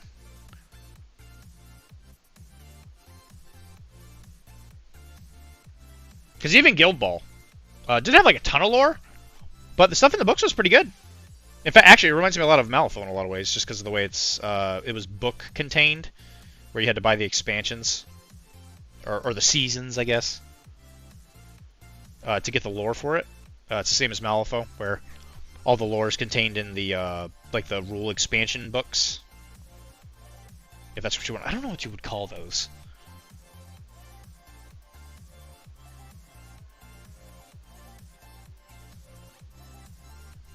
So I think Infinity does it in a way that I don't necessarily think is the best way to do it.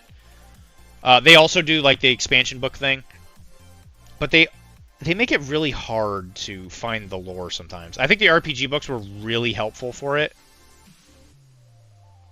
but it's still sometimes a bit of a pain in the butt to find lore for Infinity.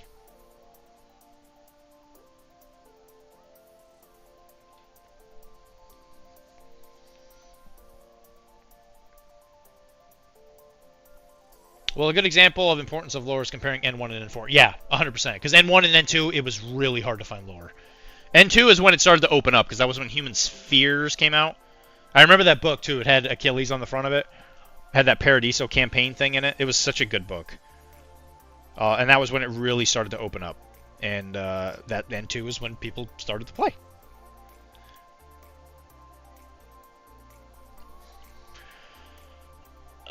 I couldn't get anyone interested in Infinity back when the lore was 5-paragraph made of one-liners. It wasn't super accessible. Yeah, that book got me in. Yeah, that's what I'm saying. That's what I'm saying. And now all of a sudden you have us, right? Sebi's a community leader. I hate to just say it like it sounds kind of pretentious, but I'm a community leader. Devin's a community leader. So you need those community leaders in order to get the full experience, I think. Because if you don't have the lore bunnies, the people that play competitively are just not going to play it because there's no one to play. And those people are just going to go play something else. Especially these days. Like, you got to have a pretty compelling universe.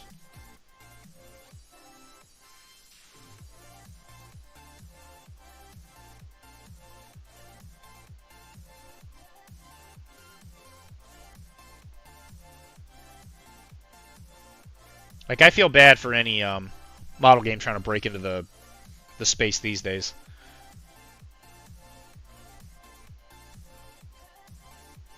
Just because you got to come in with a pretty well set lore just to get people kind of interested in it.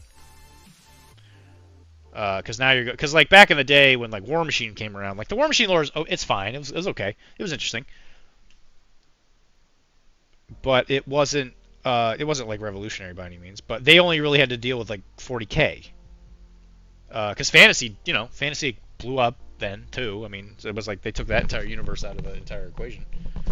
But if you are trying to have a game enter that space these days, it's like you have so much competition. Like I think Weird and Malifaux, like I think they jumped on that train like just as it was leaving the station.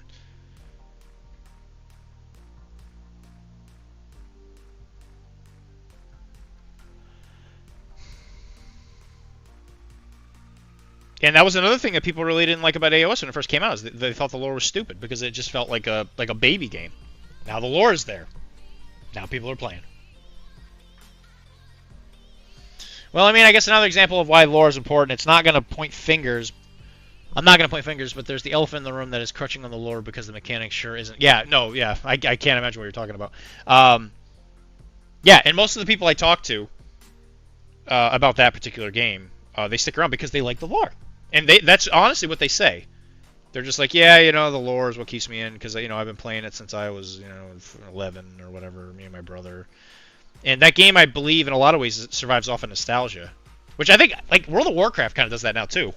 Where I feel like every time they have an expansion, a bunch of people come back because they're like, oh, yeah, wow, it's going to finally bring back those memories of, like, when I was young and, I had my life more together or whatever, blah, blah.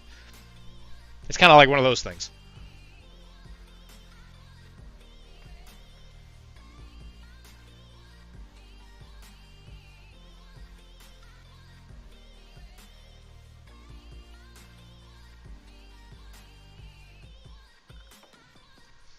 Sebby, you got to come on for an episode. Teach people how to be artists. So, like, somebody who's interested in starting how to draw. We could be like, hey, Sebby, what's your nerd origin story? We start talking, and then we get into, okay, so I'm a person that wants to get interested in doing and drawing art. How does one do that?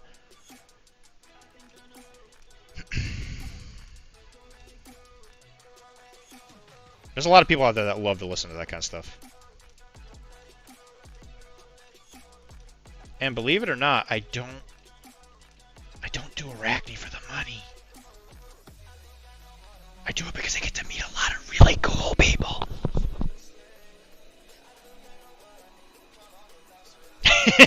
Oh, don't worry, we can make it long. There's a lot of stuff I could just yammer on about. The first edition rules for AOS definitely didn't help either. And yeah, I agree. Like, the game felt like half finished. It was just awful. But again, there was no lore to it. It was just like, oh yeah, there's these guys that are coming down, and they're fighting chaos. Sigmar's around, but he doesn't want to get involved for some reason. He threw his hammer. Some guy has it now or something. Whatever. Okay. Have fun. Also, if you have a mustache and you twirl it, you get a reroll. Like, what?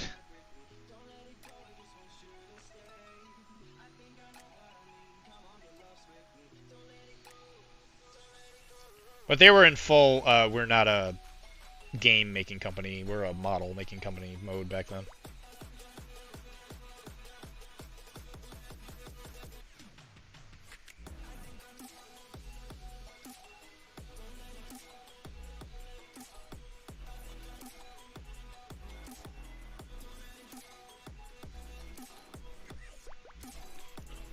But, whatever.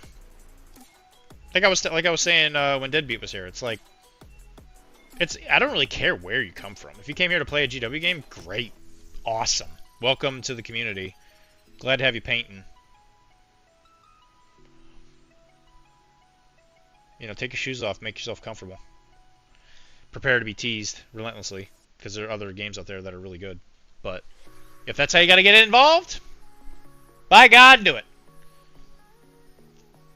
Warhammer Planescape came out immediately after they spent a whole year bringing up all the 20 years of lore for a big narrative payoff. Then they abruptly ended the world. Yeah, dude. When Underworld was End Times was happening, I was so excited. I was like, this is awesome! Like, the lore's advancing and all that, and I was convinced, because I was optimistic, I guess, back then, that they were going to be like, I kept hearing the rumors, right? They're like, they're going to kill the universe. This is it. And then they're going to be done with the game or whatever. And I was like, no, there's no way they would do that to fantasy, especially after investing all this money in it. This is going to be great. You know, and they never released a new Bretonnian codex. Every other army in the entire game got a codex except for us, right? They're going to make one, right, guys? And then they ended the game. I was like, you've got to be fucking kidding me. So I couldn't even go into the sweet embrace of the night with a new army codex like the Wood Elves did. I feel sorry for Wood Elf players who bought a book, and if they bought an entire army because they're like, oh, I can finally play Wood Elves. The friggin' game ended like later that year. Oh boy, GW, that was an interesting move.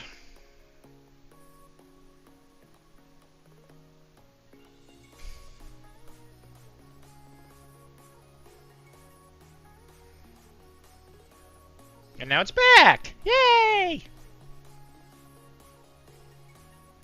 I have actually really been enjoying Old World.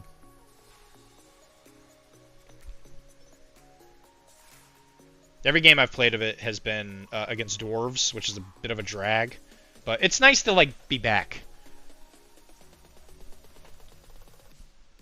Just to, like, just enjoy the old feelings of, like, I used to play this game way too much. Yeah, oh man, the memories. Yeah, no kidding.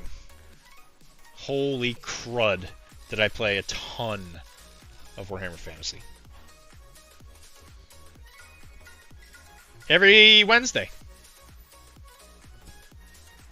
I would be at work. I used to work at a game store, and I would host the Warhammer Fantasy stuff because I was the person at the shop that loved fantasy.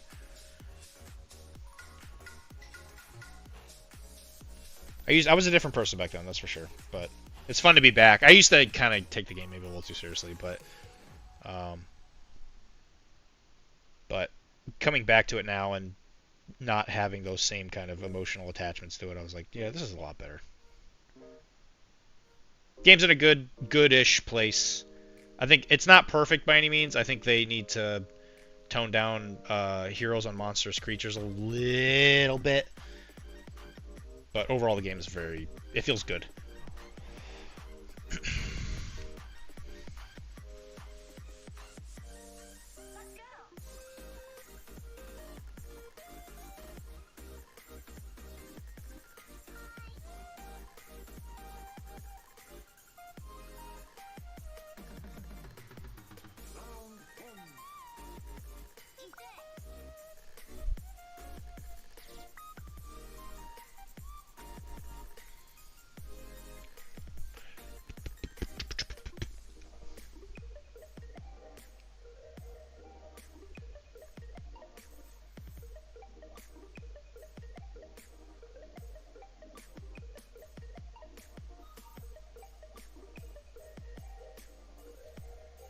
You been able to get more consistent games of Infinity, Sebi? I remember you were saying that your nearest store was kind of far, but your brother-in-law, I think it was, you said who lived kind of close by. You been able to play more? I have not been able to look at what's going on in the underground chat in like forever with everything that's been going on.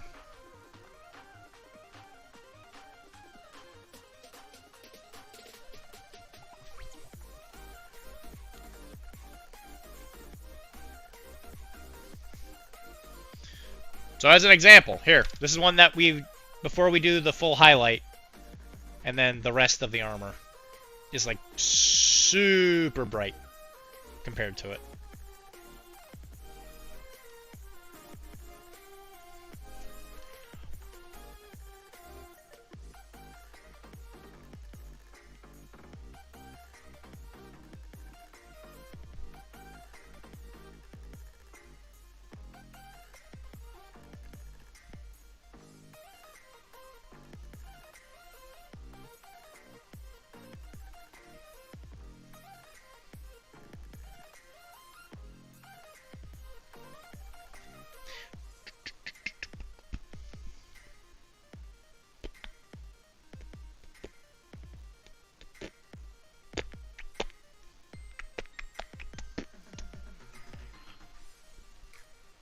Somewhat. Made a friend locally, so started gaming at home. Everyone's that's awesome, dude. Congratulations. I'm so happy to hear that. But he's an animation director, so even busier than I am, bro. I'm sure that's crazy. Oh, I guess that makes sense then that the animation thing is so close to you.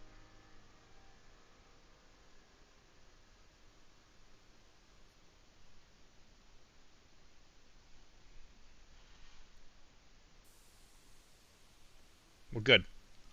I'm glad you got somebody who could play relatively consistently then.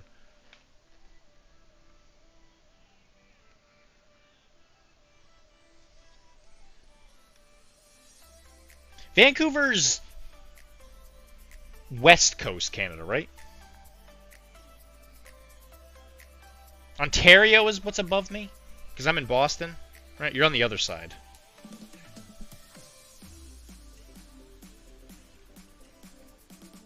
You're over by, like, the Washington area, right?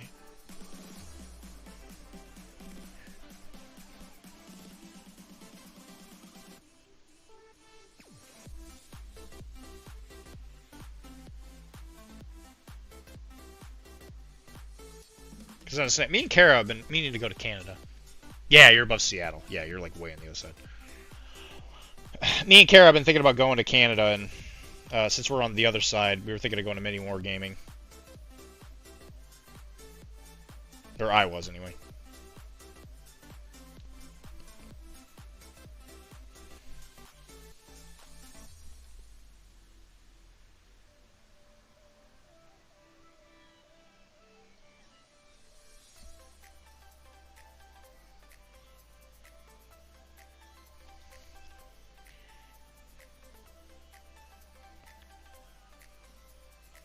But Vancouver's a bit of a trip. Bit of a trip. But with the new job, since I'm the owner, or I will be, I can take vacations whenever I want. So who knows?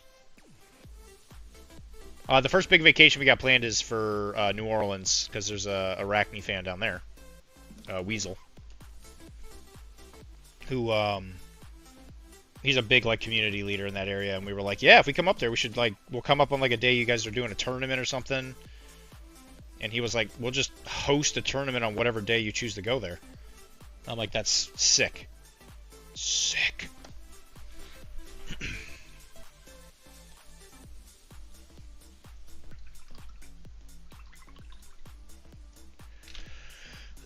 Oh, man. Whew. I need a break. So I've been painting this. I was trying to finish this Fatagi for Malifaux before the day was over, but I didn't get a chance to. Look how white that cloak is.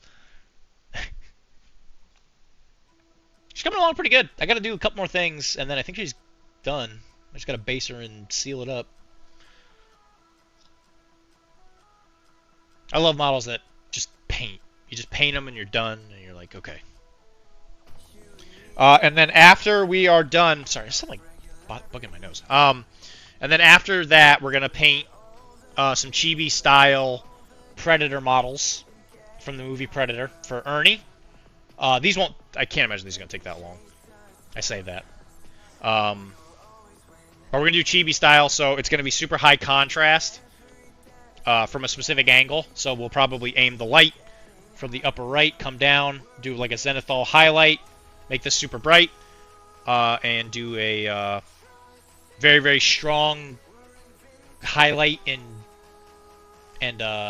shade.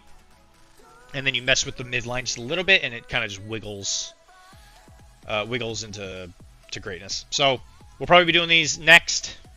After that, I'll probably do a Shatterpoint model, or I might finish up an MCP model that's been kind of floating around to get it out of my house. Like maybe I'll finish Gwenpool. It's been sitting like half finished forever.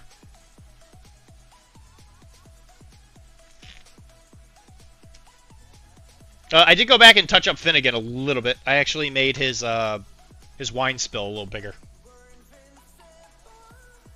So I actually added a little bit of a resin to add like a little spill effect Because I think when I glued his arm, it was a little too, like, crooked. So I was like, okay, maybe he looks like he's just pouring his wine out. Don't know why, but, you know, sure, he's a rich celebrity guy. Who knows? Maybe he's crazy. I know I'm crazy. It's a finished model, though. Can't complain about that. I think he came out really good, though. Hi, Devin.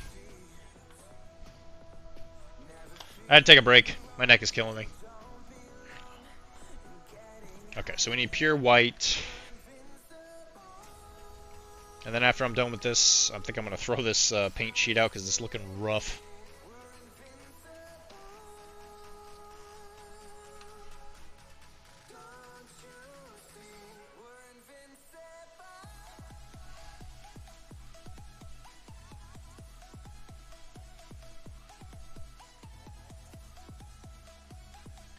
Hey, Devin, when is... Whew! Thank you, Cliff Jumper. You Oh, damn. scared the living bejeebus out of me. How's it going, buddy?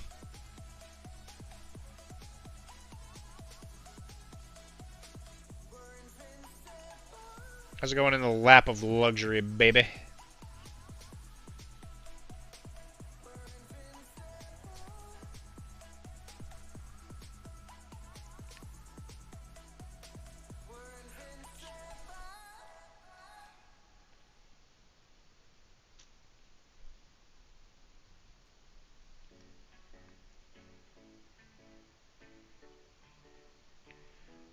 Oh gosh, what was I gonna say? Cliff Jumper scared me so much I forgot. He ripped out of my brain whatever I was about to say.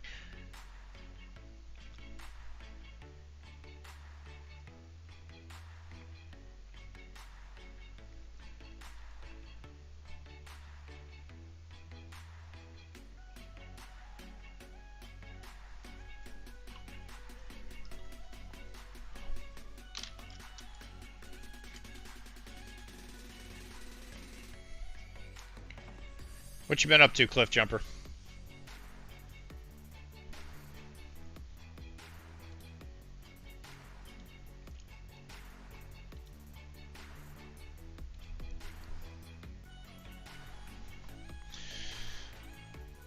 Yeah, well, I don't either. I appreciate you trying, though, Dev. Thanks, bro. Bruh. Bruh.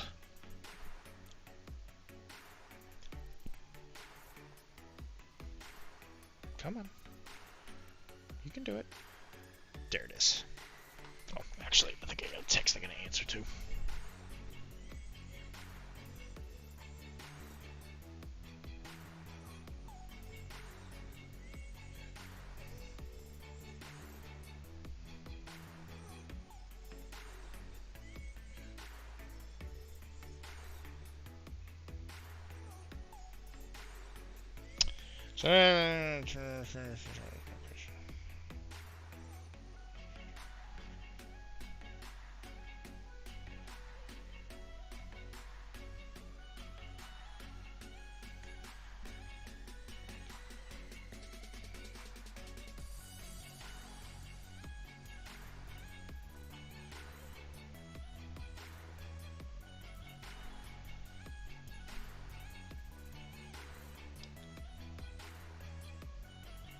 Are you able to chat?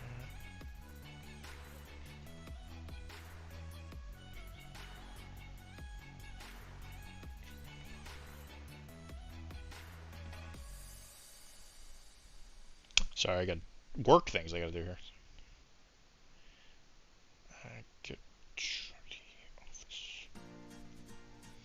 Boston Ballet business, actually. Which, if you guys don't know that, I treat the Boston Ballet. It's okay, you didn't have to. It's fine. The noise on the stream thing, it's all like super incredibly loud, and the way that Tim and them set it up, I don't know why they have it set up the way they do, because it's terrifying. So it's not your fault. Don't worry.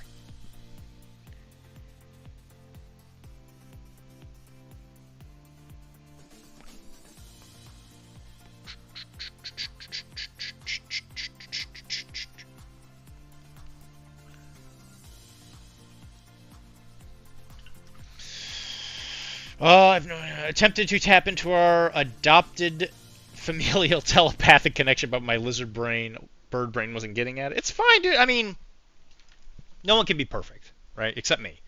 Like, if you were more like me, maybe you could have, but you're not. Even though we're definitely related, and you're also a T-Rex.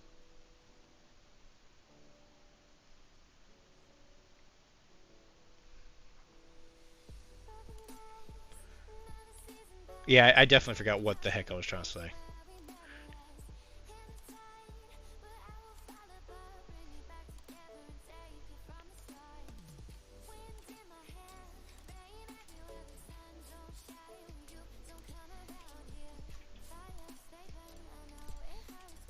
I could see that. I could see that. Makes sense. I think it started with, when are you? Yeah. Oh, when is Krug? That's what I was gonna say. Yeah, when is the Krug? I'm starting to think that with the new job, I may actually not be able to go. Which I hate to say, but I think unfortunately it's the timing is just really bad.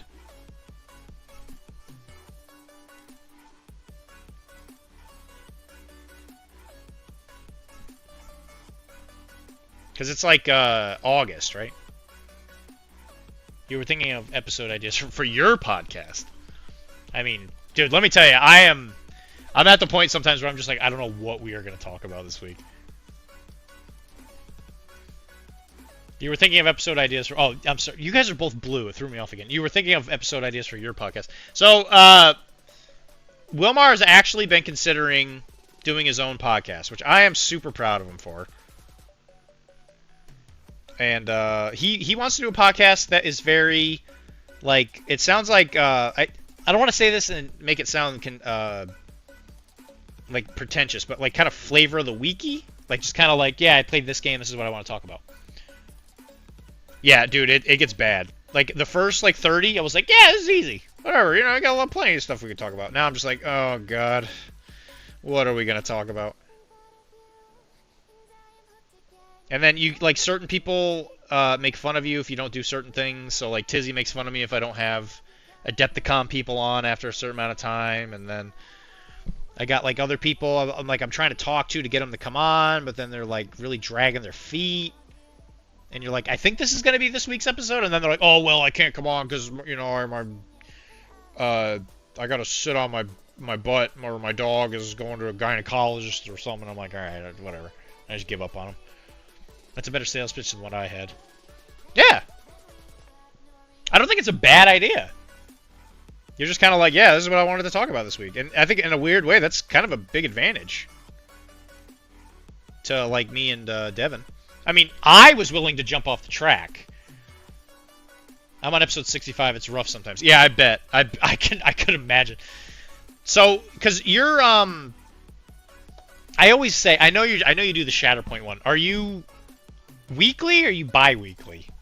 The people that do the weekly episodes, I'm like, my god, how do you do it?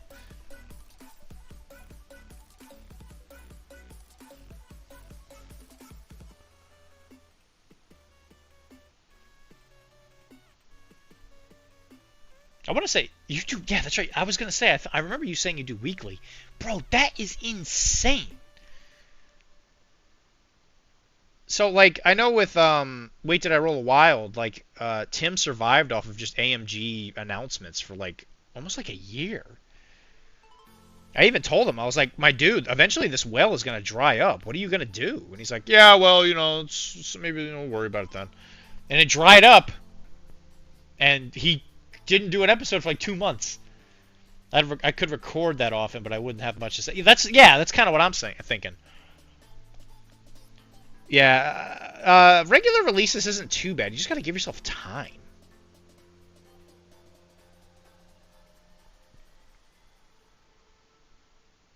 Like it's almost like if you have a weekly release schedule, are you even still playing the game?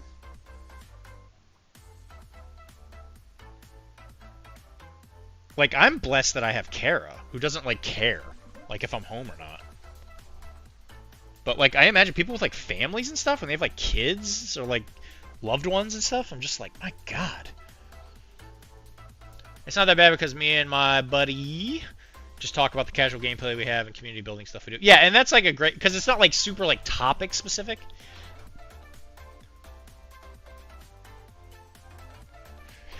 Because one of my favorite podcasts many years ago was Life After the Cover Save, and they would have episodes where it was just the two hosts just kind of like shooting the crap. It would just be like, yeah, you know, let's just like start rolling the mic and just talk. I forget the name. I forget the name they had for it, but and then the other episode would be like a interview with somebody, and they pulled in some pretty impressive guests.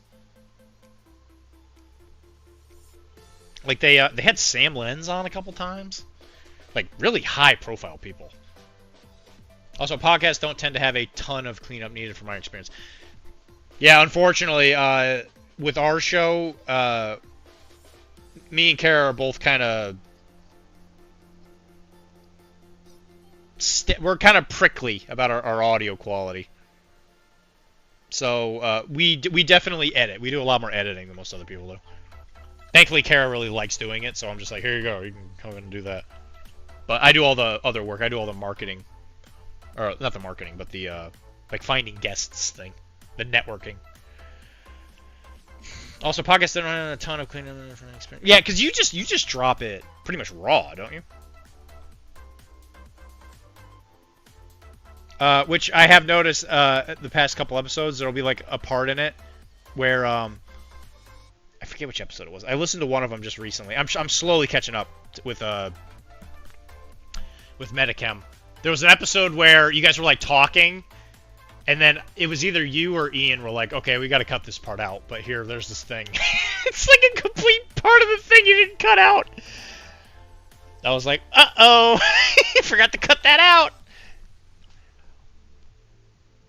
Thankfully, it wasn't anything bad. It was I don't remember what it was. You were like, "Oh yeah, I got to check this rule up." It was like one of you was checking a rule, and you or Evan were like, "Yeah," or you or Ian were like, "Yeah, we got to make sure to cut this out." It just like slipped on in. No, I don't remember which one it was. I can check. I couldn't tell you when it was. If it was something bad, I would have sent a message to you. If you like, it's like said something you're like, maybe don't want that out there. What's the last episode for Metachem? Episode 90. I think it was either episode 90 or 89. It was one of those two. Again, it wasn't bad. It wasn't anything where it was like egregiously bad, but I just remember hearing it and I was like, uh-oh.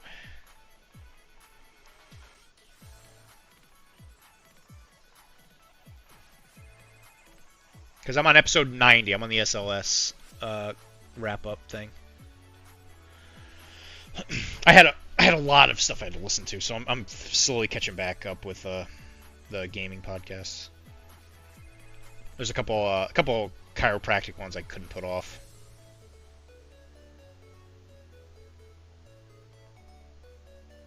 Thankfully, the commute to work is a little longer than it used to be, so I get a lot more time to listen.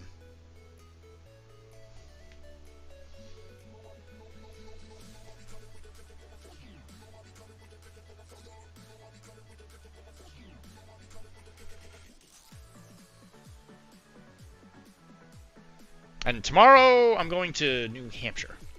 So I definitely get some time to catch up.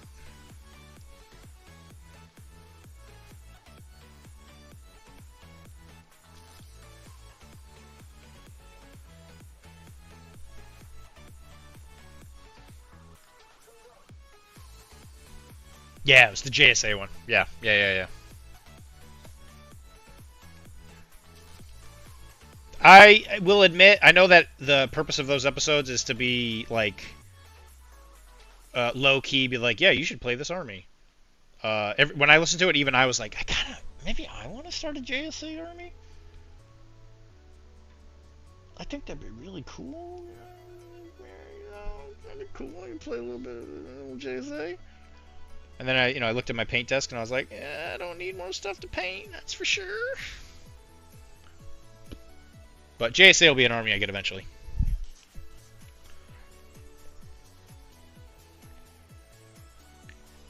If I bump into that stuff again, I'll give you a better heads up.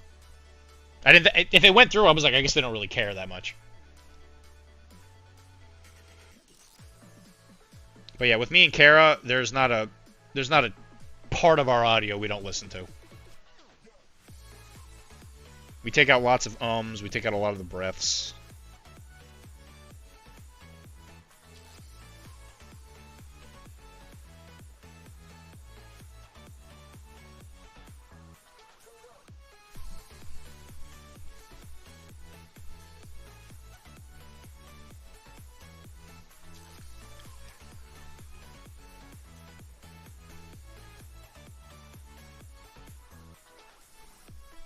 Actually, we had pretty good viewers today. Stuck around 19 the whole time. Thanks, guys. I really appreciate it. You guys watched me pick scales on a giant skirt made of ice. We talked about a lot of deep stuff today, you know? Love, life. What's it like to be a sentient T-Rex in a committed relationship?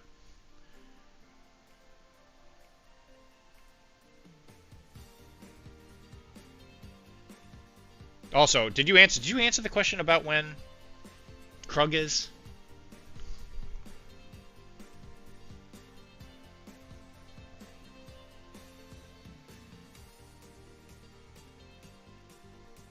I could just look it up. I could just do that.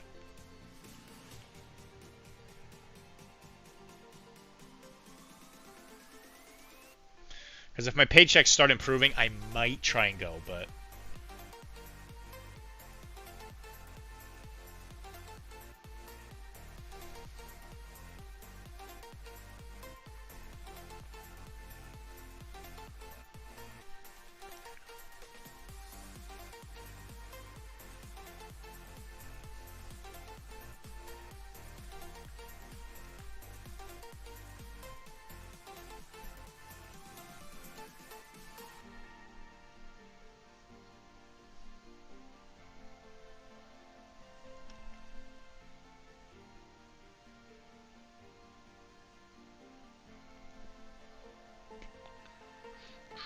According to Greek mythology, it's all about the D.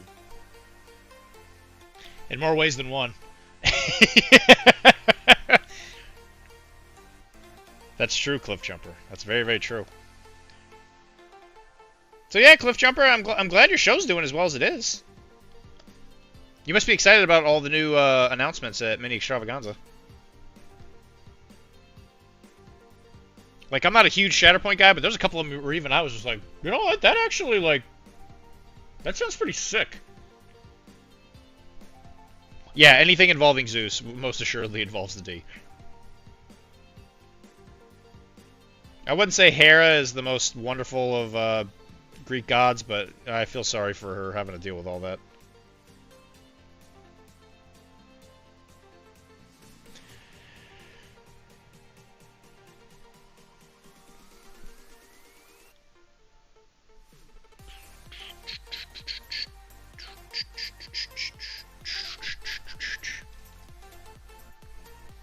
Yeah, what was your favorite announcement? There was a lot of good MCP stuff.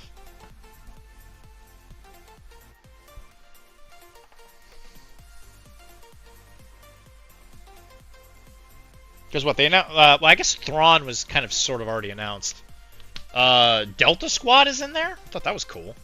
That was one where I was like, oh wow, actually, hell yeah, I'm into that.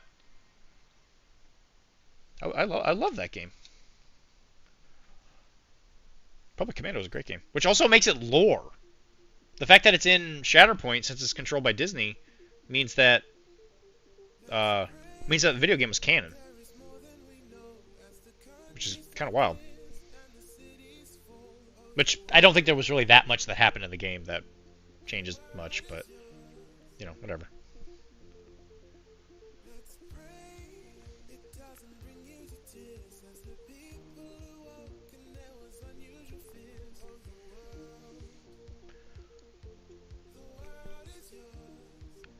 Give it a poke.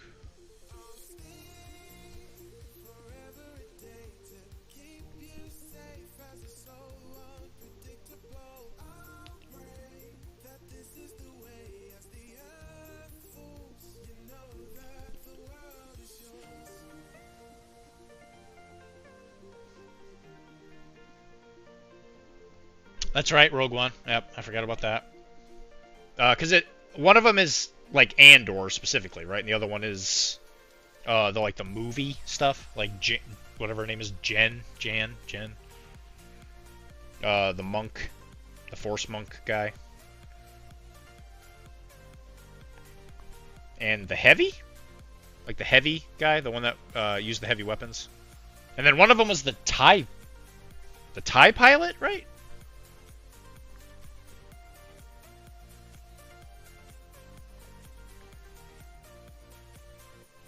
Who I always thought was really funny, because I think he was actually a traitor, right? But he was really gung-ho in Rogue One for betraying the Empire.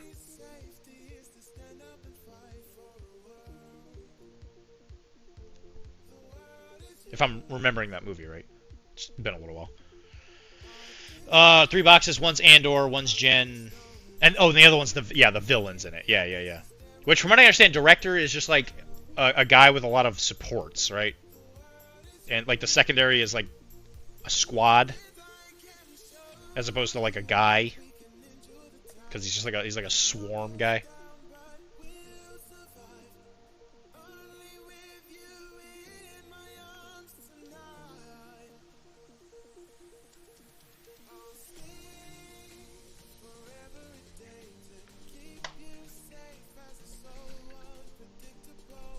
Alright, well, I finished it.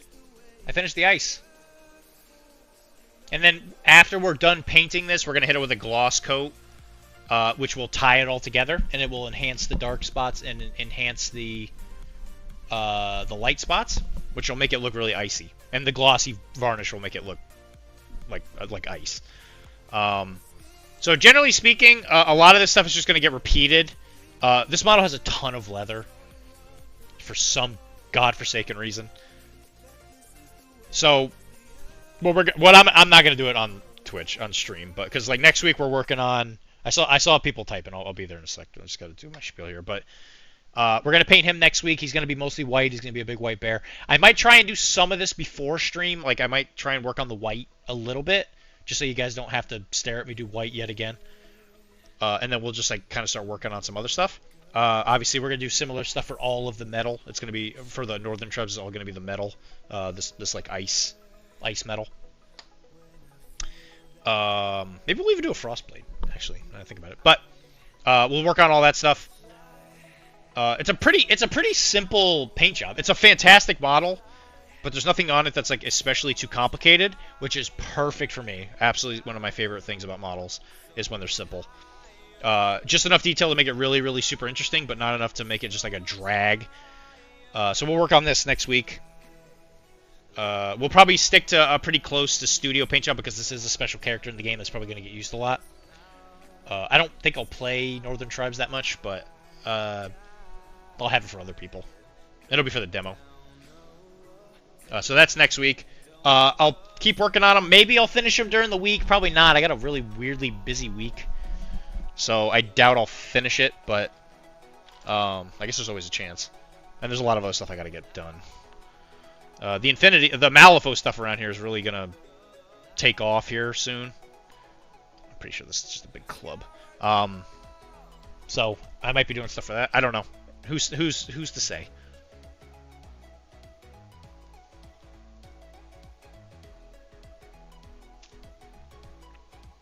But eventually this set will get finished because I will be using it for demos. So if you're ever in an area that I am at and you are curious about Warcrow, I will give you a demo if you would like. With a very well painted demo set.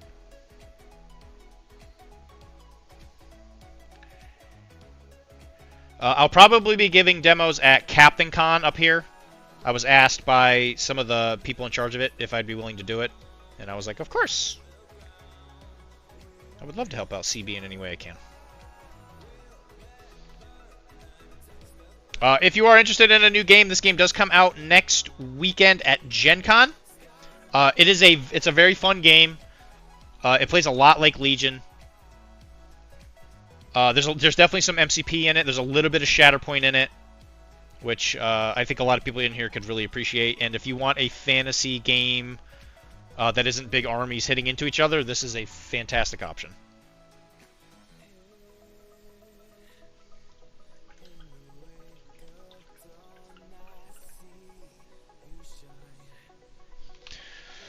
Also, I have to head off. Yep, good night. Yeah, good night, Devin. I won't be too far behind you, buddy. Yes, there was some cool stuff. Yeah, it looks like Rogue One stuff, 3 boxes. Yeah, he comes with 2 different support options, which is cool. Yeah, it's fun that they're kind of like diversifying the boxes a little bit, because some of them are like multiple primaries. There's a couple of them where there's like multiple secondaries, right? Because the Inquisitors didn't have a support, right? It was like primaries. It was a primary and then just a bunch of secondaries, I think. I don't remember. The home meta for Malifaux taken off. The home meta? No, I just want to finish my models. The meta is we're still playing in keyword, which is definitely weaker. But I think it's as good a place as any to stop before I pull out a paint and regret it, because I'll keep painting for a billion years and I'll be exhausted for tomorrow. So I'm going to clean up my brushes while I talk to you guys.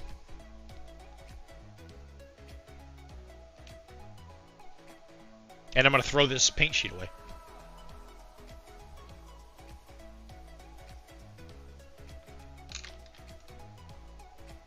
So, I hope you guys do show up for the next week. Well, I hope you show up for all of the paint streams, because I really like hanging out with you guys.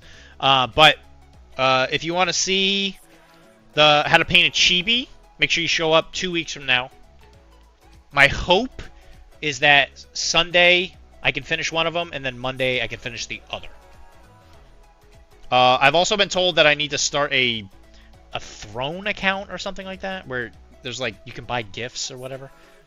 I don't know. Kara was like super insistent that I get it. So if you guys were ever like, oh yeah, we really want you to paint this model or whatever, then you can buy it or whatever. Figured it was an idea. If it doesn't take off, it's fine with me.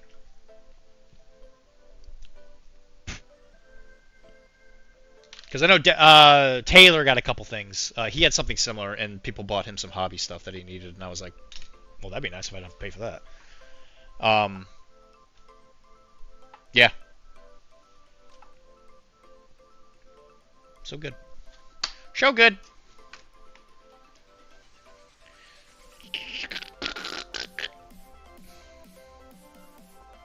And I gotta give that thing a good clean.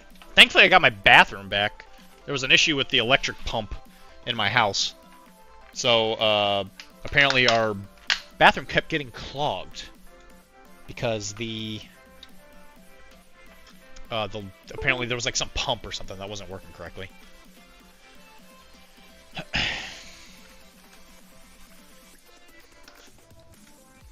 And I'm also going to learn how to do a raid next time. Also, this week I might be doing an extra stream on potentially Thursday, maybe? I might be doing a video game stream. Maybe we keep doing Potionomics. Before I let you guys go, I want you guys to be around for this.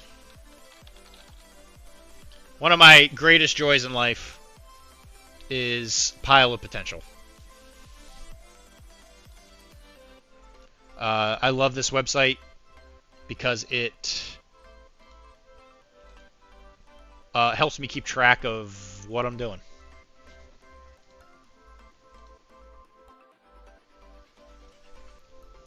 So these are all the different armies I have. They are not very well filled in, let's just put it that way, because it feels depressing sometimes. But I've actually, some of the ones I do keep track of, like, the 22%, that's fine, right? I'm like, my MCP is about 50%. The Shatterpoint stuff I do, I'm up to 75%, boy. Ooh-ee, girl. Getting real close. This is all the stuff I still haven't painted for him. And then after that, Dobby is free. I gotta paint the Inquisitors. I gotta paint Gwenpool and MODOK. And I gotta paint all of the Ewoks. And then I'm free. So that's exciting. But anyway, the reason I brought you on here, and this is a very good resource. It's free if anybody would like to keep track of all the stuff they painted. It is such a good way to motivate yourself. Because like, if you have like a little tiny army like this, you can just like plop it all down and just keep track of everything you're doing. when all of this hits, what's the thing? I know there's one in here where that happens. Kara got it. So like once you hit that 100%, it's just like, ugh, it feels so good. But Explorer Society, I finished Finnegan. And I also finished Corvus, but I already put him on there. And before today is over, one of the Vitagi will be done. I had Finnegan in there twice. Boom. Watch the percentage go up even higher. Obviously, this is not all the stuff I have, but... So this number's very misleading. This number's much lower. I haven't put everything I have in here. What am I doing? Vitagi. I don't think I put Vitagi in here.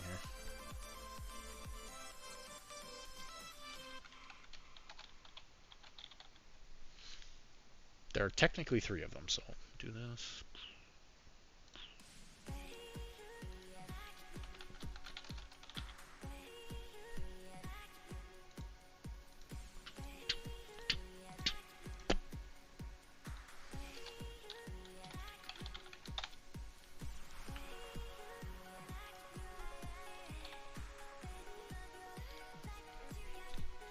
But very useful tool for any painter out there.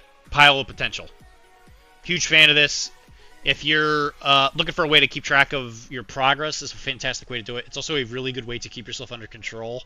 Because once you see a list of like all the stuff you actually have, you're just like, ooh, I had probably better calm down and stop buying so much stuff.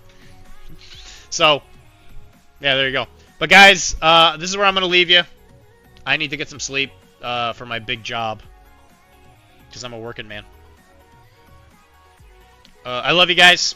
Make sure you tip your waiters and all that. If it's your birthday, happy birthday. And I will talk to you guys later. Bye!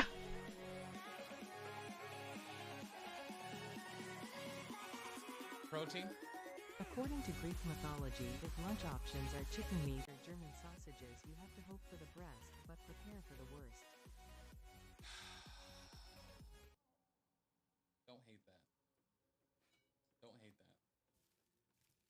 It's not the worst one I've heard, but come on, Brat. You can do better.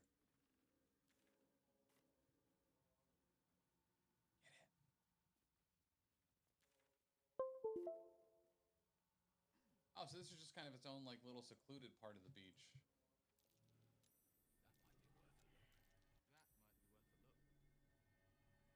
You sure about that? You sure about that? You sure about that? Anything Tim Robinson is like the cat's meow, you know?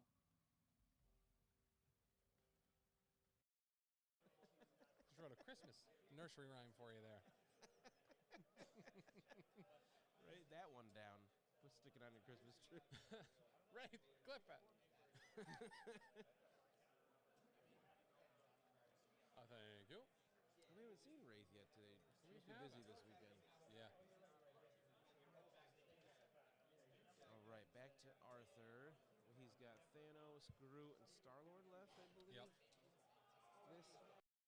We can get her back, though.